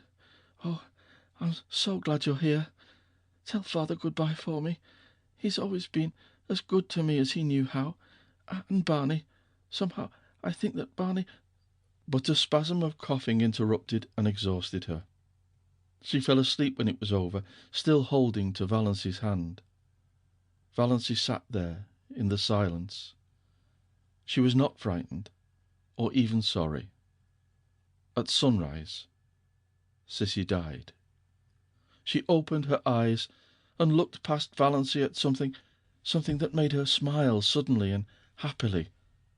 And smiling, she died. Valancy crossed Cissy's hands on her breast and went to the open window. In the eastern sky, amid the fires of sunrise, an old moon was hanging, as slender and lovely as a new moon. Valancy had never seen an old moon before. She watched it pale and fade until it paled and faded out of sight in the living rose of day. A little pool in the barrens shone in the sunrise like a great golden lily. But the world suddenly seemed a colder place to Valancy. Again, nobody needed her. She was not in the least sorry Cecilia was dead. She was only sorry for all her suffering in life. But nobody could ever hurt her again. Valancy had always thought death dreadful, but Cissy had died so quietly, so pleasantly, and at the very last, something had made up to her for everything. She was lying there now, in her white sleep, looking like a child, beautiful, all the lines of shame and pain gone. Roaring Abel drove in, justifying his name. Valancy went down and told him. The shock sobered him at once. He slumped down on the seat of his buggy, his great head hanging. "Cissy dead, Cissy dead," he said vacantly. "I didn't think it would have come so soon. Dead. She used to run down the lane to meet me with a little white rose stuck in her hair. Cissy used to be a pretty little girl, and a good little girl." "She has always been a good little girl," said Valancy. Chapter 24. Valancy herself made Cissy ready for burial. No hands but hers should touch that pitiful, wasted little body. The old house was spotless on the day of the funeral. Barney Snaith was not there. He had done all he could to help Valancy before it. He had shrouded the pale Cecilia in white roses from the garden, and then had gone back to his island. But everybody else was there. All Deerwood and up back came. They forgave Cissy splendidly at last. Mr. Bradley gave a very beautiful funeral address. Valancy had wanted her old Free Methodist man, but Roaring Abel was obdurate. He was a Presbyterian, and no one but a Presbyterian minister should bury his daughter. Mr. Bradley was very tactful. He avoided all dubious points, and it was plain to be seen he hoped for the best. 6 reputable citizens of Deerwood bore Cecilia Gay to her grave in decorous Deerwood Cemetery. Among them was Uncle Wellington. The Stirlings all came to the funeral, men and women. They had had a family conclave over it. Surely now that Cissy Gay was dead, Valancy would come home. She simply could not stay there with Roaring Abel. That being the case, the wisest course, decreed Uncle James, was to attend the funeral, legitimise the whole thing, so to speak, show Deerwood that Valancy had really done a most creditable deed in going to nurse poor Cecilia Gay, and that her family backed her up in it. Death, the miracle worker, suddenly made the thing quite respectable. If Valancy would return to home and decency, while public opinion was under its influence, all might yet be well. Society was suddenly forgetting all Cecilia's wicked doings and remembering what a pretty, modest little thing she had been. And motherless, you know, motherless. It was the psychological moment, said Uncle James. So the Stirlings went to the funeral. Even Cousin Gladys's neuritis allowed her to come. Cousin Stickles was there, her bonnet dripping all over her face, crying as woefully as if Cissy had been her nearest and dearest. Funerals always brought Cousin Stickles' own sad bereavement back. And Uncle Wellington was a pallbearer. Valancy, pale, subdued-looking, her slanted eyes smudged with purple, in her snuff-brown dress, moving quietly about, finding seats for people, consulting in undertones with minister and undertaker, marshalling the mourners into the parlour, was so decorous and proper and Stirlingish that her family took heart of grace. This was not, could not be, the girl who had sat all night in the woods with Barney Snaith, who had gone tearing bareheaded through Deerwood and Port Lawrence. This was the Valancy they knew, really surprisingly capable and efficient. Perhaps she had always been kept down a bit too much. Amelia really was rather strict, hadn't had a chance to show what was in her, so thought the Stirlings. And Edward Beck, from the Port Road, a widower with a large family, who was beginning to take notice, took notice of Valancy, and thought she might make a mighty fine second wife. No beauty, but a 50-year-old widower, Mr. Beck told himself very reasonably, couldn't expect everything. Altogether, it seemed that Valancy's matrimonial chances were never so bright as they were at Cecilia Gay's funeral. What the Stirlings and Edward Beck would have thought, had they known the back of Valancy's mind, must be left to the imagination. Valancy was hating the funeral, hating the people who came to stare with curiosity at Cecilia's marble-white face, hating the smugness, hating the dragging, melancholy singing, hating Mr. Bradley's cautious platitudes. If she could have had her absurd way, there would have been no funeral at all. She would have covered Cissy over with flowers, shut her away from prying eyes, and buried her beside her nameless little baby in the grassy burying ground under the pines of the up-back church, with a bit of kindly prayer from the old Free Methodist minister. She remembered Cissy saying once, "I wish I could be buried deep in the heart of the woods, where nobody would ever come to say, 'Cissy Gay is buried here,' and tell over my miserable story." But this, however, it would soon be over. Valancy knew, if the Stirlings and Edward Beck didn't, exactly what she intended to do then. She had lain awake all the preceding night thinking about it, and finally deciding on it. When the funeral procession had left the house, Mrs. Frederick sought out Valancy in the kitchen. "My child," she said tremulously, "you'll come home now?" "Home," said Valancy absently.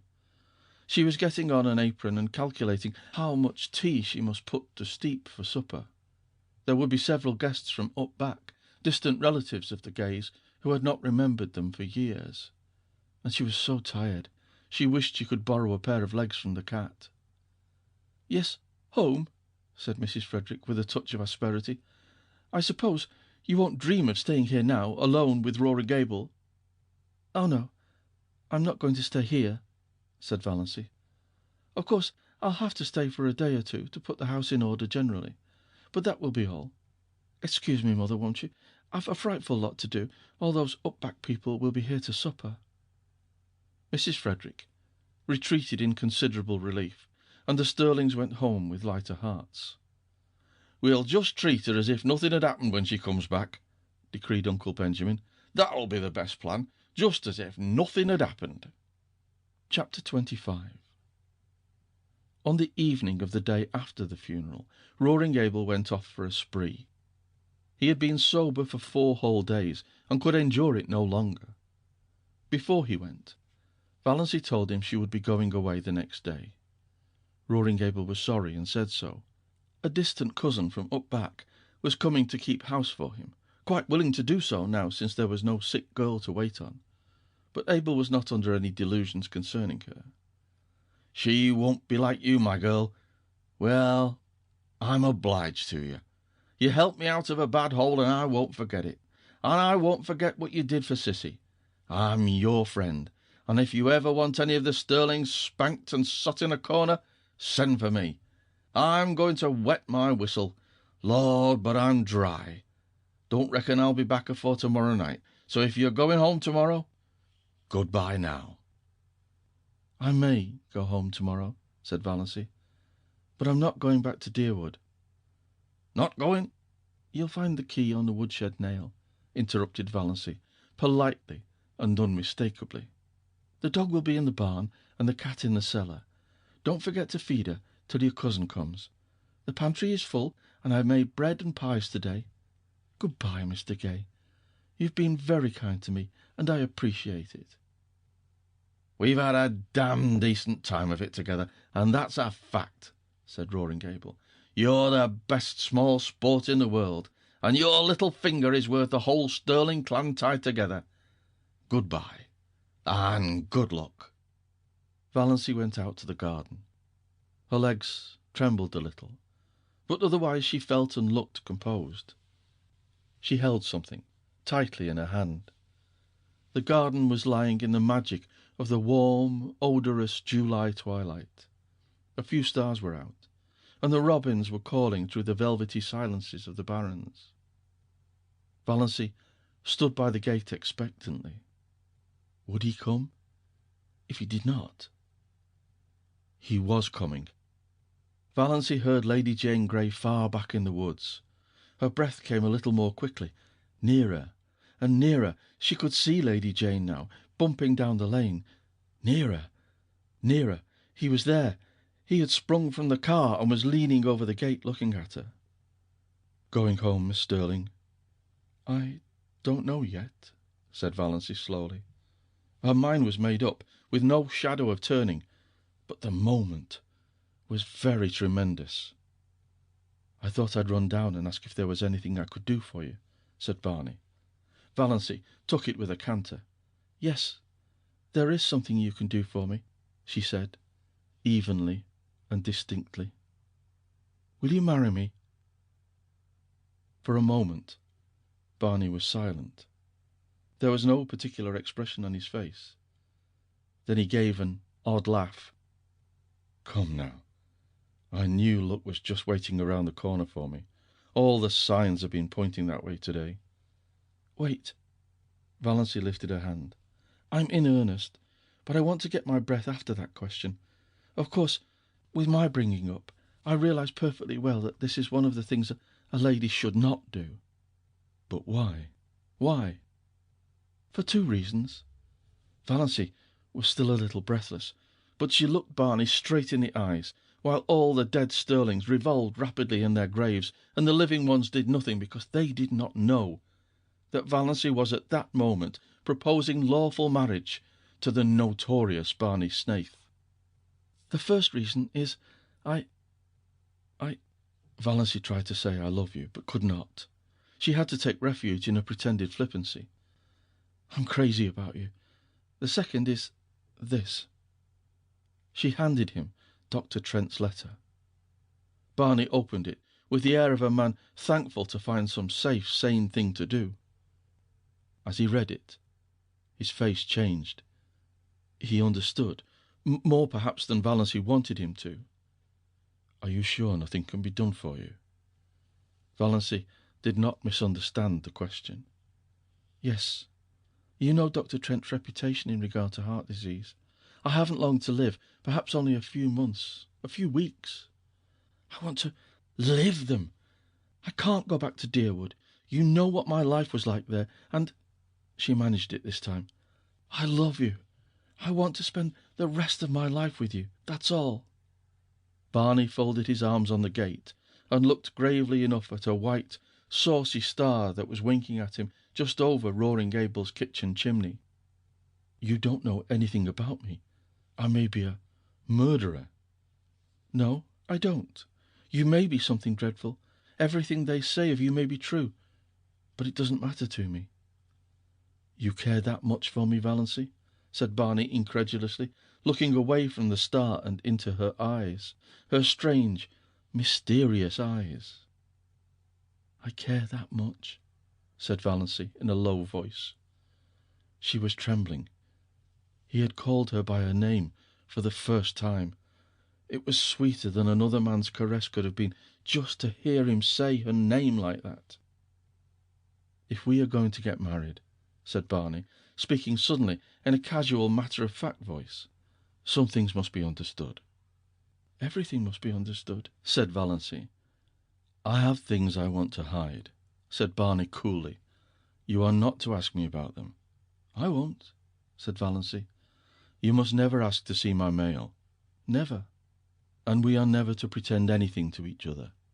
"We won't," said Valancy. "You won't even have to pretend you like me. If you marry me, I know you're only doing it out of pity." "And we'll never tell a lie to each other about anything, a big lie or a petty lie." "Especially a petty lie," agreed Valancy. "And you'll have to live back on my island. I won't live anywhere else." "That's partly why I want to marry you," said Valancy. Barney peered at her. "I believe you mean it." "Well, let's get married then." "Thank you," said Valancy, with a sudden return of primness. She would have been much less embarrassed if he had refused her. "I suppose I haven't any right to make conditions, but I'm going to make one. You are never to refer to my heart or my liability to sudden death. You are never to urge me to be careful. You are to forget, absolutely forget, that I'm not perfectly healthy. I have written a letter to my mother. Here it is. You are to keep it. I have explained everything in it. If I drop dead suddenly, as I likely will do, it will exonerate me in the eyes of your kindred from the suspicion of having poisoned you," said Barney with a grin. "Exactly." Valancy laughed gaily. "Dear me, I'm glad this is over. It's been a bit of an ordeal. You see, I'm not in the habit of going about asking men to marry me. It's so nice of you not to refuse me or offer to be a brother." "I'll go to the port tomorrow and get a license. We can be married tomorrow evening. Dr. Stalling, I suppose." "Heavens, no!" Valancy shuddered. "Besides, he wouldn't do it. He'd shake his forefinger at me, and I'd jilt you at the altar. No, I want my old Mr. Towers to marry me." "Will you marry me as I stand?" demanded Barney. A passing car, full of tourists, honked loudly, it seemed derisively. Valancy looked at him. Blue homespun shirt, nondescript hat, muddy overalls, unshaved. "Yes," she said. Barney put his hands over the gate and took her little cold ones gently in his. "Valancy," he said, trying to speak lightly, "of course I'm not in love with you. Never thought of such a thing as being in love. But, do you know, I've always thought you were a bit of a dear." End of section 13. Chapter 26. The next day passed for Valancy like a dream. She could not make herself or anything she did seem real. She saw nothing of Barney, though she expected he must go rattling past on his way to the port for a licence. Perhaps he had changed his mind. But at dusk the lights of Lady Jane suddenly swooped over the crest of the wooded hill beyond the lane. Valancy was waiting at the gate for her bridegroom. She wore her green dress and her green hat because she had nothing else to wear. She did not look or feel at all bride-like. She really looked like a wild elf strayed out of the greenwood. But that did not matter. Nothing at all mattered, except that Barney was coming for her. "Ready?" said Barney, stopping Lady Jane with some new, horrible noises. "Yes."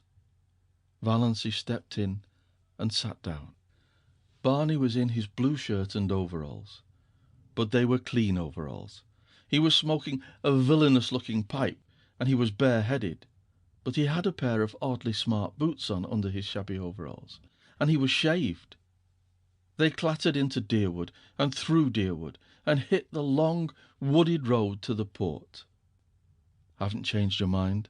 said Barney. "No. Have you?" "No." That was their whole conversation on the 15 miles. Everything was more dreamlike than ever.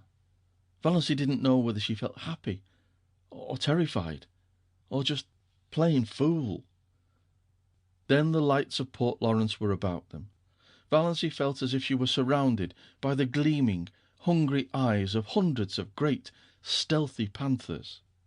Barney briefly asked where Mr. Towers lived, and Valency as briefly told him.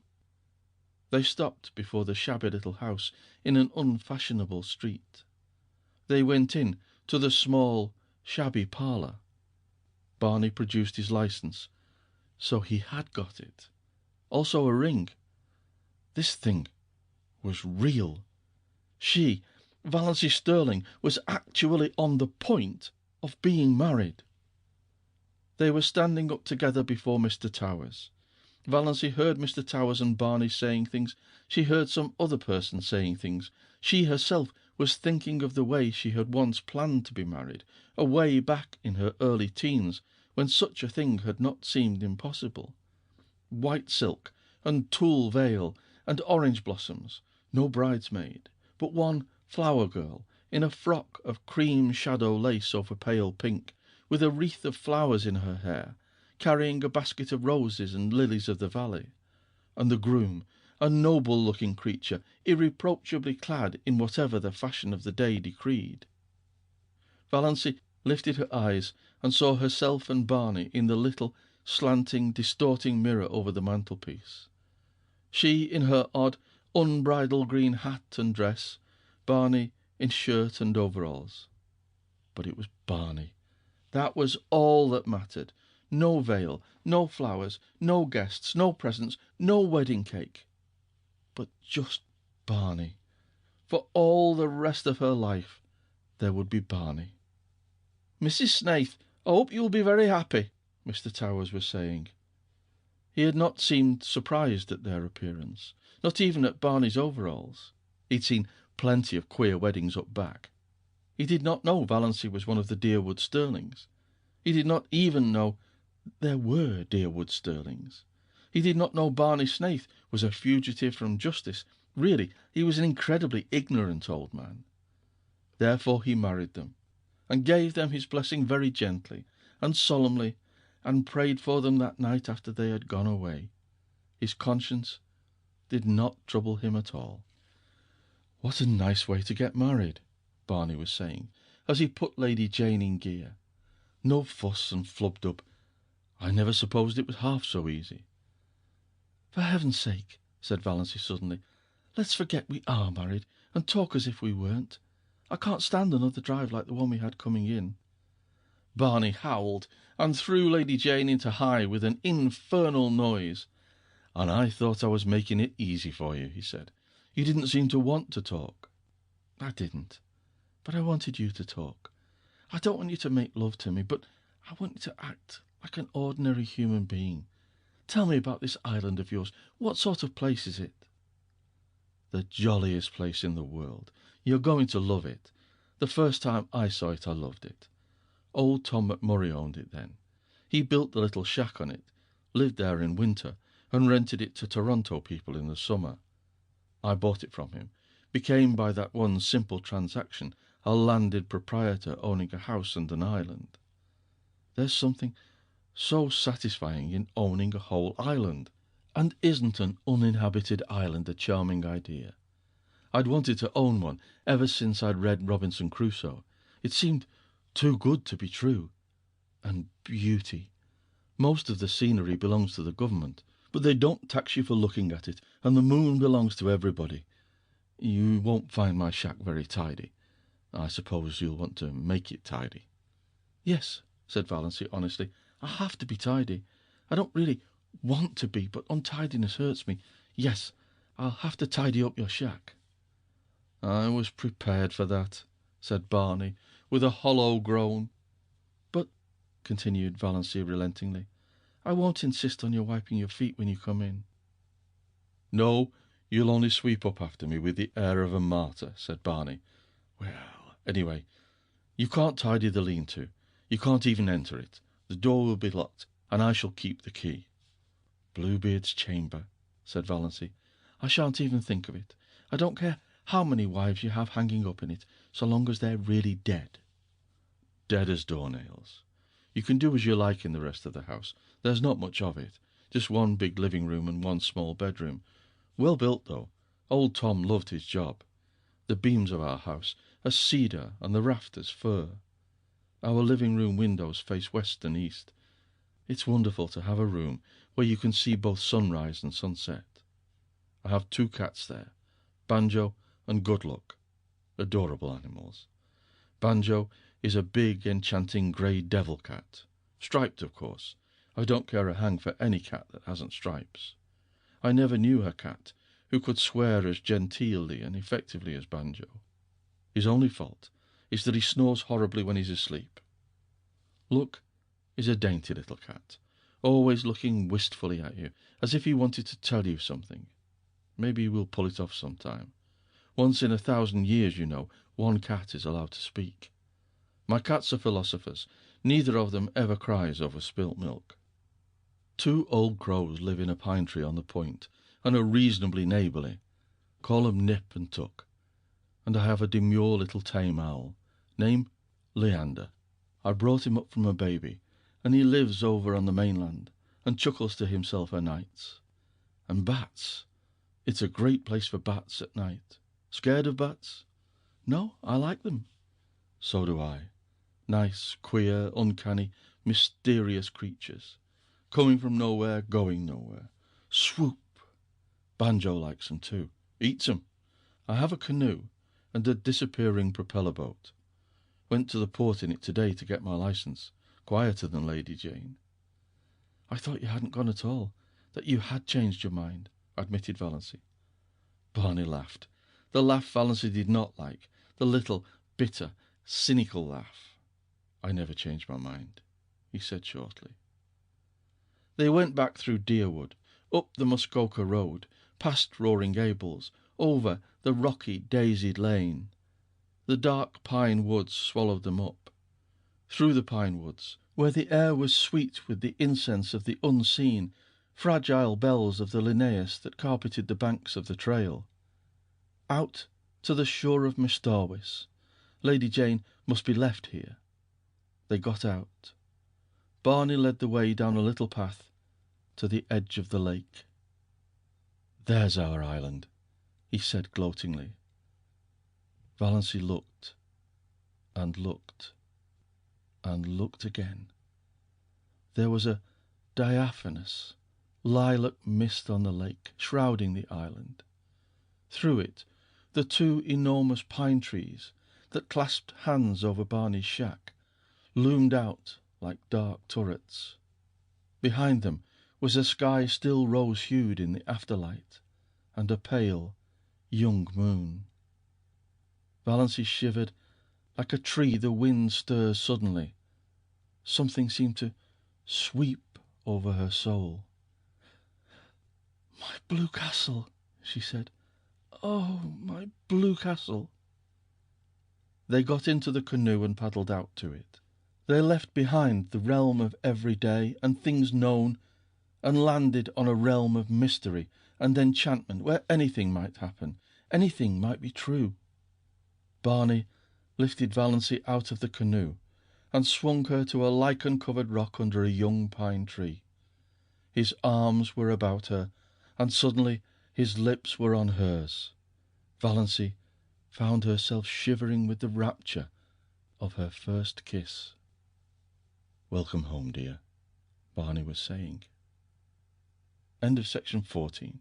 Read by Bryn Roberts.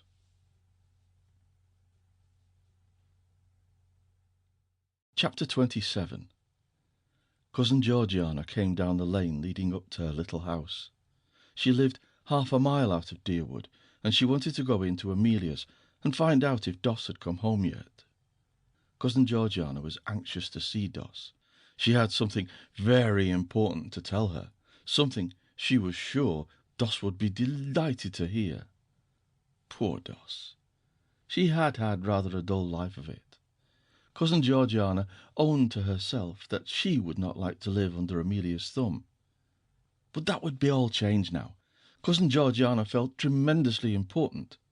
For the time being, she quite forgot to wonder which of them would go next. And here was Doss herself, coming along the road from Roaring Gables, in such a queer green dress and hat. Talk about luck! Cousin Georgiana would have a chance to impart her wonderful secret right away, with nobody else about to interrupt. It was, you might say, a providence. Valency, who had been living for 4 days on her enchanted island, had decided that she might as well go into Deerwood and tell her relatives that she was married. Otherwise, finding that she had disappeared from Roaring Gables, they might get out a search warrant for her. Barney had offered to drive her in, but she had preferred to go alone. She smiled very radiantly at Cousin Georgiana, who she remembered as of someone known a long time ago, had really been not a bad little creature. Valency was so happy that she could have smiled at anybody, even Uncle James. She was not averse to Cousin Georgiana's company. Already, since the houses along the road were becoming numerous, she was conscious that curious eyes were looking at her from every window. "I suppose you're going home, dear Doss," said Cousin Georgiana, as she shook hands, furtively eyeing Valency's dress and wondering if she had any petticoat on at all. "Sooner or later," said Valency, cryptically. "Then I'll go along with you. I've been wanting to see you very especially, Doss, dear. I've something quite wonderful to tell you." "Yes?" said Valency absently. What on earth was Cousin Georgiana looking so mysterious and important about? But did it matter? No, nothing mattered but Barney and the Blue Castle up back in Miss Dorwit's. "Who do you suppose called to see me the other day?" asked Cousin Georgiana archly. Valency couldn't guess. "Edward Beck." Cousin Georgiana lowered her voice almost to a whisper. "Edward Beck." Why the italics? Was Cousin Georgiana blushing? "Who on earth is Edward Beck?" asked Valency indifferently. Cousin Georgiana stared. "Surely you remember Edward Beck," she said reproachfully. "He lives in that lovely house on the Port Lawrence road, and he comes to our church regularly. You must remember him." "Oh, I think I do now," said Valency, with an effort of memory. "He's that old man with a wen on his forehead and dozens of children, who always sits in the pew by the door, isn't he?" "Well, not dozens of children, dear. Oh, no, not dozens. Not even 1 dozen. Only 9. At least, only 9 that count. The rest are dead. He isn't old. He's only about 48. The prime of life, Doss. And what does it matter about a wen?" "Nothing, of course," agreed Valency quite sincerely.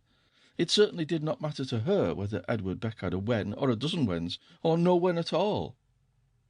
But Valency was getting vaguely suspicious. There was certainly an air of suppressed triumph about Cousin Georgiana. Could it be possible that Cousin Georgiana was thinking of marrying again? Marrying Edward Beck? Absurd. Cousin Georgiana was 65 if she were a day, and her little anxious face was as closely covered with fine wrinkles as if she had been 100. But still. "My dear," said Cousin Georgiana, "Edward Beck wants to marry you." Valency stared at Cousin Georgiana for a moment. Then she wanted to go off into a peal of laughter, but she only said, "Me?" "Yes, you. He fell in love with you at the funeral, and he came to consult me about it. I was such a friend of his first wife, you know. He's very much in earnest, Dossie, and it's a wonderful chance for you. He's very well off, and you know, you... "I'm not so young as I once was," agreed Valency. "To her that hath shall be given. Do you really think I would make a good stepmother, Cousin Georgiana?" "I'm sure you would. You were always so fond of children." "But 9 is such a family to start with," objected Valency gravely. The 2 oldest are grown up and the 3rd almost. That leaves only 6 that really count. And most of them are boys, so much easier to bring up than girls. There's an excellent book, Health Care of the Growing Child. Gladys has a copy, I think. It would be such a help to you. And there are books about morals. You'd manage nicely. Of course, I told Mr. Beck that I thought you would... Jump at him? Supplied Valancy. Oh, no, dear. I wouldn't use such an indelicate expression. I told him I thought you would consider his proposal favourably, and you will, won't you, dearie? There's only one obstacle, said Valancy dreamily. You see, I'm married already. Married? Cousin Georgiana stopped stock still and stared at Valancy. Married? Yes, I was married to Barney Snaith last Tuesday evening in Port Lawrence. There was a convenient gatepost hard by. Cousin Georgiana took firm hold of it. Doss, dear, I'm an old woman. Are you trying to make fun of me? Not at all. I'm only telling you the truth. For heaven's sake, Cousin Georgiana.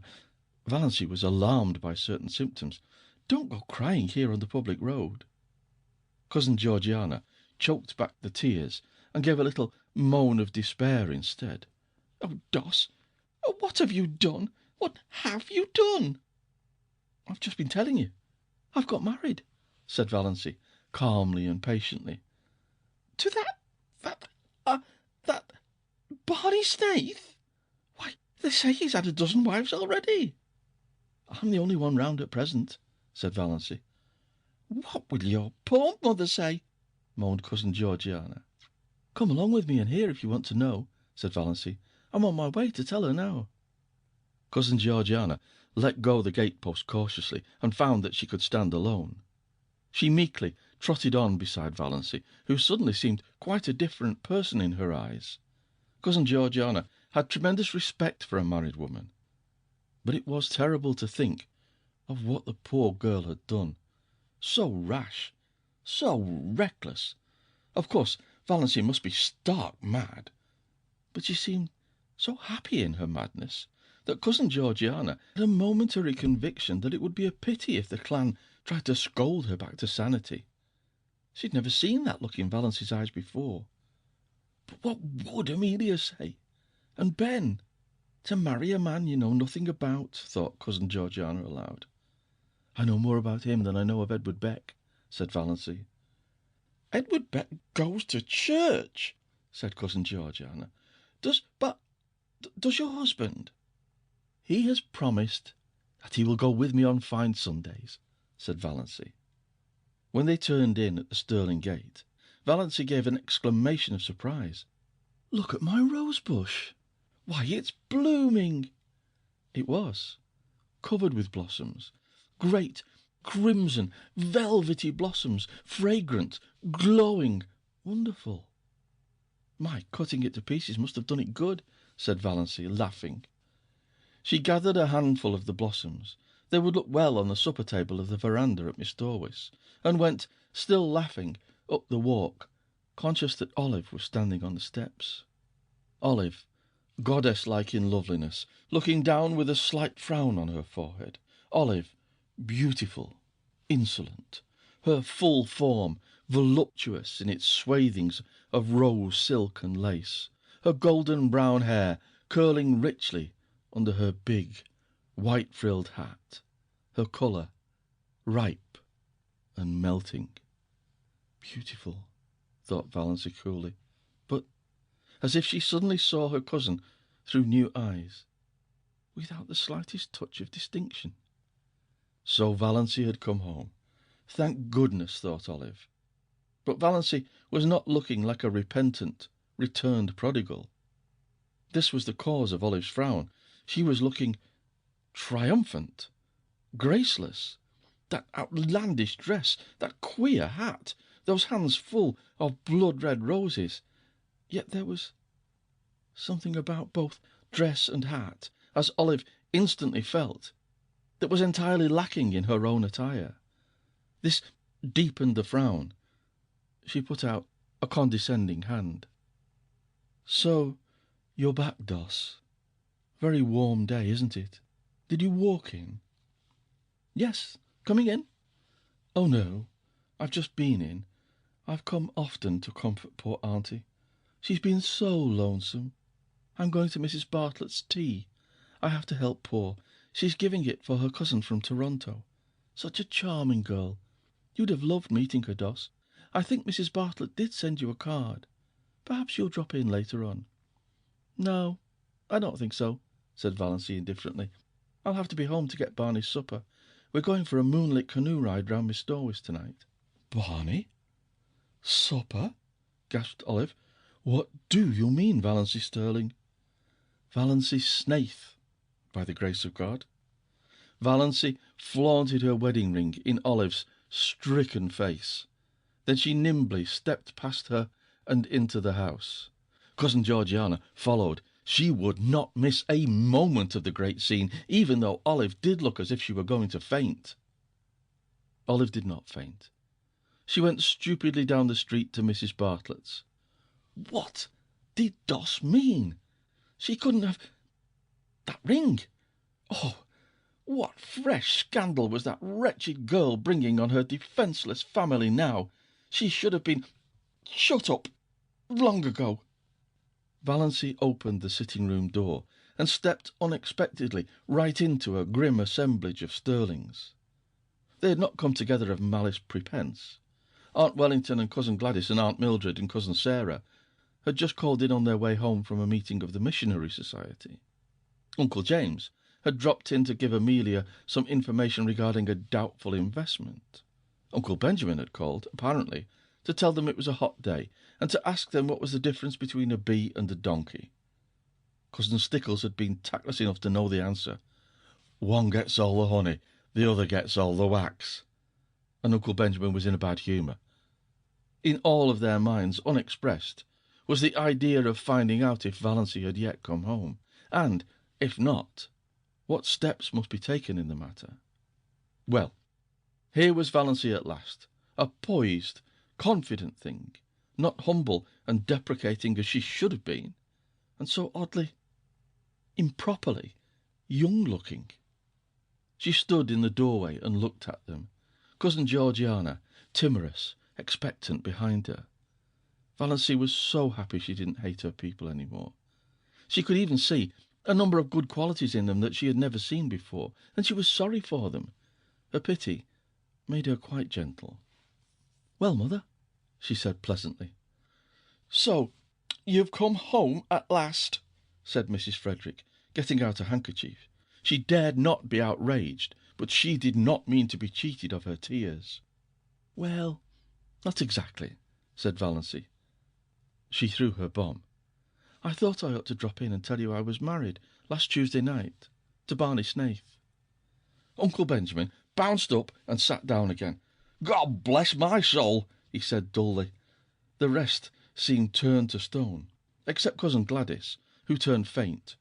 Aunt Mildred and Uncle Wellington had to help her out to the kitchen. "She would have to keep up the Victorian traditions," said Valency with a grin. She sat down uninvited on a chair. Cousin Stickles had begun to sob. "Is there one day in your life that you haven't cried?" asked Valency curiously. "Valency," said Uncle James, being the first to recover the power of utterance, "did you mean what you said just now?" "I did." "Do you mean to say that you have actually gone and married that notorious Barney Snaith, that criminal, that—" "I have." "Then," said Uncle James violently, "you are a shameless creature, lost to all sense of propriety and virtue, and I wash my hands entirely of you. I do not want ever to see your face again." "What have you left to say when I commit murder?" asked Valency. Uncle Benjamin again appealed to God to bless his soul. "That drunken outlaw, that—" A dangerous spark appeared in Valency's eyes. They might say what they liked to and of her, but they should not abuse Barney. "Say damn, and you'll feel better," she suggested. "I can express my feelings without blasphemy, and I tell you, you have covered yourself with eternal disgrace and infamy by marrying that drunkard." You would be more endurable if you got drunk occasionally. Barney is not a drunkard." "He was seen drunk in Port Lawrence, pickled to the gills," said Uncle Benjamin. "If that is true, and I don't believe it, he had a good reason for it. Now I suggest that you all stop looking tragic and accept the situation. I'm married. You can't undo that, and I'm perfectly happy." "I suppose we ought to be thankful he has really married her," said Cousin Sarah, by way of trying to look on the bright side. "If he really has," said Uncle James, who had just washed his hands of Valency. "Who married you?" "Mr. Towers, of Port Lawrence." "By a Free Methodist," groaned Mrs. Frederick, as if to have been married by an imprisoned Methodist would have been a shade less disgraceful. It was the first thing she had said. Mrs. Frederick didn't know what to say. The whole thing was too horrible, too nightmarish. She was sure she must wake up soon. After all their bright hopes at the funeral. "It makes me think of those what-you-call-ems," said Uncle Benjamin helplessly. "Those yarns, you know, of fairies taking babies out of their cradles." "Valency could hardly be a changeling at 29, said Aunt Wellington satirically. "She was the oddest-looking baby I ever saw, anyway," averred Uncle Benjamin. "I said so at the time. You remember, Amelia? I said I'd never seen such eyes in a human head." "I'm glad I never had any children," said Cousin Sarah. "If they don't break your heart in one way, they do it in another." "Isn't it better to have your heart broken than to have it wither up?" queried Valency. "Before it could be broken, it must have felt something splendid. That would be worth the pain." "Dippy, clean dippy," muttered Uncle Benjamin, with a vague, unsatisfactory feeling that somebody had said something like that before. "Valency," said Mrs. Frederick solemnly, "do you ever pray to be forgiven for disobeying your mother?" "I should pray to be forgiven for obeying you so long," said Valency stubbornly. "But I don't pray about that at all. I just thank God every day for my happiness." "I would rather," said Mrs. Frederick, beginning to cry rather belatedly, "see you dead before me than listen to what you have told me today."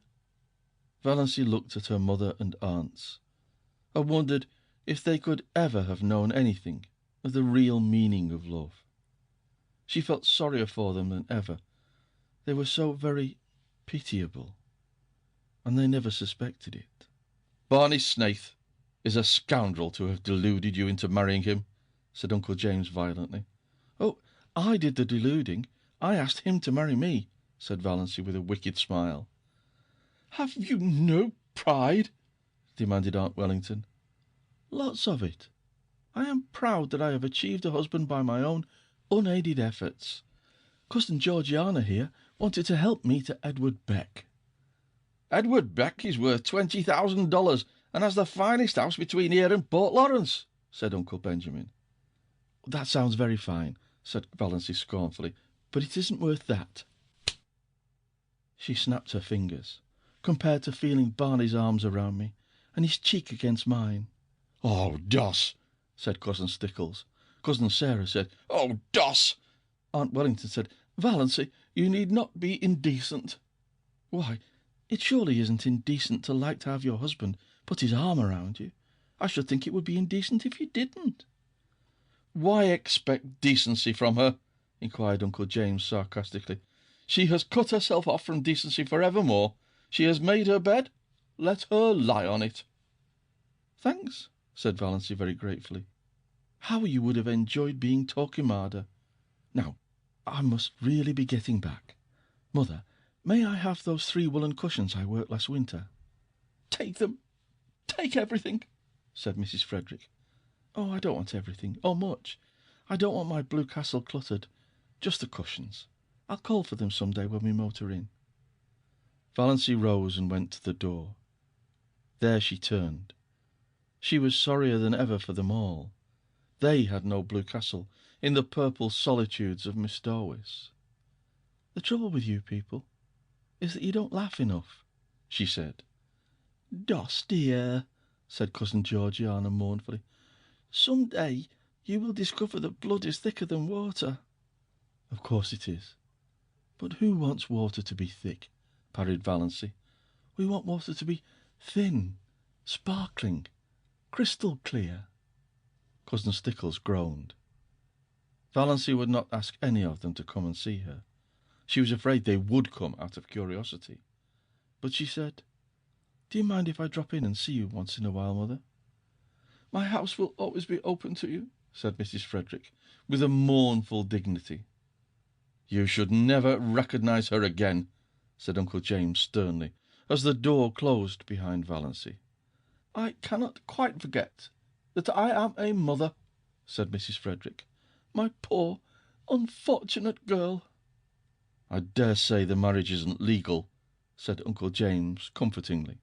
"He has probably been married half a dozen times before. But I am through with her. I have done all I could, Amelia. I think you will admit that.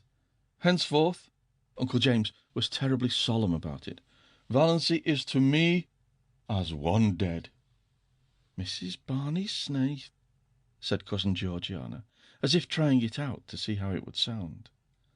"He has a score of aliases, no doubt," said Uncle Benjamin. "For my part, I believe the man is half Indian. I haven't a doubt they're living in a wigwam."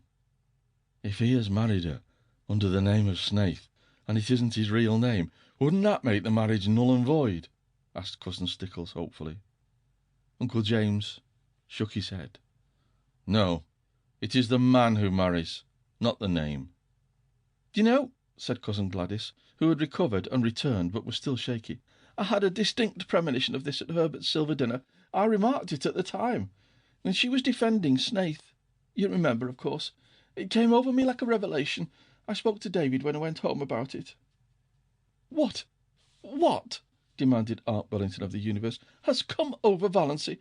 Valancy?" The universe did not answer, but Uncle James did. "Isn't there something coming up of late about secondary personalities cropping out? I don't hold with many of those new-fangled notions, but there may be something in this one. It would account for her incomprehensible conduct." "Valancy is so fond of mushrooms," sighed Cousin Georgiana. "I'm afraid she'll get poisoned eating toadstools by mistake, living up back in the woods." "There are worse things than death," said Uncle James, believing that it was the first time in the world that such a statement had been made.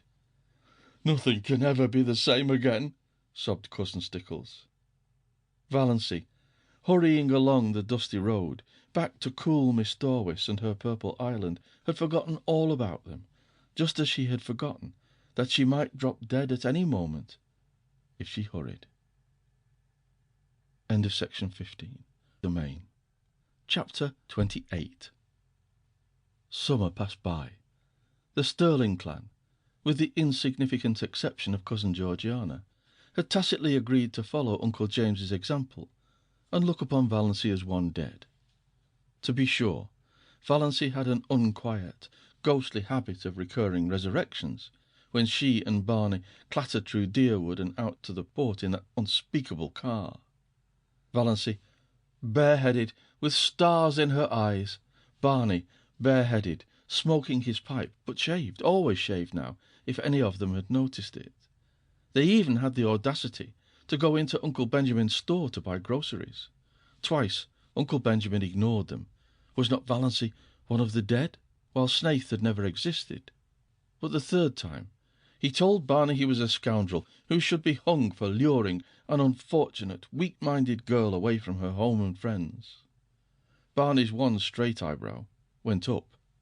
"I've made her happy," he said coolly, "and she was miserable with her friends. So that's that." Uncle Benjamin stared. It had never occurred to him that women had to be, or ought to be, made happy. You pup," he said. "Why be so unoriginal?" queried Barney amiably. "Anybody could call me a pup. Why not think of something worthy of the Sterlings? Besides, I'm not a pup. I'm really quite a middle-aged dog, 35 if you're interested in knowing." Uncle Benjamin remembered just in time that Valancy was dead. He turned his back on Barney. Valancy was happy, gloriously and entirely so. She seemed to be living in a wonderful house of life, and every day opened a new, mysterious room.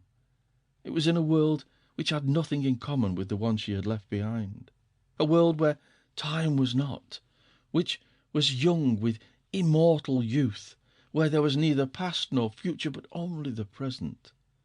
She surrendered herself utterly to the charm of it. The absolute freedom of it all was unbelievable. They could do exactly as they liked. No Mrs. Grundy, no traditions, no relatives or in-laws. Peace.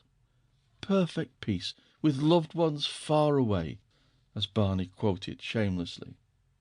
Valency had gone home once and got her cushions, and cousin Georgiana had given her one of her famous candlewick spreads of most elaborate design.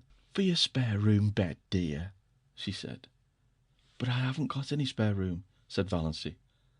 Cousin Georgiana looked horrified. A house without a spare room was monstrous to her. "But it's a lovely spread," said Valency with a kiss, "and I'm so glad to have it. I'll put it on my own bed. Barney's old patchwork quilt is getting ragged." "I don't see how you can be contented to live up back," sighed cousin Georgiana. "It's so out of the world." "Contented?" Valency laughed. What was the use of trying to explain to cousin Georgiana?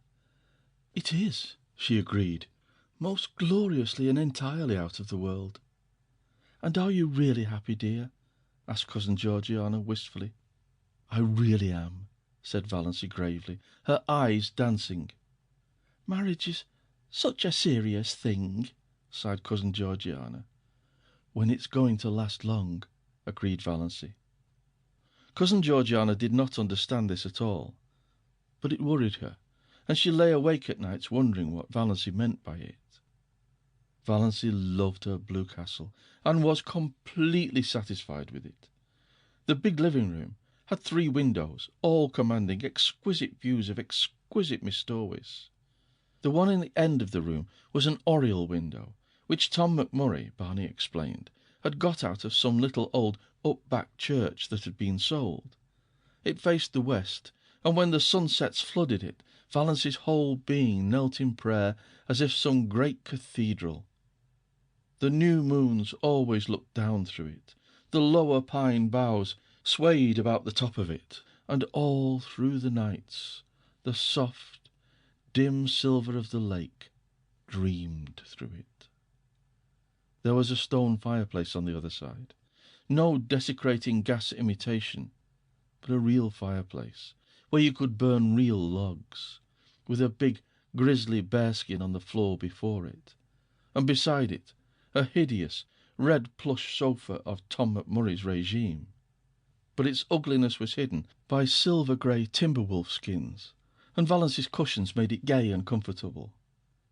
In a corner a nice, tall, lazy old clock ticked, the right kind of a clock, one that did not hurry the hours away, but ticked them off deliberately. It was the jolliest looking old clock, a fat, corpulent clock, with a great round man's face painted on it, the hands stretching out of its nose, and the hours encircling it like a halo. There was a big glass case of stuffed owls, and several deer heads, likewise of Tom McMurray's vintage. Some comfortable old chairs that asked to be sat upon. A squat little chair, with a cushion, was prescriptively Banjo's. If anybody else dared sit on it, Banjo glared him out of it with his topaz-hued, black-ringed eyes. Banjo had an adorable habit of hanging over the back of it, trying to catch his own tail, losing his temper because he couldn't catch it, giving it a fierce bite for spite when he did catch it, yowling malignantly with pain. Barney and Valency laughed at him until they ached, but it was Good Luck they loved. They were both agreed that Good Luck was so lovable that he practically amounted to an obsession. One side of the wall was lined with rough, home-made bookshelves filled with books, and between the 2 side windows hung an old mirror in a faded gilt frame, with fat cupids gambolling in the panel over the glass. A mirror, Valency thought, that must be like the fabled mirror into which Venus had once looked, and which thereafter reflected as beautiful every woman who looked into it. Valency thought she was almost pretty in that mirror, but that may have been because she had shingled her hair. This was before the day of bobs, and was regarded as a wild, unheard-of proceeding, unless you had typhoid. When Mrs. Frederick heard of it, she almost decided to erase Valency's name from the family Bible. Barney cut the hair square off at the back of Valency's neck, bringing it down in a short black fringe over her forehead. It gave a meaning and a purpose to her little three-cornered face that it had never possessed before. Even her nose ceased to irritate her. Her eyes were bright, and her sallow skin had cleared to the hue of creamy ivory. The old family joke had come true. She was really fat at last. Anyway, no longer skinny. Valency might never be beautiful, but she was of the type that looks its best in the woods, elfin, mocking, alluring. Her heart bothered her very little. When an attack threatened, she was generally able to head it off with Dr. Trent's prescription. The only bad one she had was one night when she was temporarily out of medicine, and it was a bad one. For the time being, Valency realized keenly that death was actually waiting to pounce on her any moment. But the rest of the time, she would not, did not, let herself remember it at all. Chapter 29. Valency toiled not, neither did she spin. There was really very little work to do. She cooked their meals on a coal-oil stove, performing all her little domestic rites carefully and exultingly, and they ate out on the veranda that almost overhung the lake. Before them lay Miss Dorwis, like a scene out of some fairy tale of old time, and Barney smiling his twisted, enigmatical smile at her across the table. "What a view old Tom picked out when he built this shack," Barney would say exultantly. Supper was the meal Valency liked best. The faint laughter of winds was always about them, and the colours of Miss Dorwis, imperial and spiritual under the changing clouds, was something that cannot be expressed in mere words. Shadows, too, clustering in the pines until a wind shook them out and pursued them over Miss Dorwis. They lay all day long along the shores, threaded by ferns and wild blossoms. They stole around the headlands in the glow of the sunset until twilight wove them all into one great web of dusk. The cats, with their wise, innocent little faces, would sit on the veranda railing and eat the titbits Barney flung them. And how good everything tasted! Valency, amid all the romance of Miss Dorwis, never forgot that men had stomachs. Barney paid her no end of compliments on her cooking. "After all," he admitted, "there's something to be said for square meals.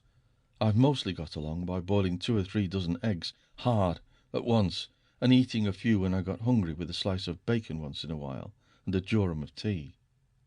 Valency poured tea out of Barney's little battered old pewter teapot of incredible age. She had not even a set of dishes, only Barney's mismatched, chipped bits, and the dear, big, poppy old jug of robin's egg blue.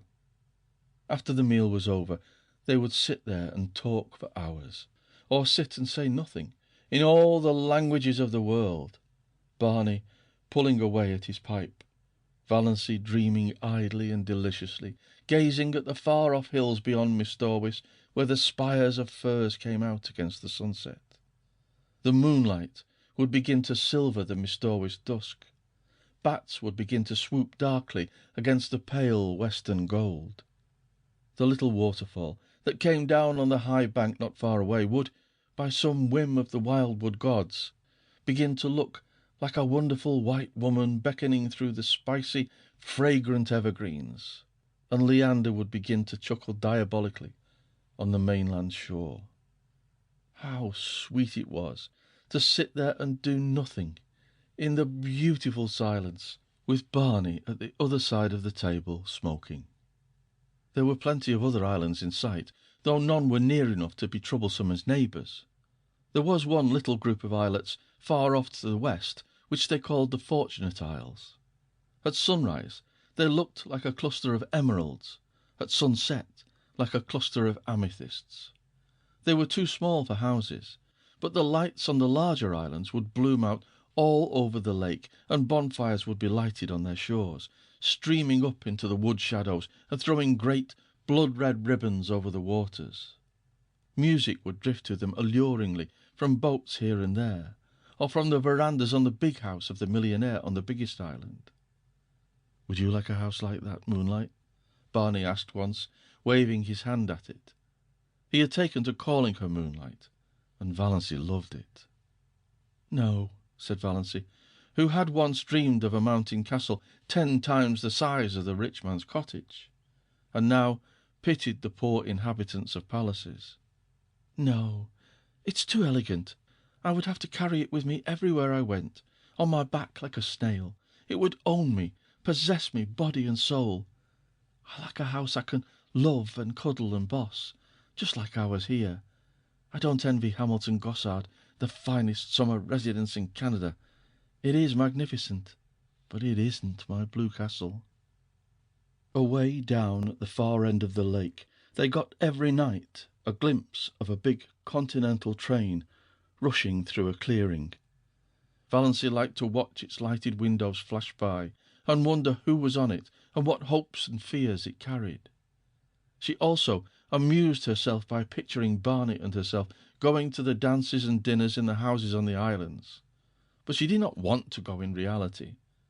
Once they did go to a masquerade dance in the pavilion at one of the hotels up the lake, and had a glorious evening, but slipped away in their canoe before unmasking time, back to the Blue Castle. "It was lovely, but I don't want to go again," said Valancy. So many hours a day, Barney shut himself up in Bluebeard's chamber. Valancy never saw the inside of it. From the smells that filtered through at times, she concluded he must be conducting chemical experiments, or counterfeiting money. Valancy supposed there must be smelly processes in making counterfeit money, but she did not trouble herself about it. She had no desire to peer into the locked chambers of Barney's house of life. His past and his future concerned her not. Only this rapturous present. Nothing else mattered. Once he went away, and stayed away 2 days and nights. He had asked Valancy if she would be afraid to stay alone, and she had said she would not. He never told her where he had been. She was not afraid to be alone, but she was horribly lonely. The sweetest sound she had ever heard was Lady Jane's clatter through the woods when Barney returned, and then his signal whistle from the shore. She ran down to the landing rock to greet him, to nestle herself into his eager arms, and they did seem eager. "Have you missed me, Moonlight?" Barney was whispering. "It seems 100 years since you went away," said Valancy. "I won't leave you again." "You must," protested Valancy, "if you want to. I'd be miserable if I thought you wanted to go and didn't because of me. I want you to feel perfectly free." Barney laughed, a little cynically. "There's no such thing as freedom on earth," he said. "Only different kinds of bondages, and comparative bondages. You think you're free now because you've escaped from a peculiarly unbearable kind of bondage. But are you? You love me. That's a bondage." "Who said or wrote that the prison unto which we doom ourselves no prison is?" asked Valancy dreamily, clinging to his arm as they climbed up the rock steps. "Ah, now you have it," said Barney. "That's all the freedom we can hope for, the freedom to choose our prison. But Moonlight—" He stopped at the door of the Blue Castle and looked about him, at the glorious lake, the great shadowy woods, the bonfires, the twinkling lights. "Moonlight, I'm glad to be home again. When I came down through the woods and saw my home lights, mine, gleaming out under the old pines, something I'd never seen before. Oh, girl, I was glad, glad." But in spite of Barney's doctrine of bondage, Valancy thought they were splendidly free. It was amazing to be able to sit up half the night and look at the moon if you wanted to be late for meals if you wanted to. She who had always been rebuked so sharply by her mother and so reproachfully by Cousin Stickles if she were 1 minute late. Dawdle over meals as long as you wanted to, leave your crusts if you wanted to, not come home at all for meals if you wanted to, sit on a sun-warm rock and paddle your bare feet in the hot sand if you wanted to. Just sit and do nothing in the beautiful silence if you wanted to. In short, do any fool thing you wanted to, whenever the notion took you. If that wasn't freedom, what was? Chapter 30. They didn't spend all their days on the island. They spent more than half of them wandering at will through the enchanted Muskoka country. Barney knew the woods as a book, and he taught their lore and craft to Valancy. He could always find trail and haunt of the shy wood people. Valancy learned the different fairy likenesses of the mosses, the charm and exquisiteness of woodland blossoms. She learned to know every bird at sight and mimic its call, though never so perfectly as Barney. She made friends with every kind of tree. She learned to paddle a canoe as well as Barney himself. She liked to be out in the rain, and she never caught cold. Sometimes they took a lunch with them and went berrying, strawberries and blueberries. How pretty blueberries were, the dainty green of the unripe berries, the glossy pinks and scarlets of the half-ripes, the misty blue of the fully matured. And Valancy learned the real flavour of the strawberry in its highest perfection. There was a certain sunlit dell on the banks of Mistorwis, along which white birches grew on one side, and on the other still changeless ranks of young spruces. There were long grasses at the roots of the birches, combed down by the winds and wet with morning dew late into the afternoons. Here they found berries that might have graced the banquets of Lucilius, great ambrosial sweetnesses hanging like rubies to long rosy stalks. They lifted them by the stalk and ate them from it, uncrushed and virgin, tasting each berry by itself, with all its wild fragrance ensphered therein. When Valancy carried any of these berries home, that elusive essence escaped, and they became nothing more than the common berries of the marketplace, very kitchenly good indeed, but not as they would have been, eaten in their birch dell, until her fingers were stained as pink as Aurora's eyelids. Or they went after water lilies. Barney knew where to find them in the creeks and bays of Mistorwis. Then the Blue Castle was glorious with them, every receptacle that Valancy could contrive filled with the exquisite things. If not water lilies, then cardinal flowers, fresh and vivid from the swamps of Mistorwis, where they burned like ribbons of flame. Sometimes they went trouting on little nameless rivers or hidden brooks, on whose banks naiads might have sunned their white, wet limbs. Then all they took with them were some raw potatoes and salt. They roasted the potatoes over a fire, and Barney showed Valancy how to cook the trout by wrapping them in leaves, coating them with mud, and baking them in a bed of hot coals. Never were such delicious meals. Valancy had such an appetite it was no wonder she put flesh on her bones. Or they just prowled and explored through woods that always seemed to be expecting something wonderful to happen. At least, that was the way Valancy felt about them. Down the next hollow, over the next hill, you would find it. We don't know where we're going, but isn't it fun to go, Barney used to say. Once or twice, night overtook them, too far from their Blue Castle to get back. But Barney made a fragrant bed of bracken and fir boughs, and they slept on it dreamlessly, under a ceiling of old spruces, with moss hanging from them, while beyond them moonlight and the murmur of pines blended together so that one could hardly tell which was light and which was sound. There were rainy days, of course, when Muskoka was a wet green land, days when showers drifted across Mistorwis like pale ghosts of rain, and they never thought of staying in because of it. Days when it rained in right good earnest, and they had to stay in. Then Barney shut himself up in Bluebeard's chamber, and Valancy read, or dreamed on the wolfskins, with Good Luck purring beside her, and Banjo watching them suspiciously from his own peculiar chair. On Sunday evenings They paddled across to a point of land and walked from there through the woods to the little Free Methodist church.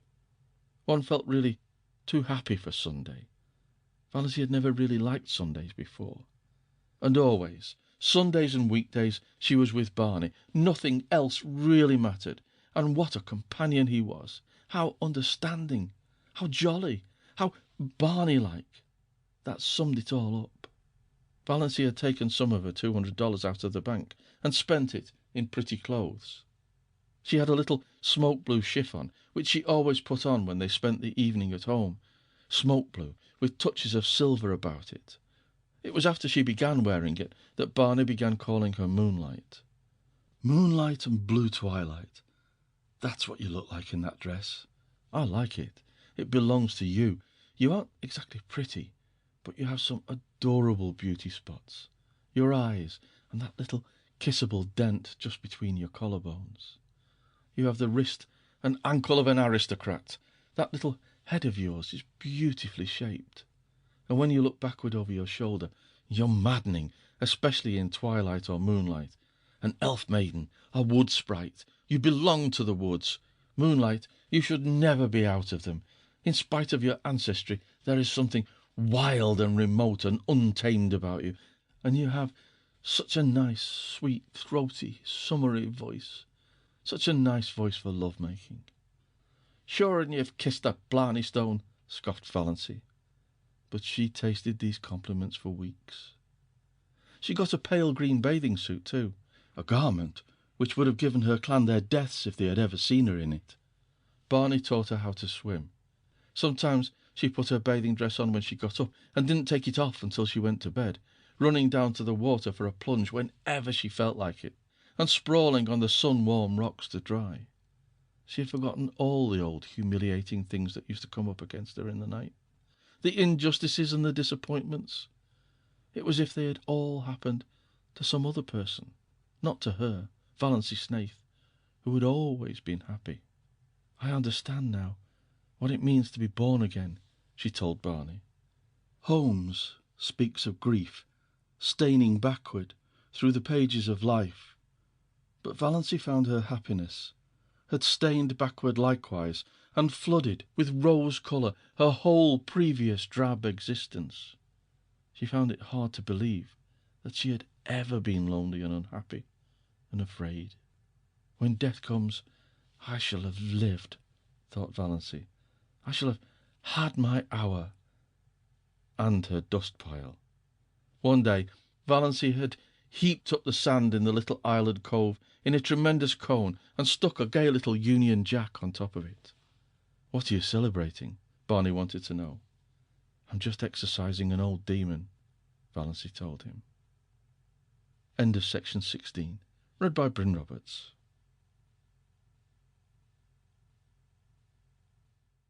Chapter 31. Autumn came. Late September with cool nights. They had to forsake the veranda, but they kindled a fire in the big fireplace and sat before it with jest and laughter.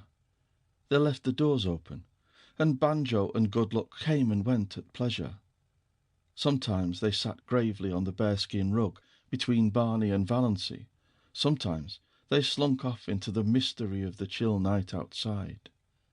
The stars smouldered in the horizon mists through the old oriel.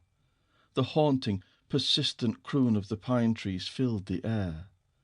The little waves began to make soft, sobbing splashes on the rocks below them in the rising winds. They needed no light, but the firelight that sometimes leapt up and revealed them, sometimes shrouded them in shadow. When the night wind rose higher, Barney would shut the door and light a lamp and read to her, poetry and essays, and gorgeous, dim chronicles of ancient wars. Barney never would read novels.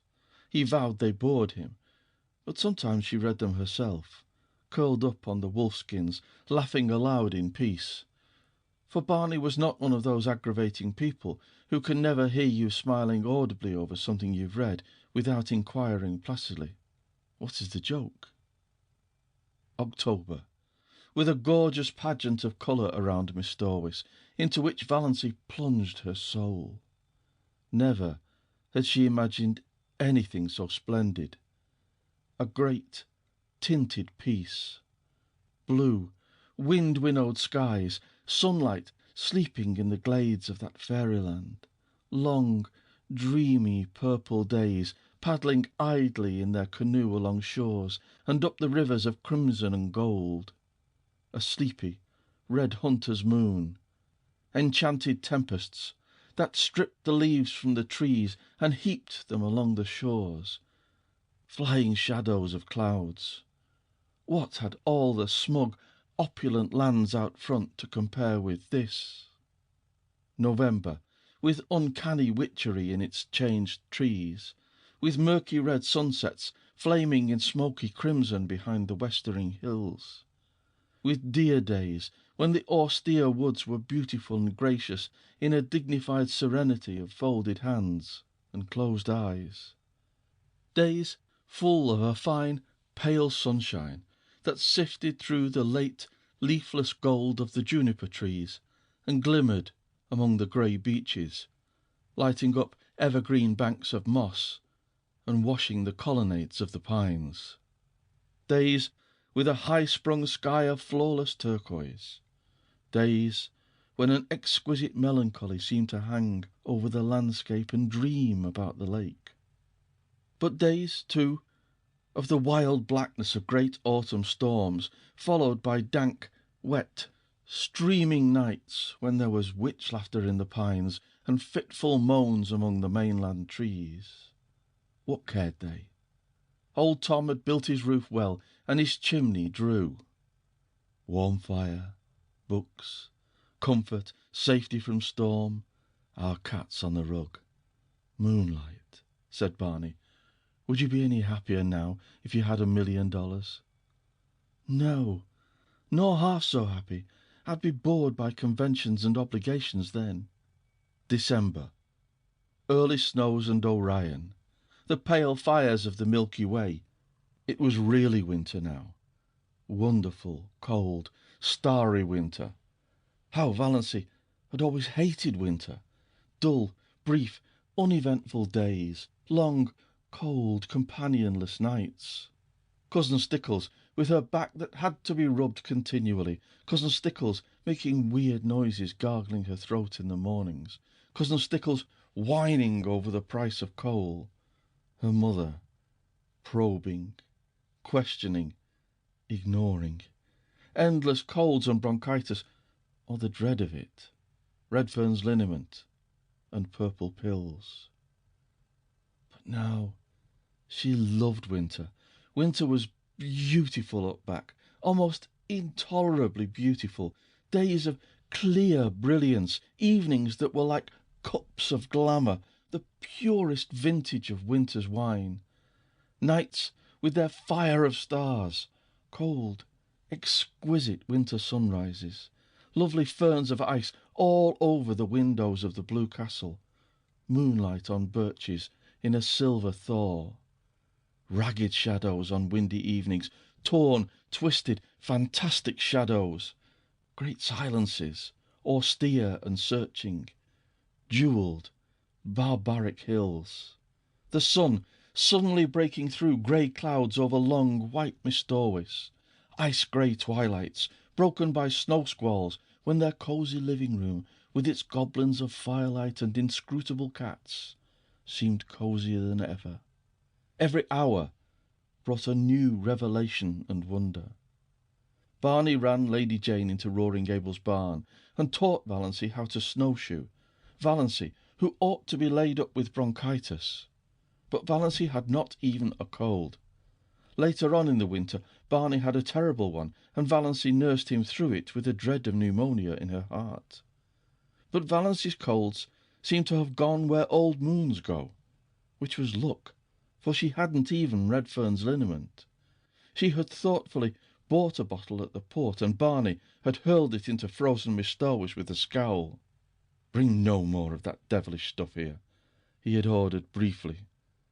It was the first and last time he had spoken harshly to her.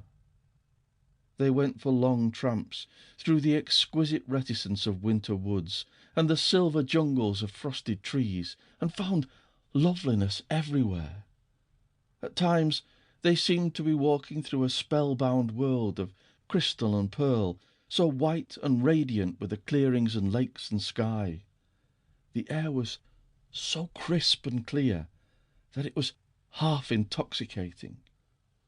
Once they stood in a hesitation of ecstasy at the entrance of a narrow path between ranks of birches. Every twig and spray was outlined in snow. The undergrowth along its sides was a little fairy forest cut out of marble. The shadows cast by the pale sunshine were fine and spiritual. "Come away," said Barney, turning. "We must not commit the desecration of tramping through there."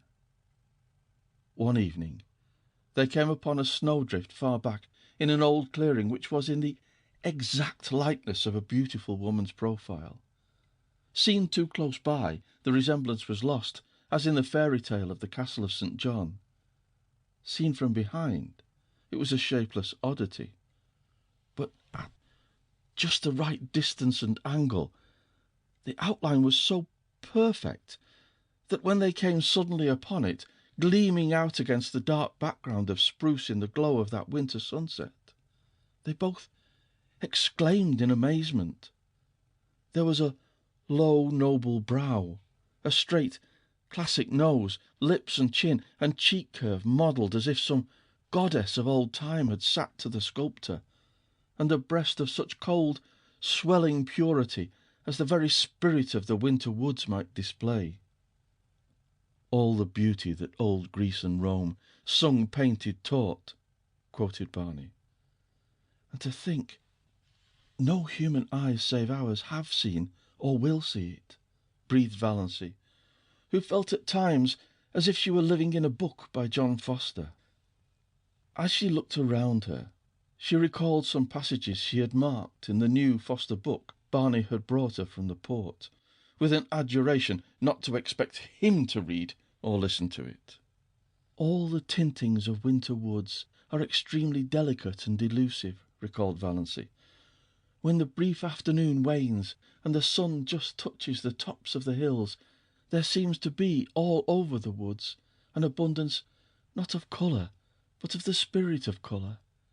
There is really nothing but pure white after all, but one has the impression of fairy-like blendings of rose and violet, opal and heliotrope on the slopes, in the dingles and along the curves of the forest land. You feel sure the tint is there, but when you look at it directly, it is gone. From the corner of your eye, you are aware that it is lurking over yonder, in a spot where there was nothing but pale purity a moment ago. Only just when the sun is setting is there a fleeting moment of real colour. Then the redness streams out over the snow and incarnadines the hills and rivers and smites the crest of the pines with flame. Just a few minutes of transfiguration and revelation, and it is gone." "I wonder if John Foster ever spent a winter in Mistorwis," said Valancy. "Not likely," scoffed Barney. "People who write tosh like that generally write it in a warm house on some smug city street." "You're too hard on John Foster," said Valancy severely. "No one could have written that little paragraph I read you last night without having seen it first. You know he couldn't." "I didn't listen to it," said Barney morosely. "You know I told you I wouldn't." "Then you've got to listen to it now," persisted Valancy. She made him stand still on his snowshoes while she repeated it. "She is a rare artist, this old Mother Nature, who works for the joy of working and not in any spirit of vain show. Today the fir woods are a symphony of greens and greys, so subtle that you cannot tell where one shade begins to be the other. Grey trunk, green bough, grey-green moss above the white, grey-shadowed floor. Yet the old gypsy doesn't like unrelieved monotones. She must have a dash of colour. See it, a broken dead fir bough of a beautiful red-brown, swinging among the beards of moss." "Good Lord, do you learn all that fellow's books by heart?" was Barney's disgusted reaction as he strode off. John Foster's books were all that saved my soul alive the past 5 years, averred Valancy. Oh, Barney, look at that exquisite filigree of snow in the furrows of that old elm tree trunk. When they came out to the lake, they changed from snowshoes to skates and skated home. For a wonder, Valancy had learned, when she was a little schoolgirl, to skate on the pond behind the Deerwood School. She never had any skates of her own, but some of the other girls had lent her theirs, and she seemed to have a natural knack of it. Uncle Benjamin had once promised her a pair of skates for Christmas, but when Christmas came, he had given her rubbers instead. She had never skated since she grew up, but the old trick came back quickly, and glorious were the hours she and Barney spent skimming over the white lakes and past the dark islands where the summer cottages were closed and silent. Tonight they flew down Miss Dorwis before the wind in an exhilaration that crimsoned Valancy's cheeks under her white tam, and at the end was her dear little house on the island of pines with a coating of snow on its roof, sparkling in the moonlight. Its windows glinted impishly at her in the stay gleams. "Looks exactly like a picture book, doesn't it?" said Barney. They had a lovely Christmas. No rush, no scramble, no niggling attempts to make ends meet, no wild effort to remember whether she hadn't given the same kind of present to the same person 2 Christmases before, no mob of last-minute shoppers, no dreary family reunions where she sat mute and unimportant, no attacks of nerves. They decorated the Blue Castle with pine boughs, and Valancy made delightful little tinsel stars and hung them up amid the greenery. She cooked a dinner to which Barney did full justice, while Goodluck and Banjo picked the bones. A land that can produce a goose like that is an admirable land, vowed Barney. Canada forever. And they drank to the Union Jack a bottle of dandelion wine that Cousin Georgiana had given Valancy along with the bedspread. "One never knows," Cousin Georgiana had said solemnly, "when one may need a little stimulant." Barney had asked Valancy what she wanted for a Christmas present. "Something frivolous and unnecessary," said Valancy, who had got a pair of goloshes last Christmas and 2 long-sleeved woolen undervests the year before, and so on back. To her delight, Barney gave her a necklace of pearl beads. Valancy had wanted a string of milky pearl beads like congealed moonshine all her life, and these were so pretty. All that worried her was that they were really too good. They must have cost a great deal, $15 at least. Could Barney afford that? She didn't know a thing about his finances. She had refused to let him buy any of her clothes. She had enough for that, she told him, as long as she would need clothes.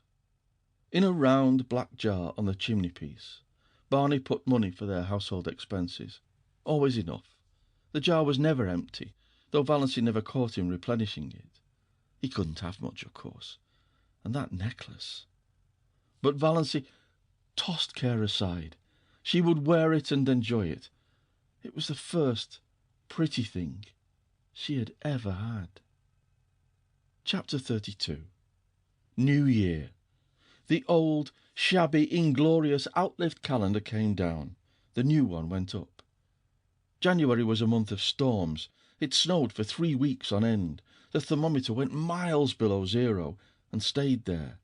But, as Barney and Valancy pointed out to each other, there were no mosquitoes, and the roar and crackle of their big fire drowned the howls of the north wind.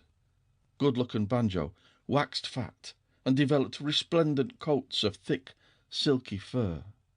Nip and Tuck had gone.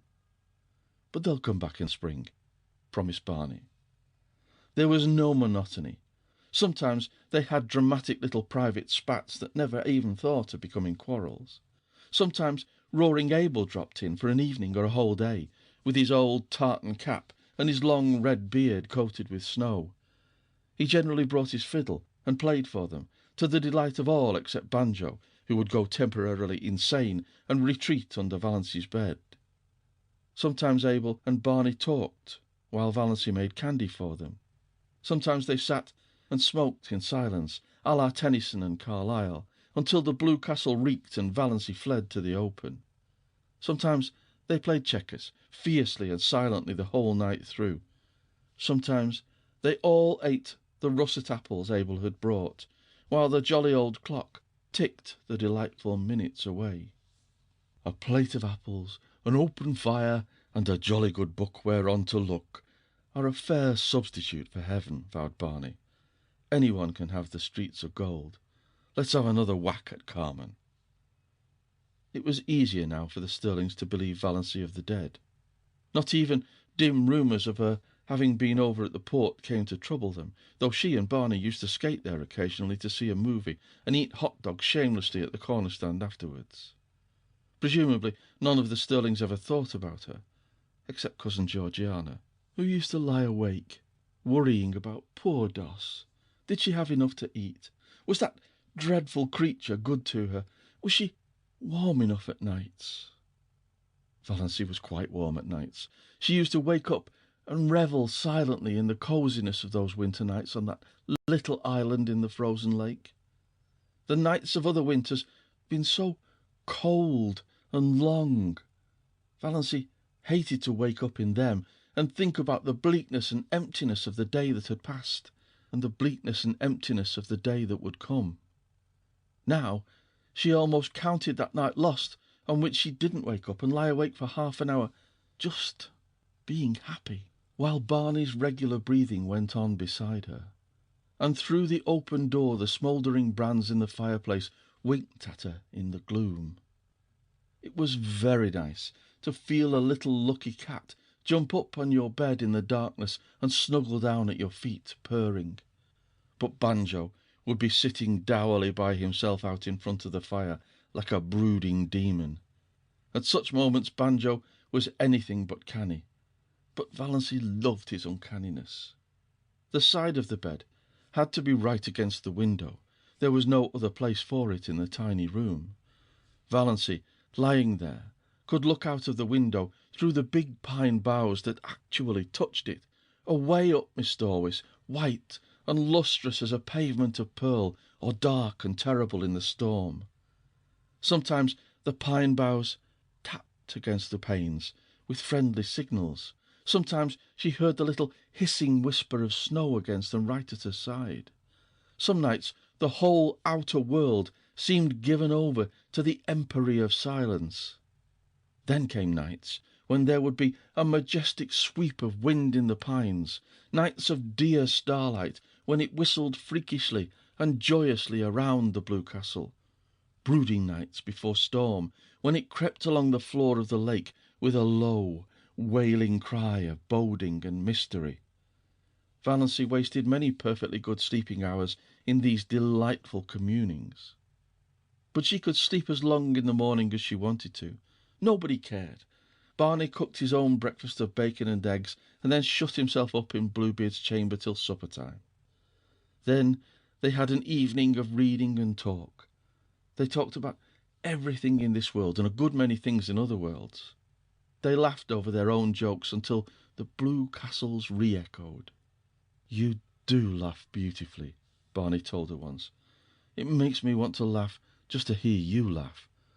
There's a trick about your laugh, as if there was so much more fun back of it that you wouldn't let out. Did you laugh like that before you came to Mistorwis, Moonlight?" "I never laughed at all, really. I used to giggle foolishly when I felt I was expected to. But now the laugh just comes." It struck Valency more than once that Barney himself laughed a great deal oftener than he used to, and that his laugh had changed. It had become wholesome. She rarely heard the little cynical note in it now. Could a man laugh like that, who had crimes on his conscience? Yet Barney must have done something. Valency had indifferently made up her mind as to what he had done. She concluded he was a defaulting bank cashier. She had found in one of Barney's books an old clipping cut from a Montreal paper in which a vanished defaulting cashier was described. The description applied to Barney, as well as to half a dozen other men Valency knew, and from some casual remarks he had dropped from time to time, she concluded he knew Montreal rather well. Valency had it all figured out in the back of her mind. Barney had been in a bank. He was tempted to take some money to speculate, meaning, of course, to put it back. He had got in deeper and deeper until he found there was nothing for it but flight. It had happened so to scores of men. He had, Valency was absolutely certain, never meant to do wrong. Of course, the name of the man in the clipping was Bernard Craig, but Valency had always thought Snaith was an alias. Not that it mattered. Valency had only one unhappy night that winter. It came in late March, when most of the snow had gone and Nip and Tuck had returned. Barney had gone off in the afternoon for a long woodland tramp, saying he would be back by dark if all went well. Soon after he had gone, it had begun to snow. The wind rose, and presently Miss Storwish was in the grip of one of the worst storms of the winter. It tore up the lake and struck at the little house. The dark, angry woods on the mainland scowled at Valency, menace in the toss of their boughs, threats in their windy gloom, terror in the roar of their hearts. The trees on the island crouched in fear. Valency spent the night huddled on the rug before the fire, her face buried in her hands, when she was not vainly peering from the oriel in a futile effort to see through the furious smoke of wind and snow that had once been blue-dimpled Miss Storwish. Where was Barney? Lost on the merciless lakes, sinking exhausted in the drifts of the pathless woods. Valency died 100 deaths that night, and paid in full for all the happiness of her blue castle. When morning came, the storm broke and cleared. The sun shone gloriously over Miss Storwish, and at noon Barney came home. Valency saw him from the oriel as he came around a wooded point, slender and black against the glistening white world. She did not run to meet him. Something happened to her knees, and she dropped down on Banjo's chair. Luckily, Banjo got out from under in time, his whiskers bristling with indignation. Barney found her there, her head buried in her hands. "Barney, I thought you were dead," she whispered. Barney hooted. "After 2 years of the Klondike, did you think a baby storm like this could get me? I spent the night in that old lumber shanty over by Muskoka. A bit cold, but snug enough." "Little goose, your eyes look like burnt holes in a blanket. Did you sit up here all night worrying over an old woodsman like me?" "Yes," said Valency. "I couldn't help it. The storm seemed so wild. Anybody might have been lost in it. When I saw you come round the point there, something happened to me. I don't know what. It was as if I had died and come back to life. I can't describe it any other way." End of section 17. Chapter 33. Spring. Miss Storwish black and sullen for a week or two, then flaming in sapphire and turquoise, lilac and rose again, laughing through the oriel, caressing its amethyst islands, rippling under winds soft as silk.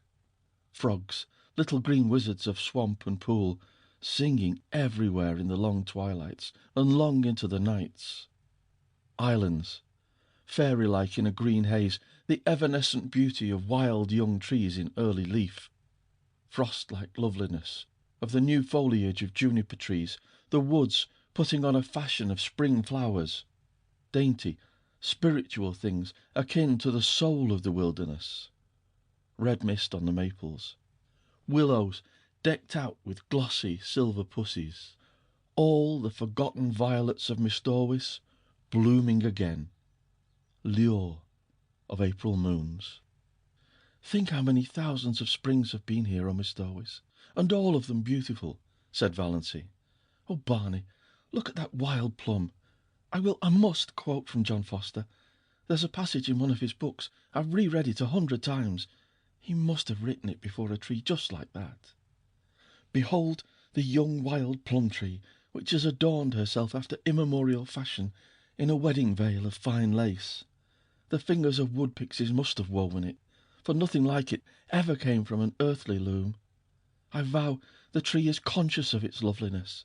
It is bridling before our very eyes, as if its beauty were not the most ephemeral thing in the woods, as it is the rarest and most exceeding, for today it is, and tomorrow it is not. Every south wind, purring through the boughs, will winnow away a shower of slender petals. But what matter? Today it is queen of the wild places, and it is always today in the woods. I'm sure you feel much better since you've got that out of your system, said Barney heartlessly. Here's a patch of dandelions, said Valancy, unsubdued. Dandelions shouldn't grow in the woods, though. They haven't any sense of the fitness of things at all. They're too cheerful and self-satisfied. They haven't any of the mystery and reserve of the real wood flowers. In short, they've no secrets, said Barney. But wait a bit. The woods will have their own way, even with those obvious dandelions. In a little while, all that obtrusive yellowness and complacency will be gone, and we'll find here misty, phantom-like globes hovering over those long grasses in full harmony with the traditions of the forest. That sounds John Fosterish, teased Valancy. What have I done that deserves a slam like that? Complained Barney. One of the earliest signs of spring was the renaissance of Lady Jane. Barney put her on roads that no other car would look at, and they went through deerwood in mud to the axles. They passed several Stirlings, who groaned and reflected that now spring was come, they would encounter that shameless pair everywhere. Valancy, prowling about deerwood shops, met Uncle Benjamin on the street, but he did not realise until he had gone 2 blocks further on that the girl in the scarlet-collared blanket coat, with cheeks reddened in the sharp April air and the fringe of black hair over laughing, slanted eyes, was Valancy. When he did realise it, Uncle Benjamin was indignant. What business had Valancy to look like a young girl? The way of the transgressor was hard, had to be, scriptural and proper. Yet Valancy's path couldn't be hard. She wouldn't look like that if it were.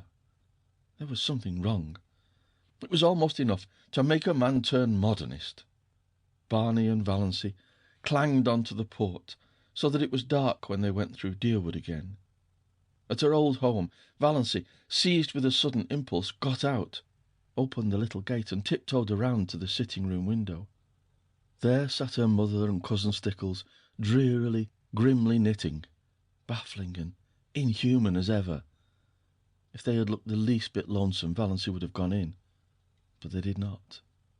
Valancy would not disturb them for worlds. Chapter 34. Valancy had 2 wonderful moments that spring.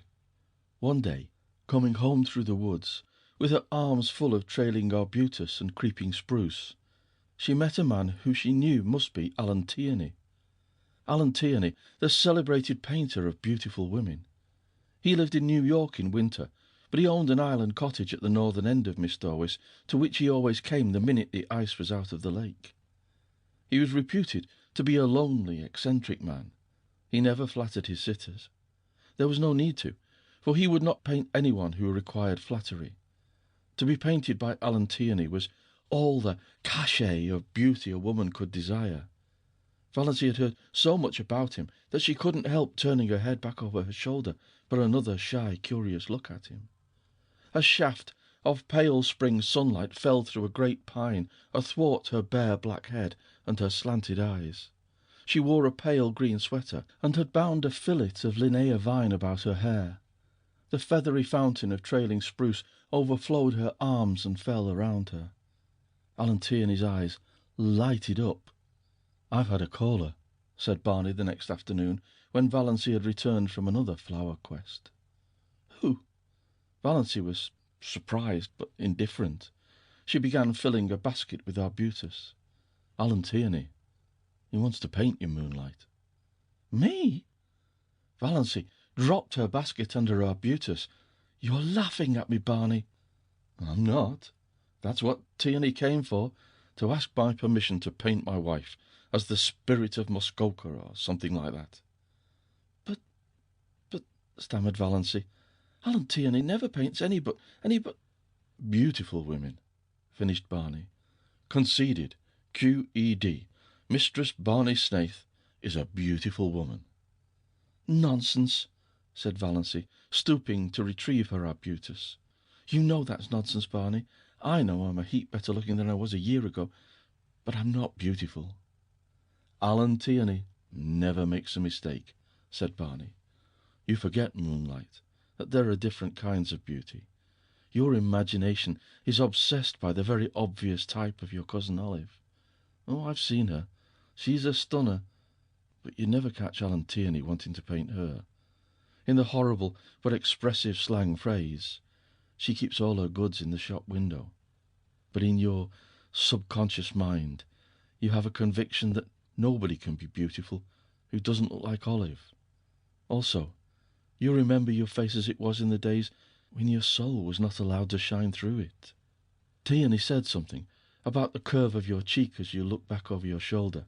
You know, I've often told you it was distracting, and he's quite batty about your eyes. If I wasn't absolutely sure it was solely professional, he's really a crabbed old bachelor, you know, I'd be jealous." "Well, I don't want to be painted," said Valancy. "I hope you told him that." "I couldn't tell him that. I didn't know what you wanted. But I told him I didn't want my wife painted, hung up in a salon for the mob to stare at, belonging to another man. For, of course, I couldn't buy the picture, so even if you'd wanted to be painted, Moonlight, your tyrannous husband would not have permitted it. Tierney was a bit squiffy. He isn't used to being turned down like that. His requests are almost like royalties." "But we are outlaws," laughed Valancy. "We bow to no decrees. We acknowledge no sovereignty." In her heart, she thought unashamedly, "I wish Olive could know that Alan Tierney wanted to paint me. Me, little old maid Valancy Sterling that was." Her second wonder moment came one evening in May.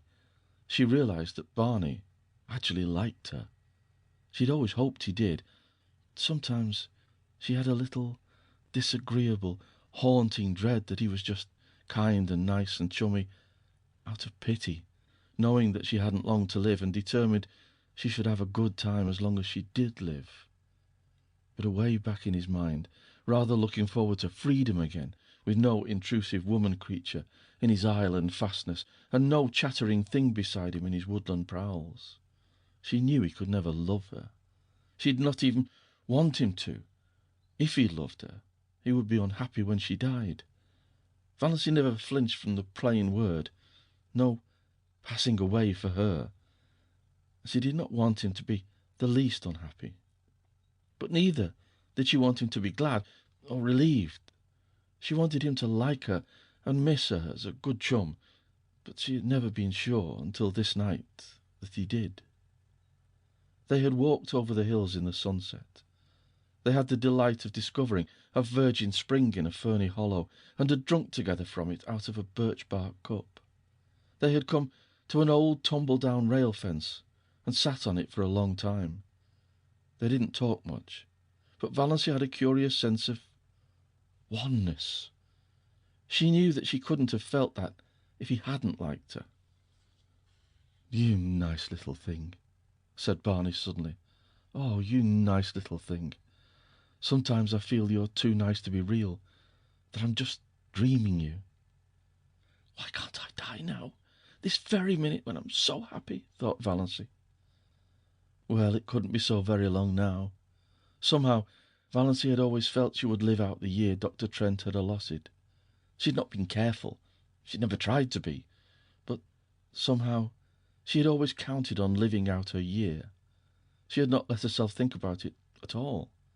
But now, sitting here beside Barney, with her hand in his, a sudden realization came to her. She had not had a heart attack for a long while. 2 months at least. The last one she had had was 2 or 3 nights before Barney was out in the storm. Since then, she had not remembered she had a heart. Well, no doubt, it betokened the nearness of the end. Nature had given up the struggle. There would be no more pain. "I'm afraid heaven will be very dull after this past year," thought Valancy. "But perhaps one will not remember. Would that be nice? No, no, I don't want to forget Barney. I'd rather be miserable in heaven remembering him than happy forgetting him. And I'll always remember through all eternity that he really, really liked me." Chapter 35. 30 seconds can be very long sometimes. Long enough to work a miracle or a revolution. In 30 seconds, life changed wholly for Barney and Valency Snaith. They had gone around the lake one June evening in their disappearing propeller, fished for an hour in a little creek, left their boat there, and walked up through the woods to Port Lawrence 2 miles away. Valency prowled a bit in the shops and got herself a new pair of sensible shoes. Her old pair had suddenly and completely given out, and this evening she had been compelled to put on the little fancy pair of patent leather with rather high, slender heels, which she had bought in a fit of folly one day in the winter because of their beauty, and because she wanted to make one foolish, extravagant purchase in her life. She sometimes put them on of an evening in the Blue Castle, but this was the first time she had worn them outside. She had not found it any too easy walking up through the woods in them, and Barney guyed her unmercifully about them. But in spite of the inconvenience, Valency secretly rather liked the look of her trim ankles and high instep above those pretty, foolish shoes, and did not change them in the shop as she might have done. The sun was hanging low above the pines when they left Port Lawrence. To the north of it, the woods closed around the town quite suddenly. Valency always had a sense of stepping from one world to another, from reality to fairyland when she went out of Port Lawrence, and in a twinkling found it shut off behind her by armies of the pines. 1.5 miles from Port Lawrence there was a small railroad station with a little station house, which at this hour of the day was deserted, since no local train was due. Not a soul was in sight when Barney and Valency emerged from the woods. Off to the left, a sudden curve in the track hid it from view, but over the tree-tops beyond, the long plume of smoke betokened the approach of a through train. The rails were vibrating to its thunder as Barney stepped across the switch. Valency was a few steps behind him, loitering to gather June bells along the little, winding path, but there was plenty of time to get across before the train came. She stepped unconcernedly over the first rail. She could never tell how it happened. The ensuing 30 seconds always seemed in her recollection like a chaotic nightmare in which she endured the agony of 1,000 lifetimes. The heel of her pretty, foolish shoe caught in a crevice of the switch. She could not pull it loose. "Barney! Barney!" she called in alarm. Barney turned, saw her predicament, saw her ashen face, dashed back. He tried to pull her clear. He tried to wrench her foot from the prisoning hold. In vain. In a moment the train would sweep around the curve, would be on them. "Go! Go! Quick! You'll be killed, Barney!" shrieked Valency, trying to push him away.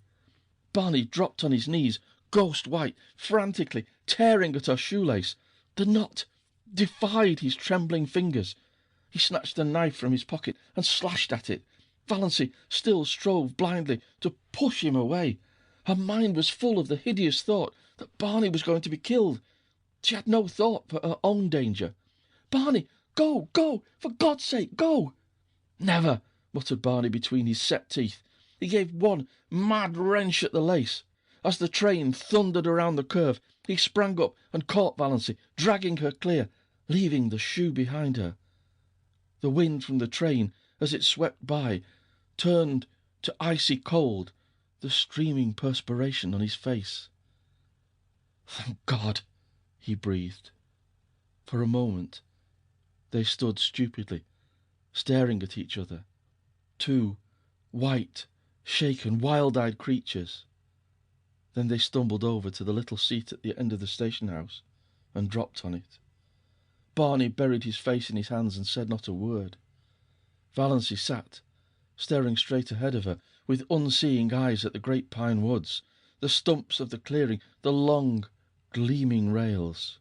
There was only one thought in her dazed mind, a thought that seemed to burn it as a shaving of fire might burn her body. Dr. Trent had told her over a year ago that she had a serious form of heart disease, that any excitement might be fatal. If that were so, Why was she not dead now, this very minute? She had just experienced as much and as terrible excitement as most people experience in a lifetime, crowded into that endless 30 seconds. Yet she had not died of it. She was not an iota the worse for it. A little wobbly at the knees, as anyone would have been, a quicker heartbeat, as anyone would have. Nothing more. Why? Was it possible Dr. Trent had made a mistake? Valancy shivered, as if a cold wind had suddenly chilled her to the soul. She looked at Barney, hunched up beside her. His silence was very eloquent. Had the same thought occurred to him?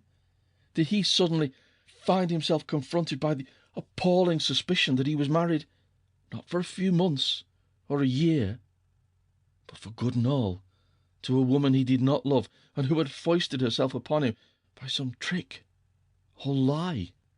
Valancy turned sick before the horror of it. Could not be. It would be too cruel, too devilish.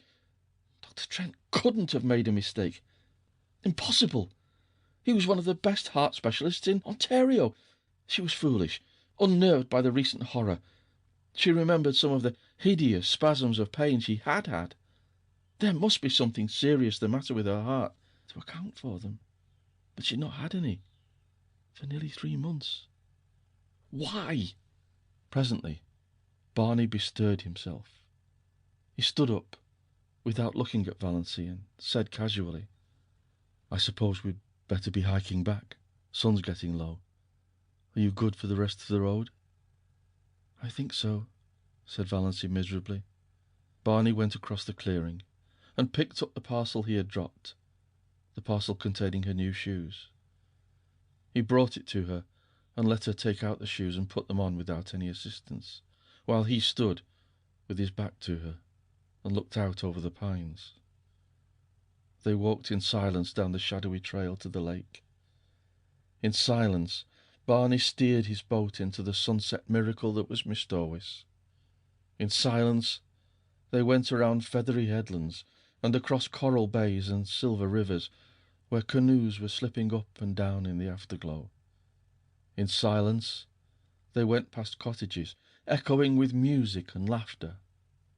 In silence, drew up at the landing place below the Blue Castle. Valancy went up the rock steps and into the house. She dropped miserably on the first chair she came to, and sat there staring through the oriel, oblivious of Goodluck's frantic purrs of joy, and Banjo's savage glares of protest at her occupancy of his chair. Barney came in a few minutes later. He did not come near her, but he stood behind her and asked gently if she felt any the worse for her experience. Valancy would have given her a year of happiness to have been able honestly to answer yes. "No," she said flatly. Barney went into Bluebeard's chamber and shut the door. She heard him pacing up and down, up and down. He had never paced like that before. And an hour ago, only an hour ago, she'd been so happy. End of section 18. Chapter 36. Finally, Valancy went to bed. Before she went, she reread Dr. Trent's letter. It comforted her a little. So positive, so assured. The writing so black and steady. Not the writing of a man who didn't know what he was writing about. But she could not sleep. She pretended to be asleep when Barney came in. Barney pretended to go to sleep. But Valancy knew perfectly well he wasn't sleeping any more than she was. She knew he was lying there, staring through the darkness, thinking of what? Trying to face what? Valancy, who had spent so many happy wakeful hours of night lying by that window, now paid the price of them all in this one night of misery. A horrible, portentous fact was slowly looming out before her from the nebula of surmise and fear. She could not shut her eyes to it, push it away, ignore it. There could be nothing seriously wrong with her heart, no matter what Dr. Trent had said. If there had been, those 30 seconds would have killed her. It was no use to recall Dr. Trent's letter and reputation. The greatest specialists made mistakes sometimes. Dr. Trent had made one. Towards morning, Valancy fell into a fitful doze with ridiculous dreams. One of them was of Barney taunting her with having tricked him. In a dream, she lost her temper and struck him violently on the head with her rolling pin. He proved to be made of glass and shivered into splinters all over the floor. She woke with a cry of horror, a gasp of relief, a short laugh over the absurdity of her dream, a miserable, sickening recollection of what had happened. Barney was gone. Valancy knew, as people sometimes know things, inescapably, without being told, that he was not in the house or in Bluebeard's chamber either. There was a curious silence in the living room, a silence with something uncanny about it. The old clock had stopped. Barney must have forgotten to wind it up, something he had never done before. The room without it was dead, though the sunshine streamed in through the oriel, and dimples of light from the dancing waves beyond quivered over the walls. The canoe was gone, but Lady Jane was under the mainland trees. So Barney had betaken himself to the wilds. He would not return till night, perhaps not even then. He must be angry with her. That furious silence of his must mean anger, cold, deep, justifiable resentment. Well, Valancy knew what she must do first. She was not suffering very keenly now, yet the curious numbness that pervaded her being was in a way worse than pain. It was as if something in her had died. She forced herself to cook and eat a little breakfast. Mechanically, she put the Blue Castle in perfect order. Then she put on her hat and coat, locked the door, and hid the key in the hollow of the old pine, and crossed to the mainland in the motorboat. She was going into Deerwood to see Dr. Trent. She must know. Chapter 37. Dr. Trent looked at her blankly and fumbled among his recollections. Mrs. Snaith, said Valancy quietly. I was Miss Valancy Sterling when I came to you last May, over a year ago. I wanted to consult you about my heart. Dr. Trent's face cleared. Ah, of course. I remember now. I'm really not to blame for not knowing you. You've changed splendidly, and married. Well, well, it has agreed with you. You don't look much like an invalid now, eh? I remember that day. I was badly upset. Hearing about poor Ned bowled me over. But Ned's as good as new now, and you too, evidently. I told you so, you know. Told you there was nothing to worry over. Valancy looked at him. You told me in your letter, she said slowly, with a curious feeling that someone else was talking through her lips, that I had angina pectoris in the last stages, complicated with an aneurysm, that I might die any minute, that I couldn't live longer than a year. Dr. Trent stared at her. Impossible, he said blankly. I couldn't have told you that. Valancy took his letter from her bag and handed it to him. Miss Valancy Sterling, he read. Yes, of course, I wrote to you on the train that night, but I told you there was nothing serious. Read your letter, insisted Valancy. Dr. Trent took it out, unfolded it, glanced over it. A dismayed look came into his face. He jumped to his feet and strode agitatedly about the room. Good heavens! This is the letter I meant for old Miss Jane Sterling from Port Lawrence. She was here that day too. I sent you the wrong letter. What unpardonable carelessness! But I was beside myself that night. My God! And you believed that? You believed... But you didn't.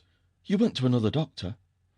Valancy stood up, turned round, looked foolishly about her and sat down again. I believed it, she said faintly. I didn't go to any other doctor. It would take too long to explain, but I believed I was going to die soon." Dr. Trent halted before her. "I can never forgive myself. What a year you must have had.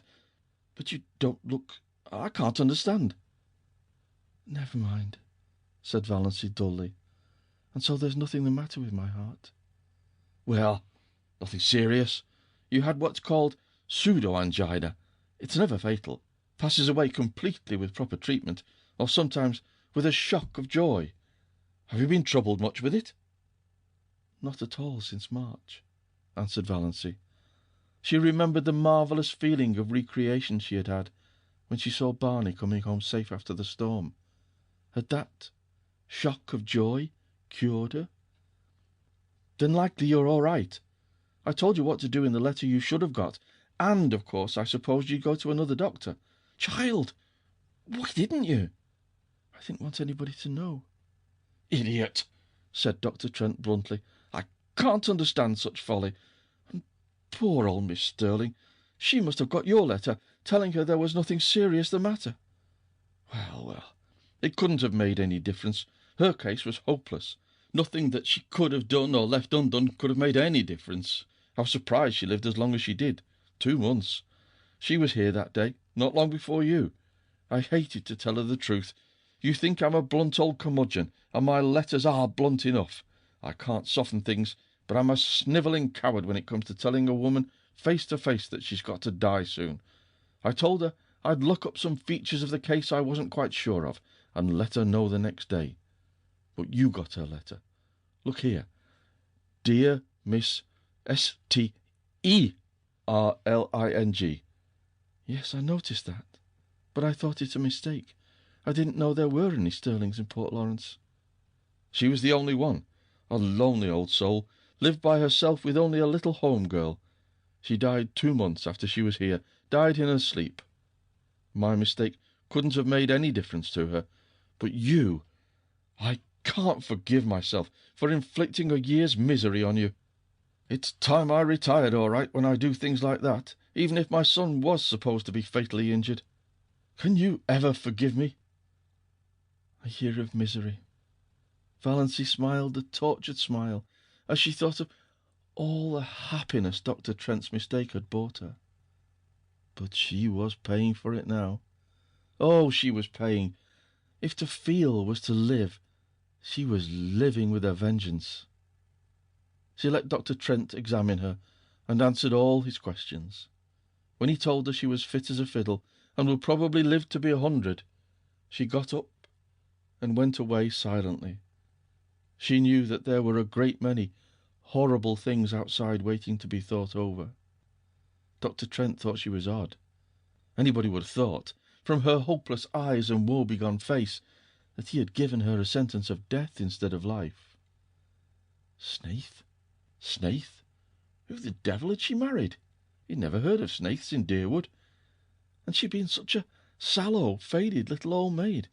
Gad, but marriage had made a difference in her anyhow, whoever Snaith was. Snaith?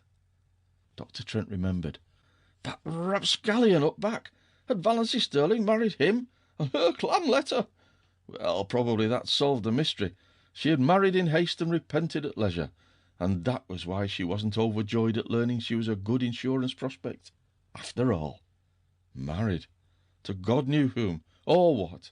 Jailbird, defaulter, fugitive from justice. It must be pretty bad if she had looked to death as a release, poor girl. But why were women such fools? Dr. Trent dismissed Valancy from his mind, though to the day of his death he was ashamed of putting those letters into the wrong envelopes. End of section 19. Chapter 38. Valancy walked quickly through the back streets and through Lover's Lane. She did not want to meet anyone she knew.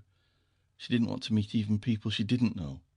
She hated to be seen. Her mind was so confused, so torn, so messy. She felt that her appearance must be the same. She drew a sobbing breath of relief as she left the village behind and found herself on the up-back road. There was little fear of meeting anyone she knew here.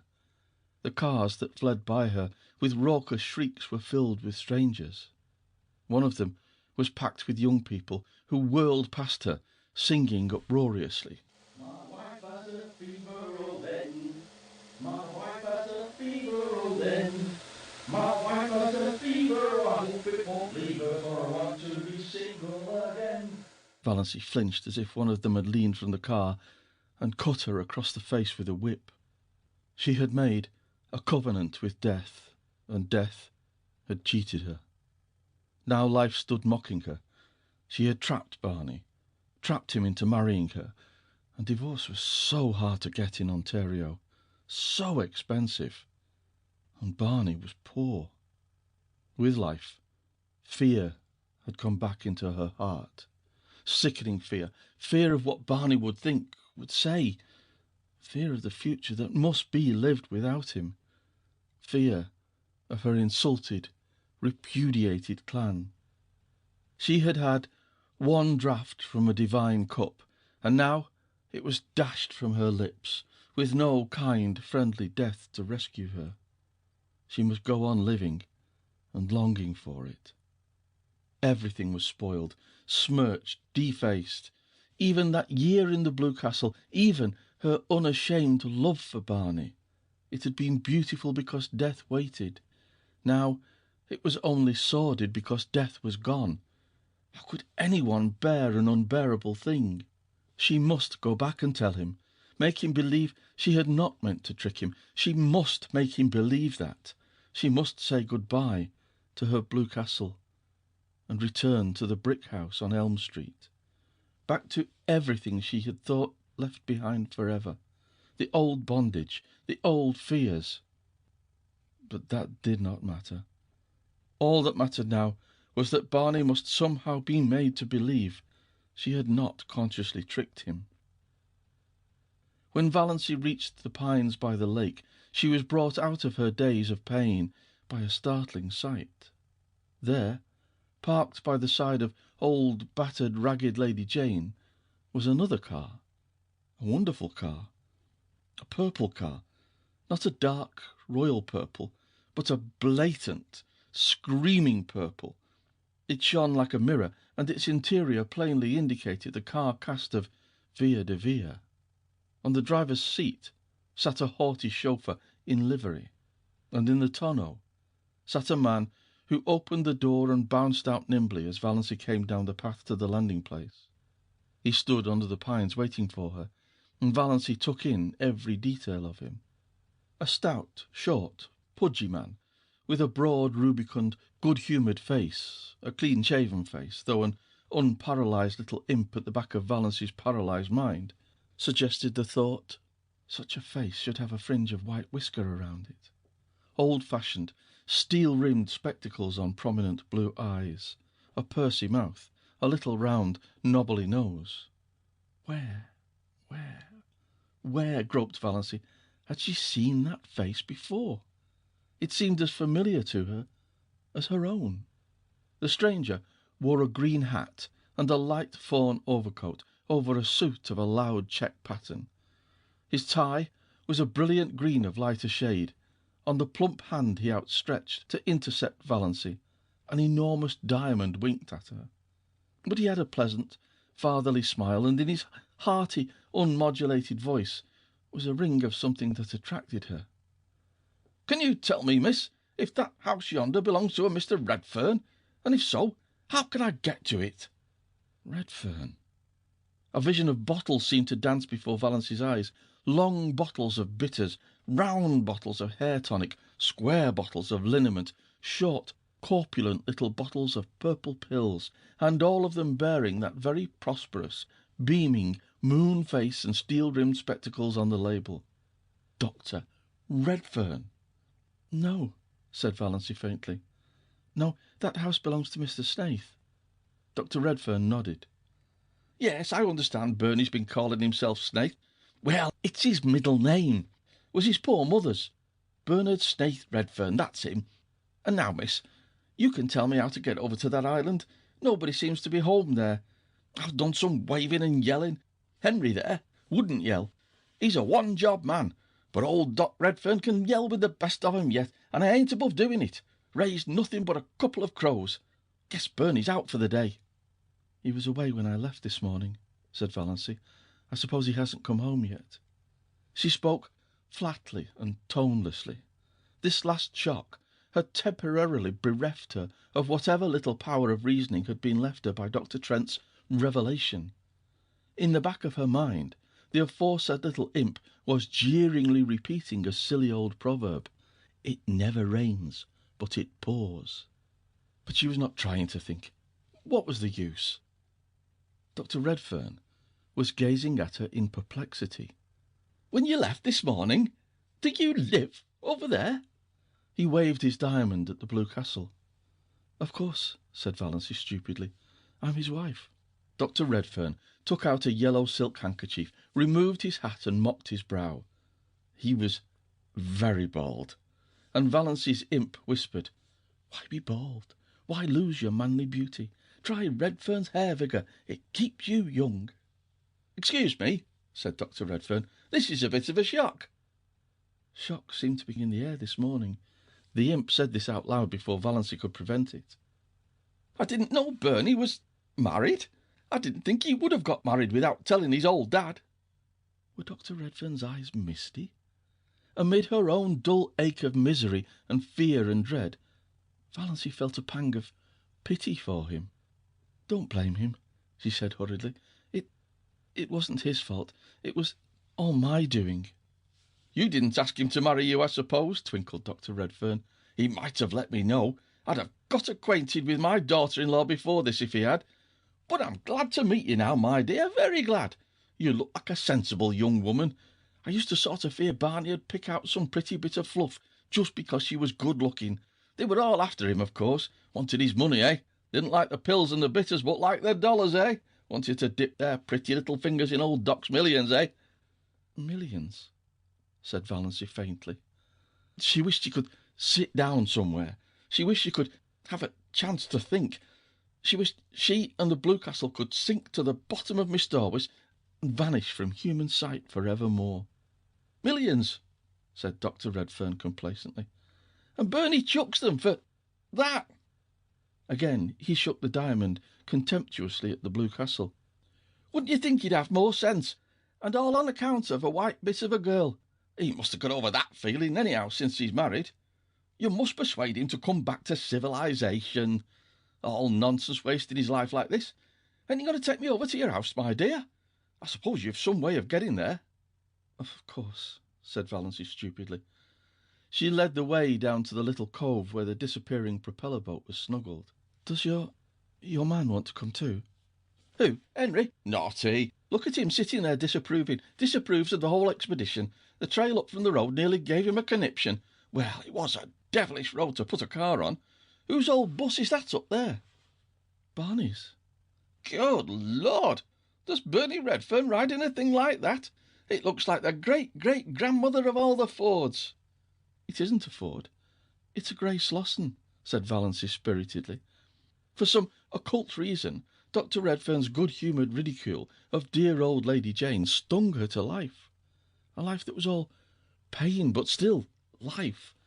Better than the horrible half-dead and half-aliveness of the past few minutes, or years. She waved Dr. Redfern curtly into the boat and took him over to the Blue Castle.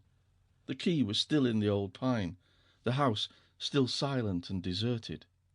Valancy took the doctor through the living-room to the western veranda. She must at least be out where there was air.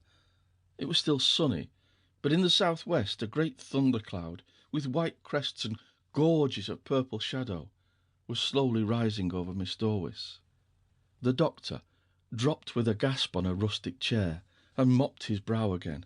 "Warm, eh? Lord, what a view! Wonder if it would soften Henry if he could see it." "Have you had any dinner?" asked Valancy. "Yes, my dear. Had it before we left Port Lawrence.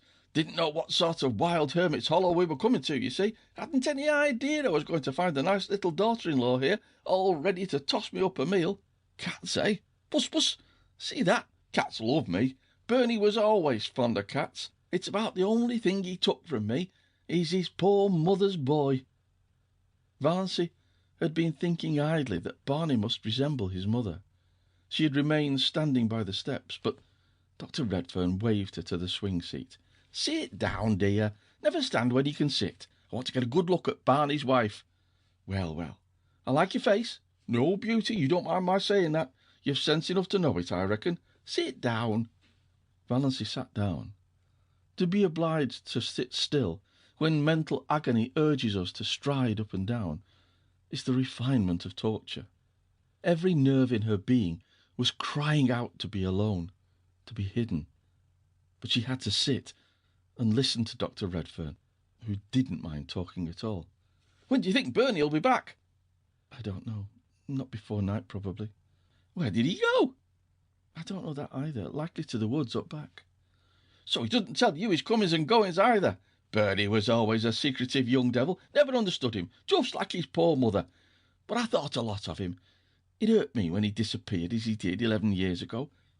I haven't seen my boy for 11 years. 11 years?" Valancy was surprised. "It's only 6 since he came here." "Oh, he was in the Klondike before that, and all over the world. He used to drop me a line now and then. Never give any clue to where he was, but just a line to say he was all right. I suppose he's told you all about it." "No, I know nothing of his past life," said Valancy with sudden eagerness. She wanted to know. She must know now. It hadn't mattered before. Now she must know all, and she could never hear it from Barney. She might never even see him again. If she did, it would not be to talk of his past. "What happened? Why did he leave his home? Tell me, tell me." "Well, it ain't much of a story. Just a young fool gone mad because of a quarrel with his girl. Only Bernie was a stubborn fool, always stubborn. You never could make that boy do anything he didn't want to do. From the day he was born. Yet he was always a quiet, gentle little chap too. Good as gold. His poor mother died when he was only 2 years old. I'd just begun to make money with my hair vigour. I dreamed the formula for it, you see. Some dream that. The cash rolled in. Bernie had everything he wanted. I sent him to the best schools, private schools. I meant to make a gentleman of him. Never had any chance myself. Meant he should have every chance. He went through McGill, got honours and all that. I wanted him to go in for law. He hankered after journalism and stuff like that. Wanted me to buy a paper for him, or back him in publishing what he called a real worthwhile honest-to-goodness Canadian magazine. I suppose I'd have done it. I always did what he wanted me to do. Wasn't he all I had to live for? I wanted him to be happy, and he never was happy. Can you believe it? Not that he said so, but I'd always a feeling that he wasn't happy. Everything he wanted, all the money he could spend, his own bank account, travel, see the world, but he wasn't happy, not till he fell in love with Ethel Traverse. Then he was happy for a little while." The cloud had reached the sun, and the great chill purple shadow came swiftly over Miss Dorwis. It touched the blue castle, rolled over it. Valancy shivered. "Yes," she said, with painful eagerness, though every word was cutting her to the heart. "What was she like?" "Prettiest girl in Montreal," said Dr. Redfern. "Oh, she was a looker, all right, eh? Gold hair, shiny as silk, great big soft black eyes, skin like milk and roses. Don't wonder Bernie fell for her, and brains as well. She wasn't a bit of fluff. B.A. from McGill, a thoroughbred too. One of the best families. But a bit lean in the purse, eh? Bernie was mad about her. Happiest young fool you ever saw. Then the bust-up." "What happened?" Valancy had taken off her hat and was absently thrusting a pin in and out of it.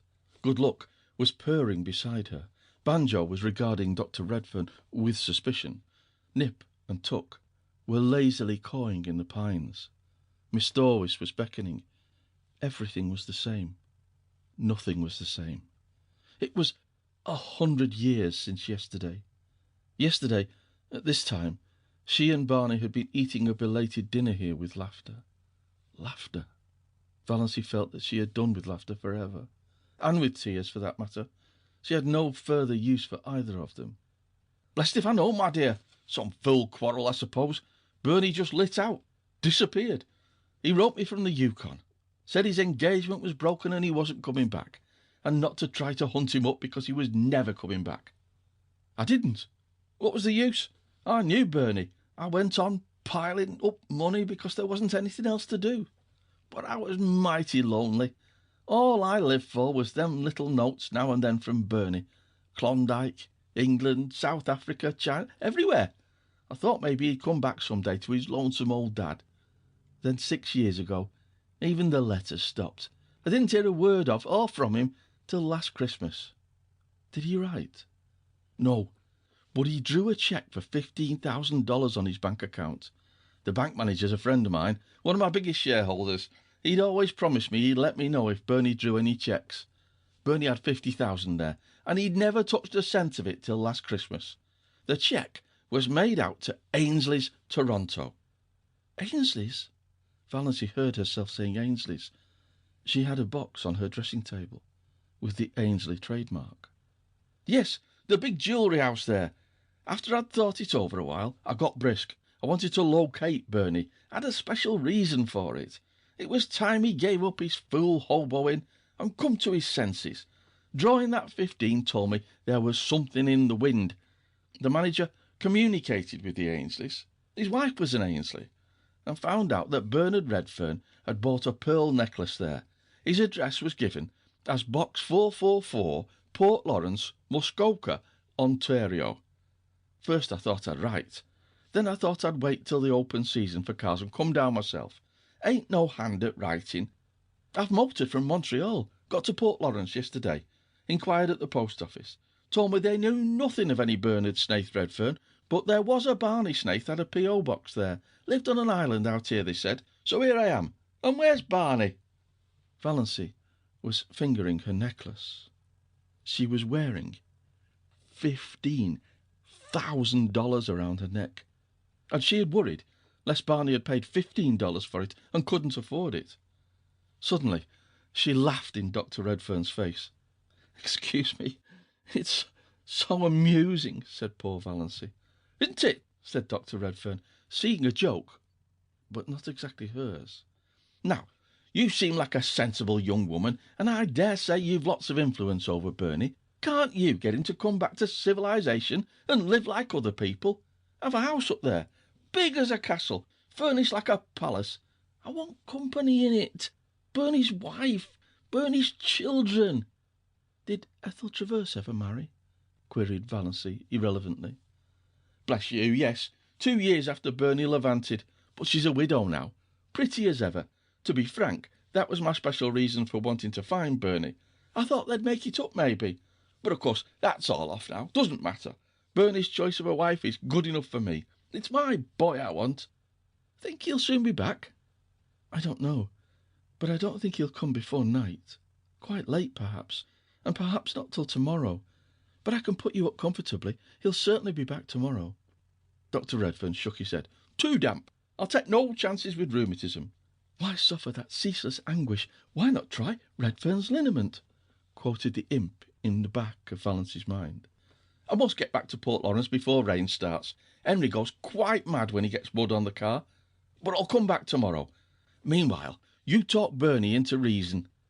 He shook her hand and patted her kindly on the shoulder. He looked as if he would have kissed her with a little encouragement, but Valency did not give it. Not that she would have minded.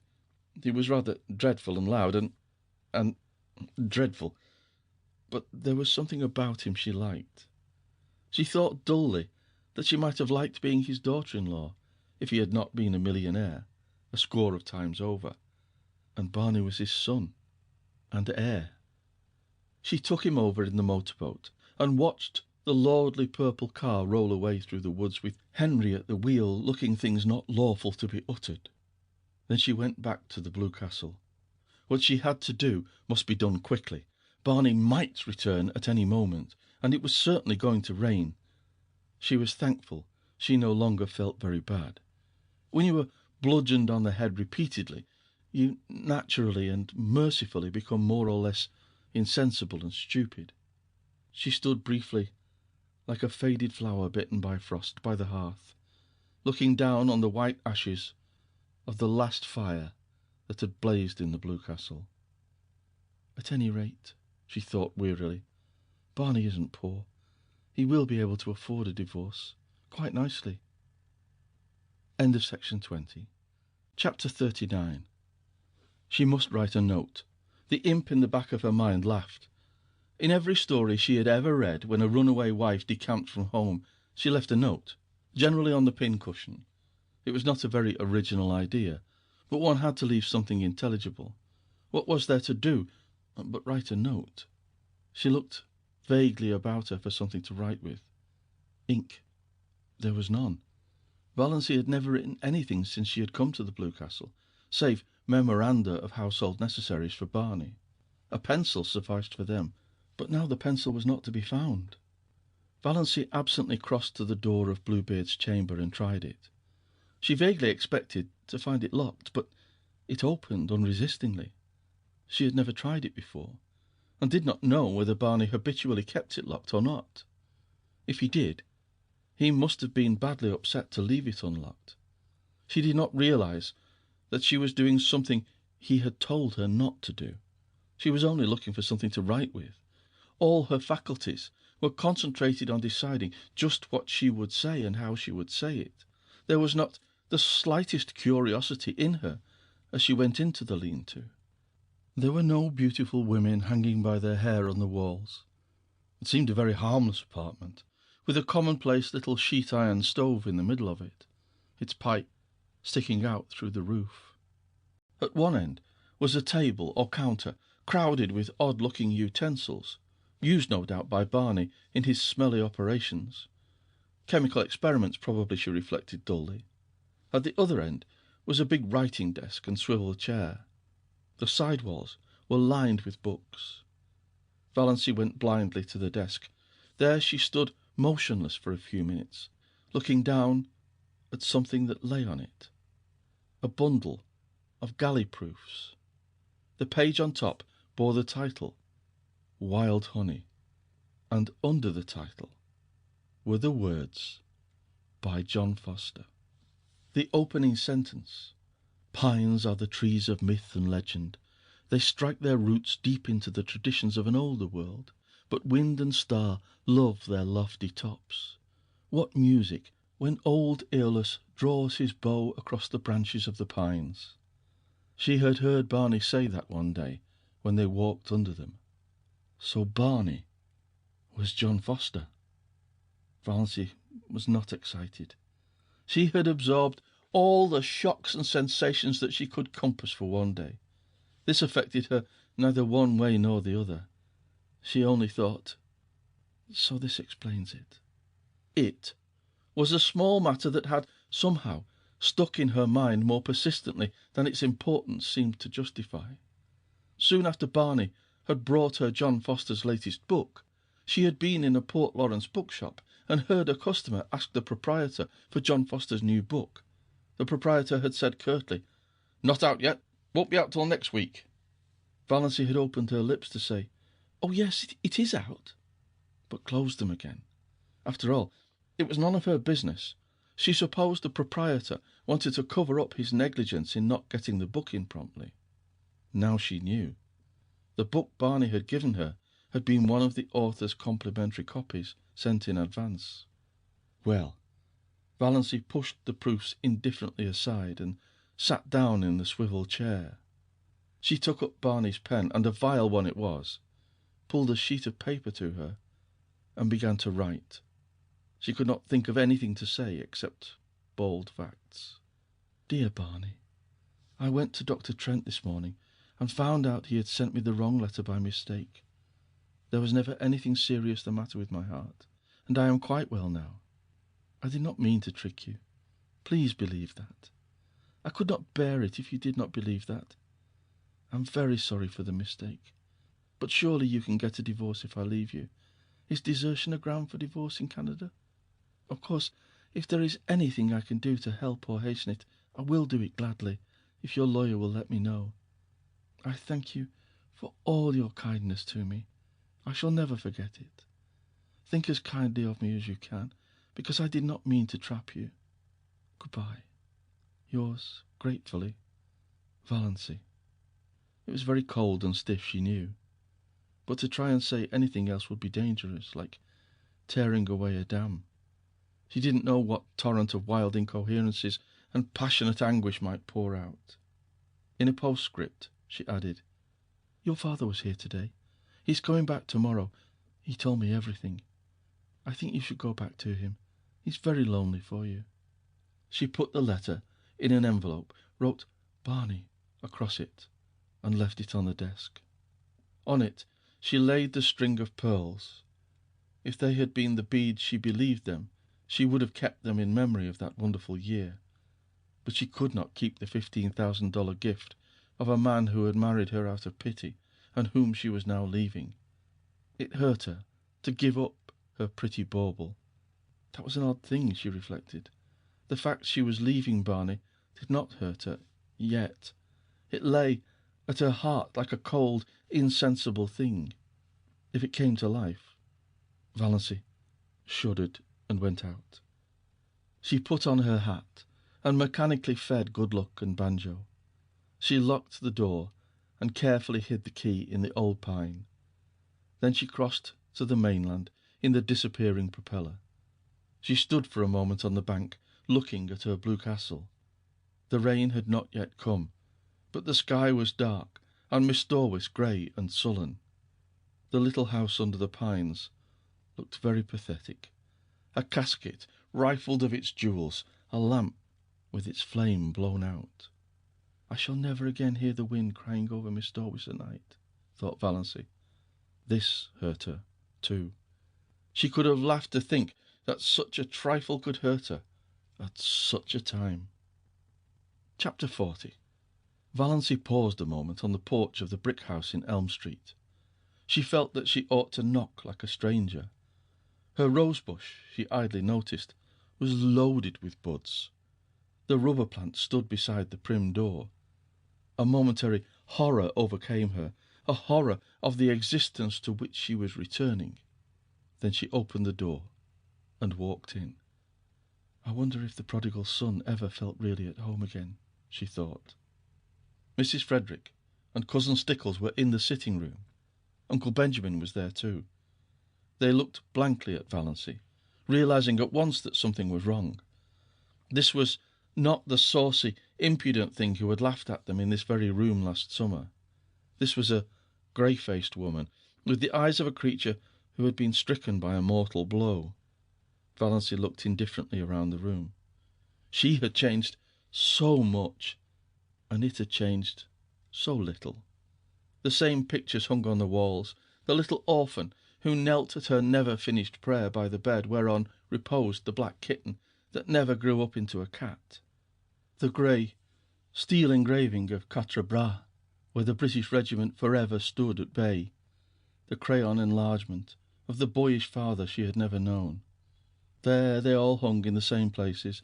The green cascade of wandering dew still tumbled out of the old granite saucepan on the window-stand. The same elaborate, never-used picture stood at the same angle on the sideboard shelf.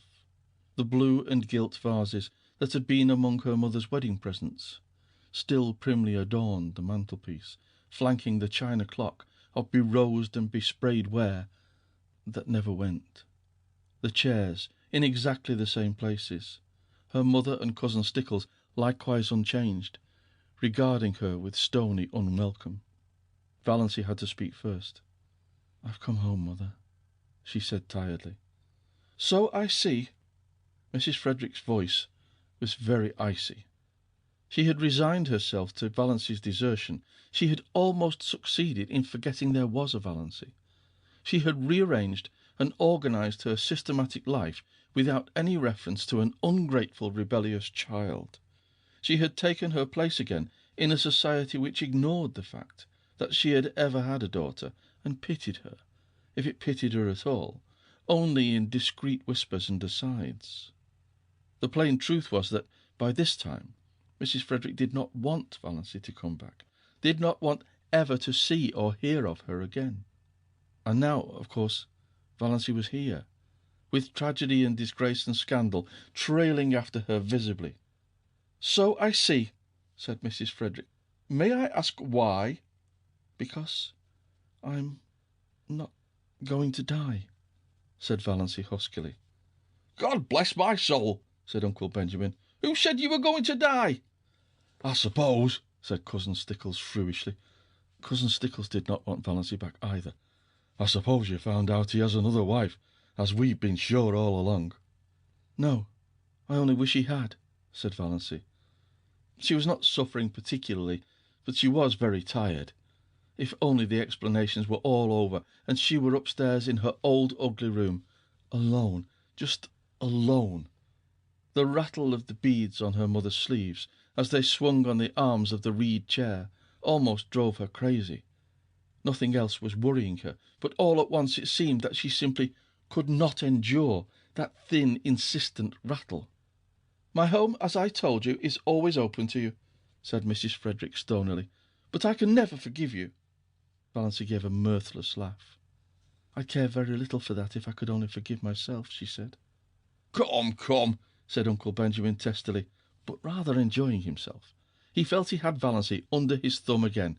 "We've had enough of mystery. What's happened? Why have you left that fella? No doubt there's reason enough, but what particular reason is it?" Valancy began to speak mechanically. She told her tale bluntly and barely. "A year ago, Dr. Trent told me I had angina pectoris and could not live long. I wanted to have some life before I died. That's why I went away, why I married Barney. And now I've found it is all a mistake. There is nothing wrong with my heart. I've got to live, and Barney only married me out of pity, so I have to leave him, free." "God bless me," said Uncle Benjamin. Cousin Stickles began to cry. "Valancy, if you'd only had confidence in your own mother—" Yes, yes, I know," said Valancy impatiently. "What's the use of going into that now? I can't undo this year. God knows I wish I could. I've tricked Barney into marrying me, and he's really Bernard Redfern, Dr. Redfern's son of Montreal, and his father wants him to go back to him." Uncle Benjamin made a queer sound. Cousin Stickles took her black bordered handkerchief away from her eyes and stared at Valancy. A queer gleam suddenly shot into Mrs. Frederick's stone-grey orbs. "Dr. Redfern? Not the purple pill man?" she said. Valancy nodded. "He's John Foster, too, the writer of those nature books." But... Mrs. Frederick was visibly agitated, though not over the thought that she was the mother-in-law of John Foster. "Dr. Redfern is a millionaire!" Uncle Benjamin shut his mouth with a snap. 10 times over," he said. Valancy nodded. "Yes, Barney left home years ago because of some trouble, some disappointment. Now he'll likely go back. So you see, I had to come home. He doesn't love me. I can't hold him to a bond he was tricked into." Uncle Benjamin looked incredibly sly. "Did he say so? Does he want to get rid of you?" "No, I haven't seen him since I found out. But I tell you, he only married me out of pity, because I asked him to, because he thought it would only be for a little while." Mrs. Frederick and Cousin Stickles both tried to speak, but Uncle Benjamin waved a hand at them and frowned portentously. "Let me handle this," wave and frown seemed to say. To Valancy, "Well, well, dear, we'll talk it all over later. You see, we don't quite understand everything yet. As Cousin Stickles says, you should have confided in us before. Later on, I dare say we can find a way out of this." "You think Barney can easily get a divorce, don't you?" said Valancy eagerly. Uncle Benjamin silenced with another wave the exclamation of horror he knew was trembling on Mrs. Frederick's lips. "Trust to me, Valancy. Everything will arrange itself. Tell me this, Dossie. Have you been happy up back? Was Mr. Redfern good to you?" "I've been very happy, and Barney was very good to me," said Valancy, as if reciting a lesson. She remembered when she studied grammar at school, she had disliked the past and perfect tenses. They always seemed so pathetic. "I have been. It was all over and done with." "Then don't worry, little girl." How amazingly paternal Uncle Benjamin was. "Your family will stand behind you. We'll see what can be done." "Thank you," said Valancy dully. Really, it was quite decent of Uncle Benjamin. "Can I go and lie down a little while? I'm tired." "Of course you're tired." Uncle Benjamin patted her hand gently. Very gently. "All worn out and nervous. Go and lie down by all means. You'll see things in quite a different light after you've had a good sleep." He held the door open. As she went through, he whispered, "What's the best way to keep a man's love?" Valancy smiled wanly, but she had come back to the old life, the old shackles. "What?" she asked, as meekly as of yore. "Not to return it," said Uncle Benjamin with a chuckle. He shut the door and rubbed his hands, nodded and smiled mysteriously round the room. "Poor little Doss," he said pathetically. "Do you really suppose that Snaith can actually be Dr. Redfern's son?" gasped Mrs. Frederick. "I see no reason for doubting it. She says Dr. Redfern's been there. Why, the man's as rich as wedding cake, Amelia. I've always believed there was more in Doss than most people thought. You kept her down too much, repressed her. She never had a chance to show what was in her. And now she's landed a millionaire for a husband." "But," hesitated Mrs. Frederick, they told terrible tales about him." "All gossip and invention, all gossip and invention. It's always been a mystery to me why people should be so ready to invent and circulate slanders about other people they know absolutely nothing about. I can't understand why you paid so much attention to gossip and surmise. Just because he didn't choose to mix up with everybody, people resented it. I was surprised to find what a decent fellow he seemed to be that time he came into my store with Valancy. I discounted all the yarns then and there." "But he was seen dead drunk in Port Lawrence once," said Cousin Stickles, doubtfully, yet as one very willing to be convinced to the contrary. "Who saw him?" demanded Uncle Benjamin truculently. "Who saw him? Old Jeremy Strang said he saw him. I wouldn't take old Jeremy Strang's word on oath. He's too drunk himself half the time to see straight. He said he saw him lying drunk on a bench in the park. Psh! Redfern's been asleep there. Don't worry over that." "But his clothes and that awful old car," said Mrs. Frederick uncertainly. "Eccentricities of genius," declared Uncle Benjamin. "You heard Doss say he was John Foster. I'm not up in literature myself, but I heard a lecturer from Toronto say that John Foster's books had put Canada on the literary map of the world." "I suppose we must forgive her," yielded Mrs. Frederick. "Forgive her?" Uncle Benjamin snorted. Really, Amelia was an incredibly stupid woman. No wonder poor Doss had gone sick and tired of living with her. "Well, yes, I think you better forgive her. The question is, will Snaith forgive us?" "What if she persists in leaving him? You've no idea how stubborn she can be," said Mrs. Frederick. "Leave it all to me, Amelia, leave it all to me. You women have muddled it enough. This whole affair has been bungled from start to finish. If you had put yourself to a little trouble years ago, Amelia, she would not have bolted over the traces as she did. Just let her alone. Don't worry her with advice or questions till she's ready to talk. She's evidently run away in a panic because she's afraid he'd been angry with her for fooling him.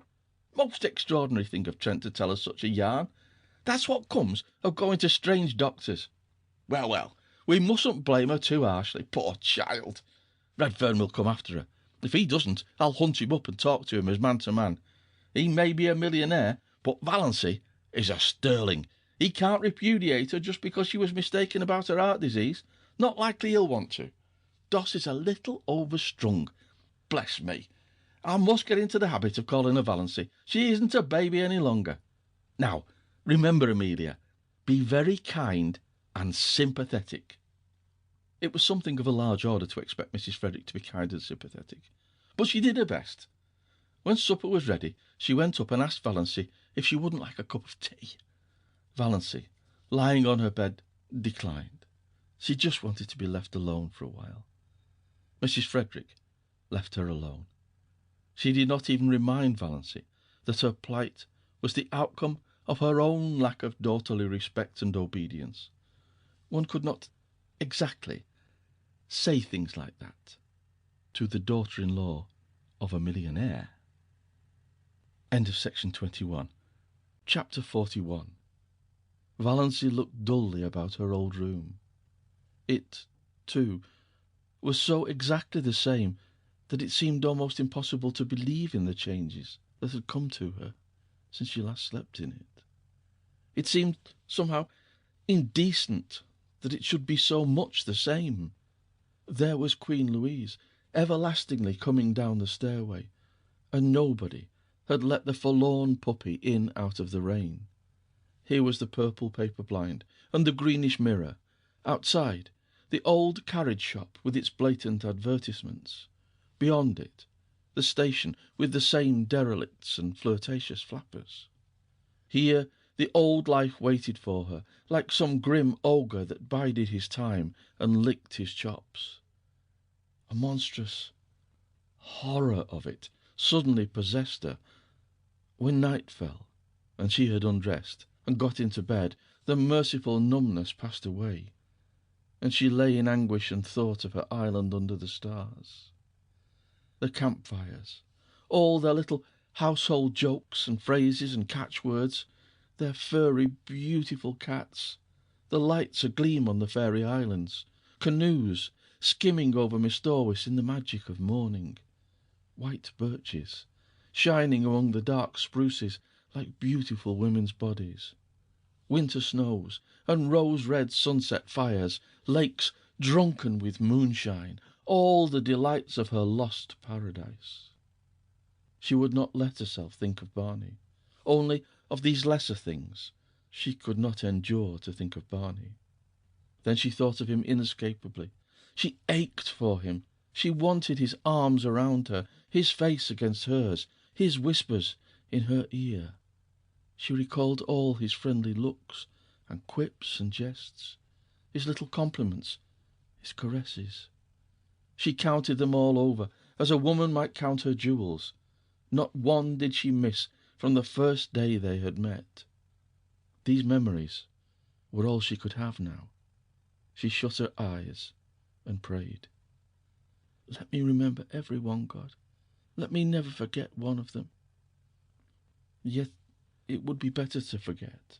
This agony of longing and loneliness would not be so terrible if one could forget.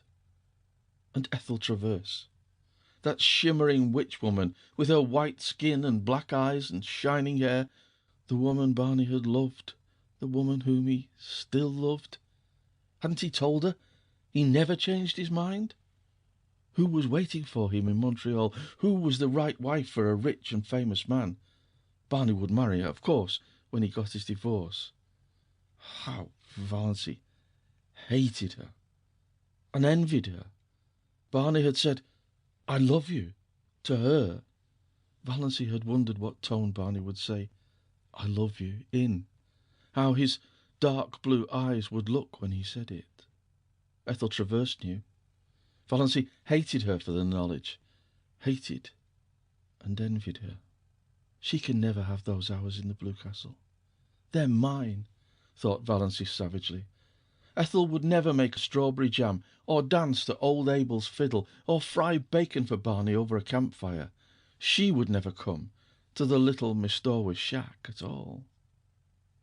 What was Barney doing, thinking, feeling now? Had he come home and found her letter? Was he still angry with her, or a little pitiful? Was he lying on their bed, looking out on stormy Mistorwis and listening to the rain streaming down on the roof? Or was he still wandering in the wilderness, raging at the predicament in which he found himself? Hating her? Pain took her and wrung her like some great pitiless giant. She got up and walked to the floor. Would morning never come to end this hideous night? And yet what could morning bring her? The old life without the old stagnation that was at least bearable. The old life with the new memories, the new longings, the new anguish. "Oh, why can't I die?" moaned Valency. Chapter 42. It was not until early afternoon the next day that a dreadful old car clanked up Elm Street and stopped in front of the brick house. A hatless man sprang from it and rushed up the steps. The bell was rung as it had never been rung before, vehemently, intensely. The ringer was demanding entrance, not asking it. Uncle Benjamin chuckled as he hurried to the door. Uncle Benjamin had just dropped in to inquire how dear Valency was. Dear Valency, he had been informed, was just the same. She had come down for breakfast, which she didn't eat, gone back to her room, come down for dinner, which she didn't eat, gone back to her room. That was all. She had not talked, and she had been let kindly, considerately, alone. "Very good. Redfern will be here today," said Uncle Benjamin. And now Uncle Benjamin's reputation as a prophet was made. Redfern was here, unmistakably so. "Is my wife here?" he demanded of Uncle Benjamin without preface. Uncle Benjamin smiled expressively. "Mr. Redfern, I believe. Very glad to meet you, sir. Yes, that naughty little girl of yours is here. We've been—" "I must see her." Barney cut Uncle Benjamin ruthlessly short. "Certainly, Mr. Redfern. Just step in here. Valancy will be down in a minute."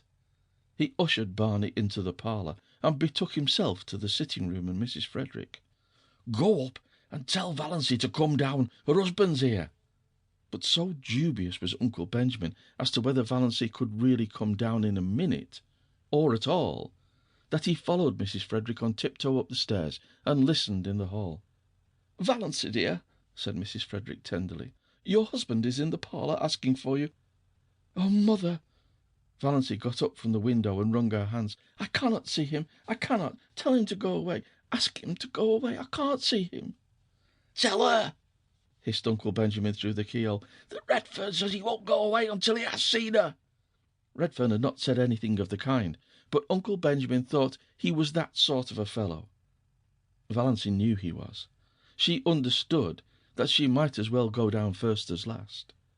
She did not even look at Uncle Benjamin as she passed him on the landing. Uncle Benjamin did not mind. Rubbing his hands and chuckling, he retreated to the kitchen, where he genially demanded of Cousin Stickles, "Why are good husbands like bread?" Cousin Stickles asked why. "Because women need them," beamed Uncle Benjamin. Valancy was looking anything but beautiful when she entered the parlour. Her white night had played fearful havoc with her face. She wore an ugly old brown and blue gingham, having left all her pretty dresses in the Blue Castle. But Barney dashed across the room and caught her in his arms. "Valancy, darling, oh, you darling little idiot, whatever possessed you to run away like that? When I came home last night and found your letter, I went quite mad. It was 12 o'clock. I knew it was too late to come here then. I walked the floor all night. Then this morning Dad came. I couldn't get away till now. Valancy, whatever got into you? Divorce, forsooth. Don't you know?" "I know you only married me out of pity," said Valancy, brushing him away feebly. "I know you don't love me. I know—" "You've been lying awake at 3 o'clock too long," said Barney, shaking her. "That's all that's the matter with you. Love you? Oh, don't I love you? My girl, when I saw that train coming down on you, I knew whether I loved you or not." "Oh, I was afraid you'd try to make me think you cared," cried Valancy passionately. Don't, I know all about Ethel Traverse. Your father told me everything. Oh, Barney, don't torture me. I can never go back to you." Barney released her and looked at her for a moment. Something in her pallid, resolute face spoke more convincingly than words of her determination. "Valancy," he said quietly, "Father couldn't have told you everything, because he didn't know it. Would you let me tell you everything?" "Yes," said Valancy wearily. Oh, how dear he was! How she longed to throw herself into his arms! As he put her gently down in a chair, she could have kissed the slender brown hands that touched her arms. She could not look up as he stood before her. She dared not meet his eyes. For his sake she must be brave. She knew him, kind, unselfish. Of course he would pretend he did not want his freedom. She might have known he would pretend that, once the first shock of realization was over. He was so sorry for her. He understood her terrible position. When had he ever failed to understand? But she would never accept his sacrifice. Never. "You've seen Dad, and you know I'm Bernard Redfern. And I suppose you've guessed that I'm John Foster since you went into Bluebeard's chamber." "Yes, but I didn't go in out of curiosity. I forgot you told me not to go in. I forgot." "Never mind. I'm not going to kill you and hang you up on the wall, so there's no need to call for Sister Annie. I'm only going to tell you my story, from the beginning. I came back last night, intending to do it. Yes, I'm old Doc Redfern's son, of purple pills and bitters fame. Oh, don't I know it? Wasn't it rubbed into me for years? Barney laughed bitterly, and strode up and down the room a few times. Uncle Benjamin, tiptoeing through the hall, heard the laugh and frowned. Surely Doss wasn't going to be a stubborn little fool. Barney threw himself into a chair before Valancy. Yes, as long as I can remember I've been a millionaire's son. But when I was born, Dad wasn't a millionaire. He wasn't even a doctor. Isn't yet. He was a veterinary, and a failure at it. He and Mother lived in a little village up in Quebec, and were abominably poor. I don't remember Mother. Haven't even a picture of her. She died when I was 2 years old. She was 15 years younger than Father, a little school teacher.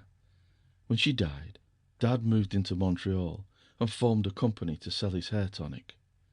He dreamed the prescription one night, it seems. Well, it caught on. Money began to flow in. Dad invented or dreamed the other things too. Pills, bitters, liniment, and so on. He was a millionaire by the time I was 10, with a house so big, a small chap like myself always felt lost in it. I had every toy a boy could wish for, and I was the loneliest little devil in the world. I remember only one happy day in my childhood, Valancy. Only one. Even you were better off than that. Dad had gone out to see an old friend in the country, and took me along. I was turned loose in the barnyard, and I spent the whole day hammering nails in a block of wood. I had a glorious day. When I had to go back to my room full of playthings, in the big house in Montreal, I cried. But I didn't tell Dad why. I never told him anything. It's always been a hard thing for me to tell things, Valancy. Anything that went deep, and most things went deep with me. I was a sensitive child, and I was even more sensitive as a boy. No one ever knew what I suffered. Dad never dreamed of it. When he sent me to a private school, I was only 11. The boys ducked me in the swimming tank until I stood on a table and read aloud all the advertisements of Father's patent abominations. I did it, then. Barney clenched his fists. I was frightened and half drowned, and all my world was against me. But when I went to college, and the softs tried the same stunt, I didn't do it. Barney smiled grimly. They couldn't make me do it. But they could, and did, make my life miserable. I never heard the last of the pills and the bitters, and the hair tonic, after using, was my nickname. You see, I'd always had such a thick thatch. My 4 college years were a nightmare. You know, or you don't know, what merciless beasts boys can be when they get a victim like me. I had few friends. There was always some barrier between me and the kind of people I cared for. And the other kind, who would have been very willing to be intimate with rich old Doc Redfern's son, I didn't care for. But I had one friend, or thought I had, a clever, bookish chap, bit of a writer. That was a bond between us. I had some secret aspirations along that line. He was older than I was. I looked up to him and worshipped him. For a year, I was happier than I'd ever been. Then, a burlesque sketch came out in the college magazine, a mordant thing, ridiculing Dad's remedies. The names were changed, of course, but everybody knew what and who was meant. Oh, it was clever, damnably so, and witty. McGill rocked with laughter over it. I found out he had written it. Oh, were you sure? Valancy's dull eyes flamed with indignation.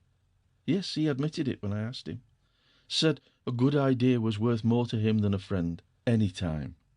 And he added a gratuitous thrust. You know, Redfern, there are some things money won't buy. For instance, it won't buy you a grandfather. Well, it was a nasty slam. I was young enough to feel cut up, and it destroyed a lot of my ideals and illusions, which was the worst thing about it. I was a young misanthrope after that. Didn't want to be friends with anyone. And then, the year after I left college, I met Ethel Traverse. Valancy shivered. Barney, his hands stuck in his pockets, was regarding the floor moodily and didn't notice it. Dad told you about her, I suppose. She was very beautiful, and I loved her. Oh, yes, I loved her. I won't deny it or belittle it now. It was a lonely, romantic boy's first passionate love, and it was very real. And I thought she loved me. I was fool enough to think that. I was wildly happy when she promised to marry me. For a few months. Then I found out she didn't. I was an involuntary eavesdropper on a certain occasion for a moment. That moment was enough. The proverbial fate of the eavesdropper overtook me. A girlfriend of hers was asking her how she could stomach Doc Redfern's son and the patent medicine background. "His money will gild the pills and sweeten the bitters," said Ethel with a laugh. "Mother told me to catch him if I could. We're on the rocks, but, pah, I smell turpentine whenever he comes near me." "Oh, Barney!" cried Valency, wrung with pity for him. She had forgotten all about herself and was filled with compassion for Barney and rage against Ethel Traverse. How dared she? Well, Barney got up and began pacing round the room. That finished me, completely. I left civilization and those accursed dopes behind me, and I went to the Yukon. For 5 years I knocked about the world, in all sorts of outlandish places. I earned enough to live on. I wouldn't touch a cent of Dad's money. Then one day I woke up to the fact that I no longer cared a hang about Ethel, one way or another. She was somebody I'd known in another world, that was all. But I had no hankering to go back to the old life. None of that for me. I was free, and I meant to keep so. I came to Miss Dorwis, saw Tom McMurray's Island. My first book had been published the year before and made a hit. I had a bit of money from my royalties. I bought my island. But I kept away from people. I had no faith in anybody. I didn't believe there was such a thing as real friendship or true love in the world. Not for me, anyhow, the son of purple pills. I used to revel in all the wild yarns they told of me. In fact, I'm afraid I suggested a few of them myself, by mysterious remarks which people interpreted in the light of their own prepossessions.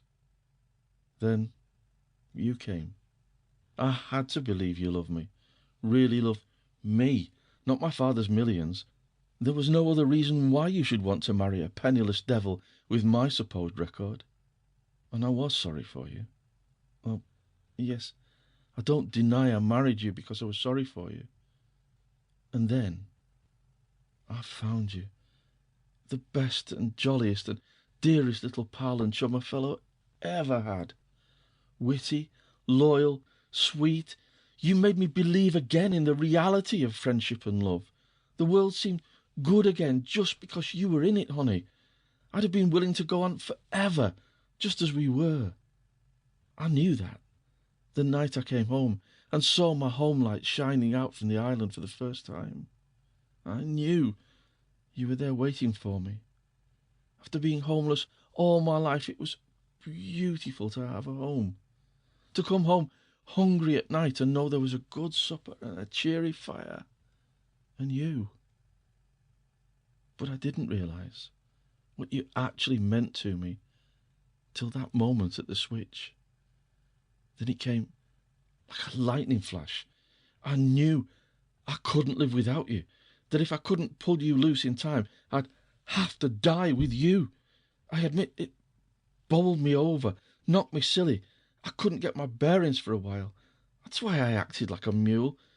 But the thought that drove me to the tall timber was the awful one that you were going to die. I'd always hated the thought of it, but I supposed there wasn't any chance for you, so I put it out of my mind. Now I had to face it. You were under sentence of death, and I couldn't live without you. When I came home last night, I'd made up my mind that I'd take you to all the specialists in the world, that something surely could be done for you. I felt sure you couldn't be as bad as Dr. Trent thought, when those moments on the track hadn't even hurt you. And I found your note. I went mad with happiness and a little terror for fear you didn't care much for me after all, and had gone away to get rid of me. But now it's all right, isn't it, darling? Was she, Valency, being called "Darling, I can't believe you care for me," she said helplessly. "I know you can't. What's the use, Barney? Of course you're sorry for me. Of course you want to do the best you can to straighten out the mess. But it can't be straightened out that way. You couldn't love me. Me?" She stood up and pointed tragically to the mirror over the mantel. Certainly not even Alan Tierney could have seen beauty in the woeful, haggard little face reflected there. Barney didn't look at the mirror. He looked at Valency as if he would like to snatch her or beat her. "Love you? Girl, you're the very core of my heart. I hold you there like a jewel. Didn't I promise you I'd never tell you a lie? Love you? I love you with all there is of me to love. Heart, soul, brain, every fibre of body and spirit, thrilling to the sweetness of you. There's nobody in the world for me but you, Valency."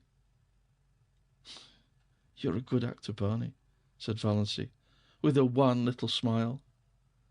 Barney looked at her. "So you don't believe me yet?"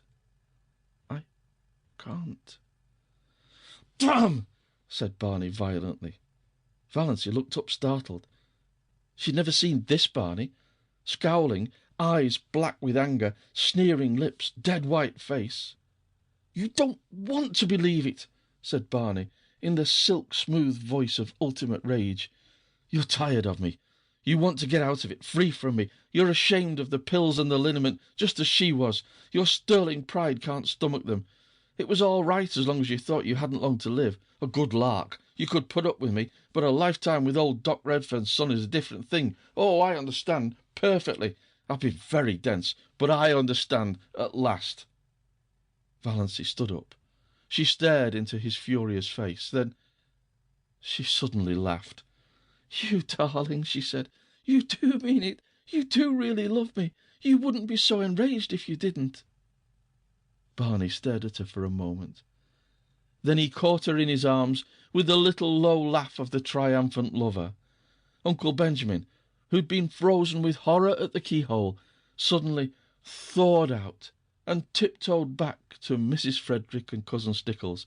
"Everything's all right," he announced jubilantly. Dear little Doss. He would send for his lawyer right away and alter his will again. Doss should be his sole heiress. To her that had should certainly be given.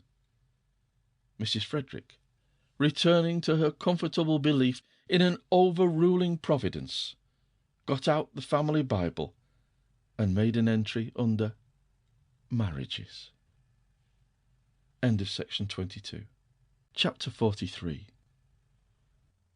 "But, Barney," protested Valency after a few minutes, "your father somehow gave me to understand that you still loved her."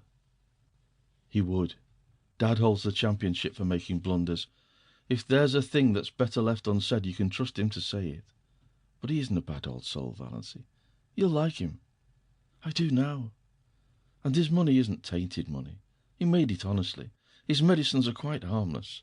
Even his purple pills do people whole heaps of good when they believe in them." "But I'm not fit for your life," sighed Valency. "I'm not clever or well-educated or—" "My life is in Miss Storwis, and all the wild places of the world. I'm not going to ask you to live the life of a society woman. Of course, we must spend a bit of the time with Dad. He's lonely and old. But not in that big house of his," pleaded Valency. "I can't live in a palace." "Can't come down to that after your blue castle," grinned Barney. "Don't worry, sweet. I couldn't live in that house myself. It has a white marble stairway with gilt banisters and looks like a furniture shop with the labels off. Likewise, it's the pride of Dad's heart. We'll get a little house somewhere outside of Montreal, in the real country, near enough to see Dad often. I think we'll build one for ourselves. A house you build for yourself is so much nicer than a hand-me-down. But we'll spend our summers in Miss Storwis, and our autumns travelling. I want you to see the Alhambra. It's the nearest thing to the blue castle of your dreams I can think of. And there's an old-world garden in Italy where I want to show you the moon rising over Rome through the dark cypress trees. Will that be any lovelier than the moon rising over Miss Storwis?" Not lovelier, but a different kind of loveliness. There are so many kinds of loveliness, Valancy. Before this year, you've spent all your life in ugliness. You know nothing of the beauty of the world. We'll climb mountains, hunt for treasures in the bazaars of Samarkand, search out the magic of East and West, run hand in hand to the rim of the world. I want to show you it all, see it again through your eyes. Girl, there are a million things I want to show you, do with you, say to you. It will take a lifetime, and we must see about that picture by Tierney after all. Will you promise me one thing? Asked Valancy solemnly. Anything, said Barney recklessly. Only one thing. You are never, under any circumstances or under any provocation, to cast it up to me that I asked you to marry me. Chapter 44. Extract from letter written by Miss Olive Sterling to Mr. Cecil Bruce. It's really disgusting that Doss's crazy adventure should have turned out like this. It makes one feel that there is no use in behaving properly. I'm sure her mind was unbalanced when she left home. What she said about a dust pile showed that. Of course, I don't think there was ever a thing the matter with her heart. Or perhaps Snaith or Redfern or whatever his name really is fed purple pills to her back in that Mistawis hut and cured her. It would make quite a testimonial for the family ads, wouldn't it? He's such an insignificant-looking creature. I mentioned this to Doss, but all she said was, I don't like collar-ad men. Well, he's certainly no collar-ad man, though I must say there is something rather distinguished about him, now that he has cut his hair and put on decent clothes. I really think, Cecil, you should exercise more. It doesn't do to get too fleshy. He also claims, I believe, to be John Foster. We can believe that or not as we like, I suppose. Old Doc Redfern has given them $2 million for a wedding present.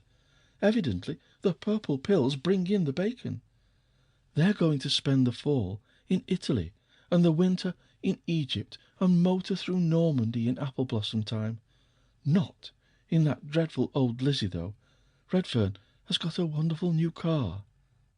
Well, I think I'll run away too and disgrace myself. It seems to pay. Uncle Ben is a scream, likewise Uncle James. The fuss they all make over Doss now is absolutely sickening. To hear Aunt Amelia talking of my son-in-law, Bernard Redfern, and my daughter, Mrs. Bernard Redfern. Mother and father are as bad as the rest, and they can't see that Valancy is just laughing at them all in her sleeve. Chapter 45. Valancy and Barney turned under the mainland pines in the cool dusk of the September night for a farewell look at the Blue Castle. Miss Dorwis was drowned in sunset lilac light, incredibly delicate and elusive. Nip and Tuck were cawing lazily in the old pines. Good Luck and Banjo were mewed and mewing in separate baskets in Barney's new dark green car en route to Cousin Georgiana's. Cousin Georgiana was going to take care of them until Barney and Valancy came back. Aunt Wellington and Cousin Sarah and Aunt Alberta had also entreated the privilege of looking after them, but to Cousin Georgiana was it given. Valancy was in tears. Don't cry, Moonlight. We'll be back next summer, and now we're off for a real honeymoon. Valancy smiled through her tears. She was so happy that her happiness terrified her. But despite the delights before her, the glory that was Greece, and the grandeur that was Rome, lure of the ageless Nile, glamour of the Riviera, mosque and palace and minaret, she knew perfectly well that no spot or place or home in the world could ever possess the sorcery of her Blue Castle. End of section 23. End of The Blue Castle by Lucy Maud Montgomery. Read by Bryn Roberts.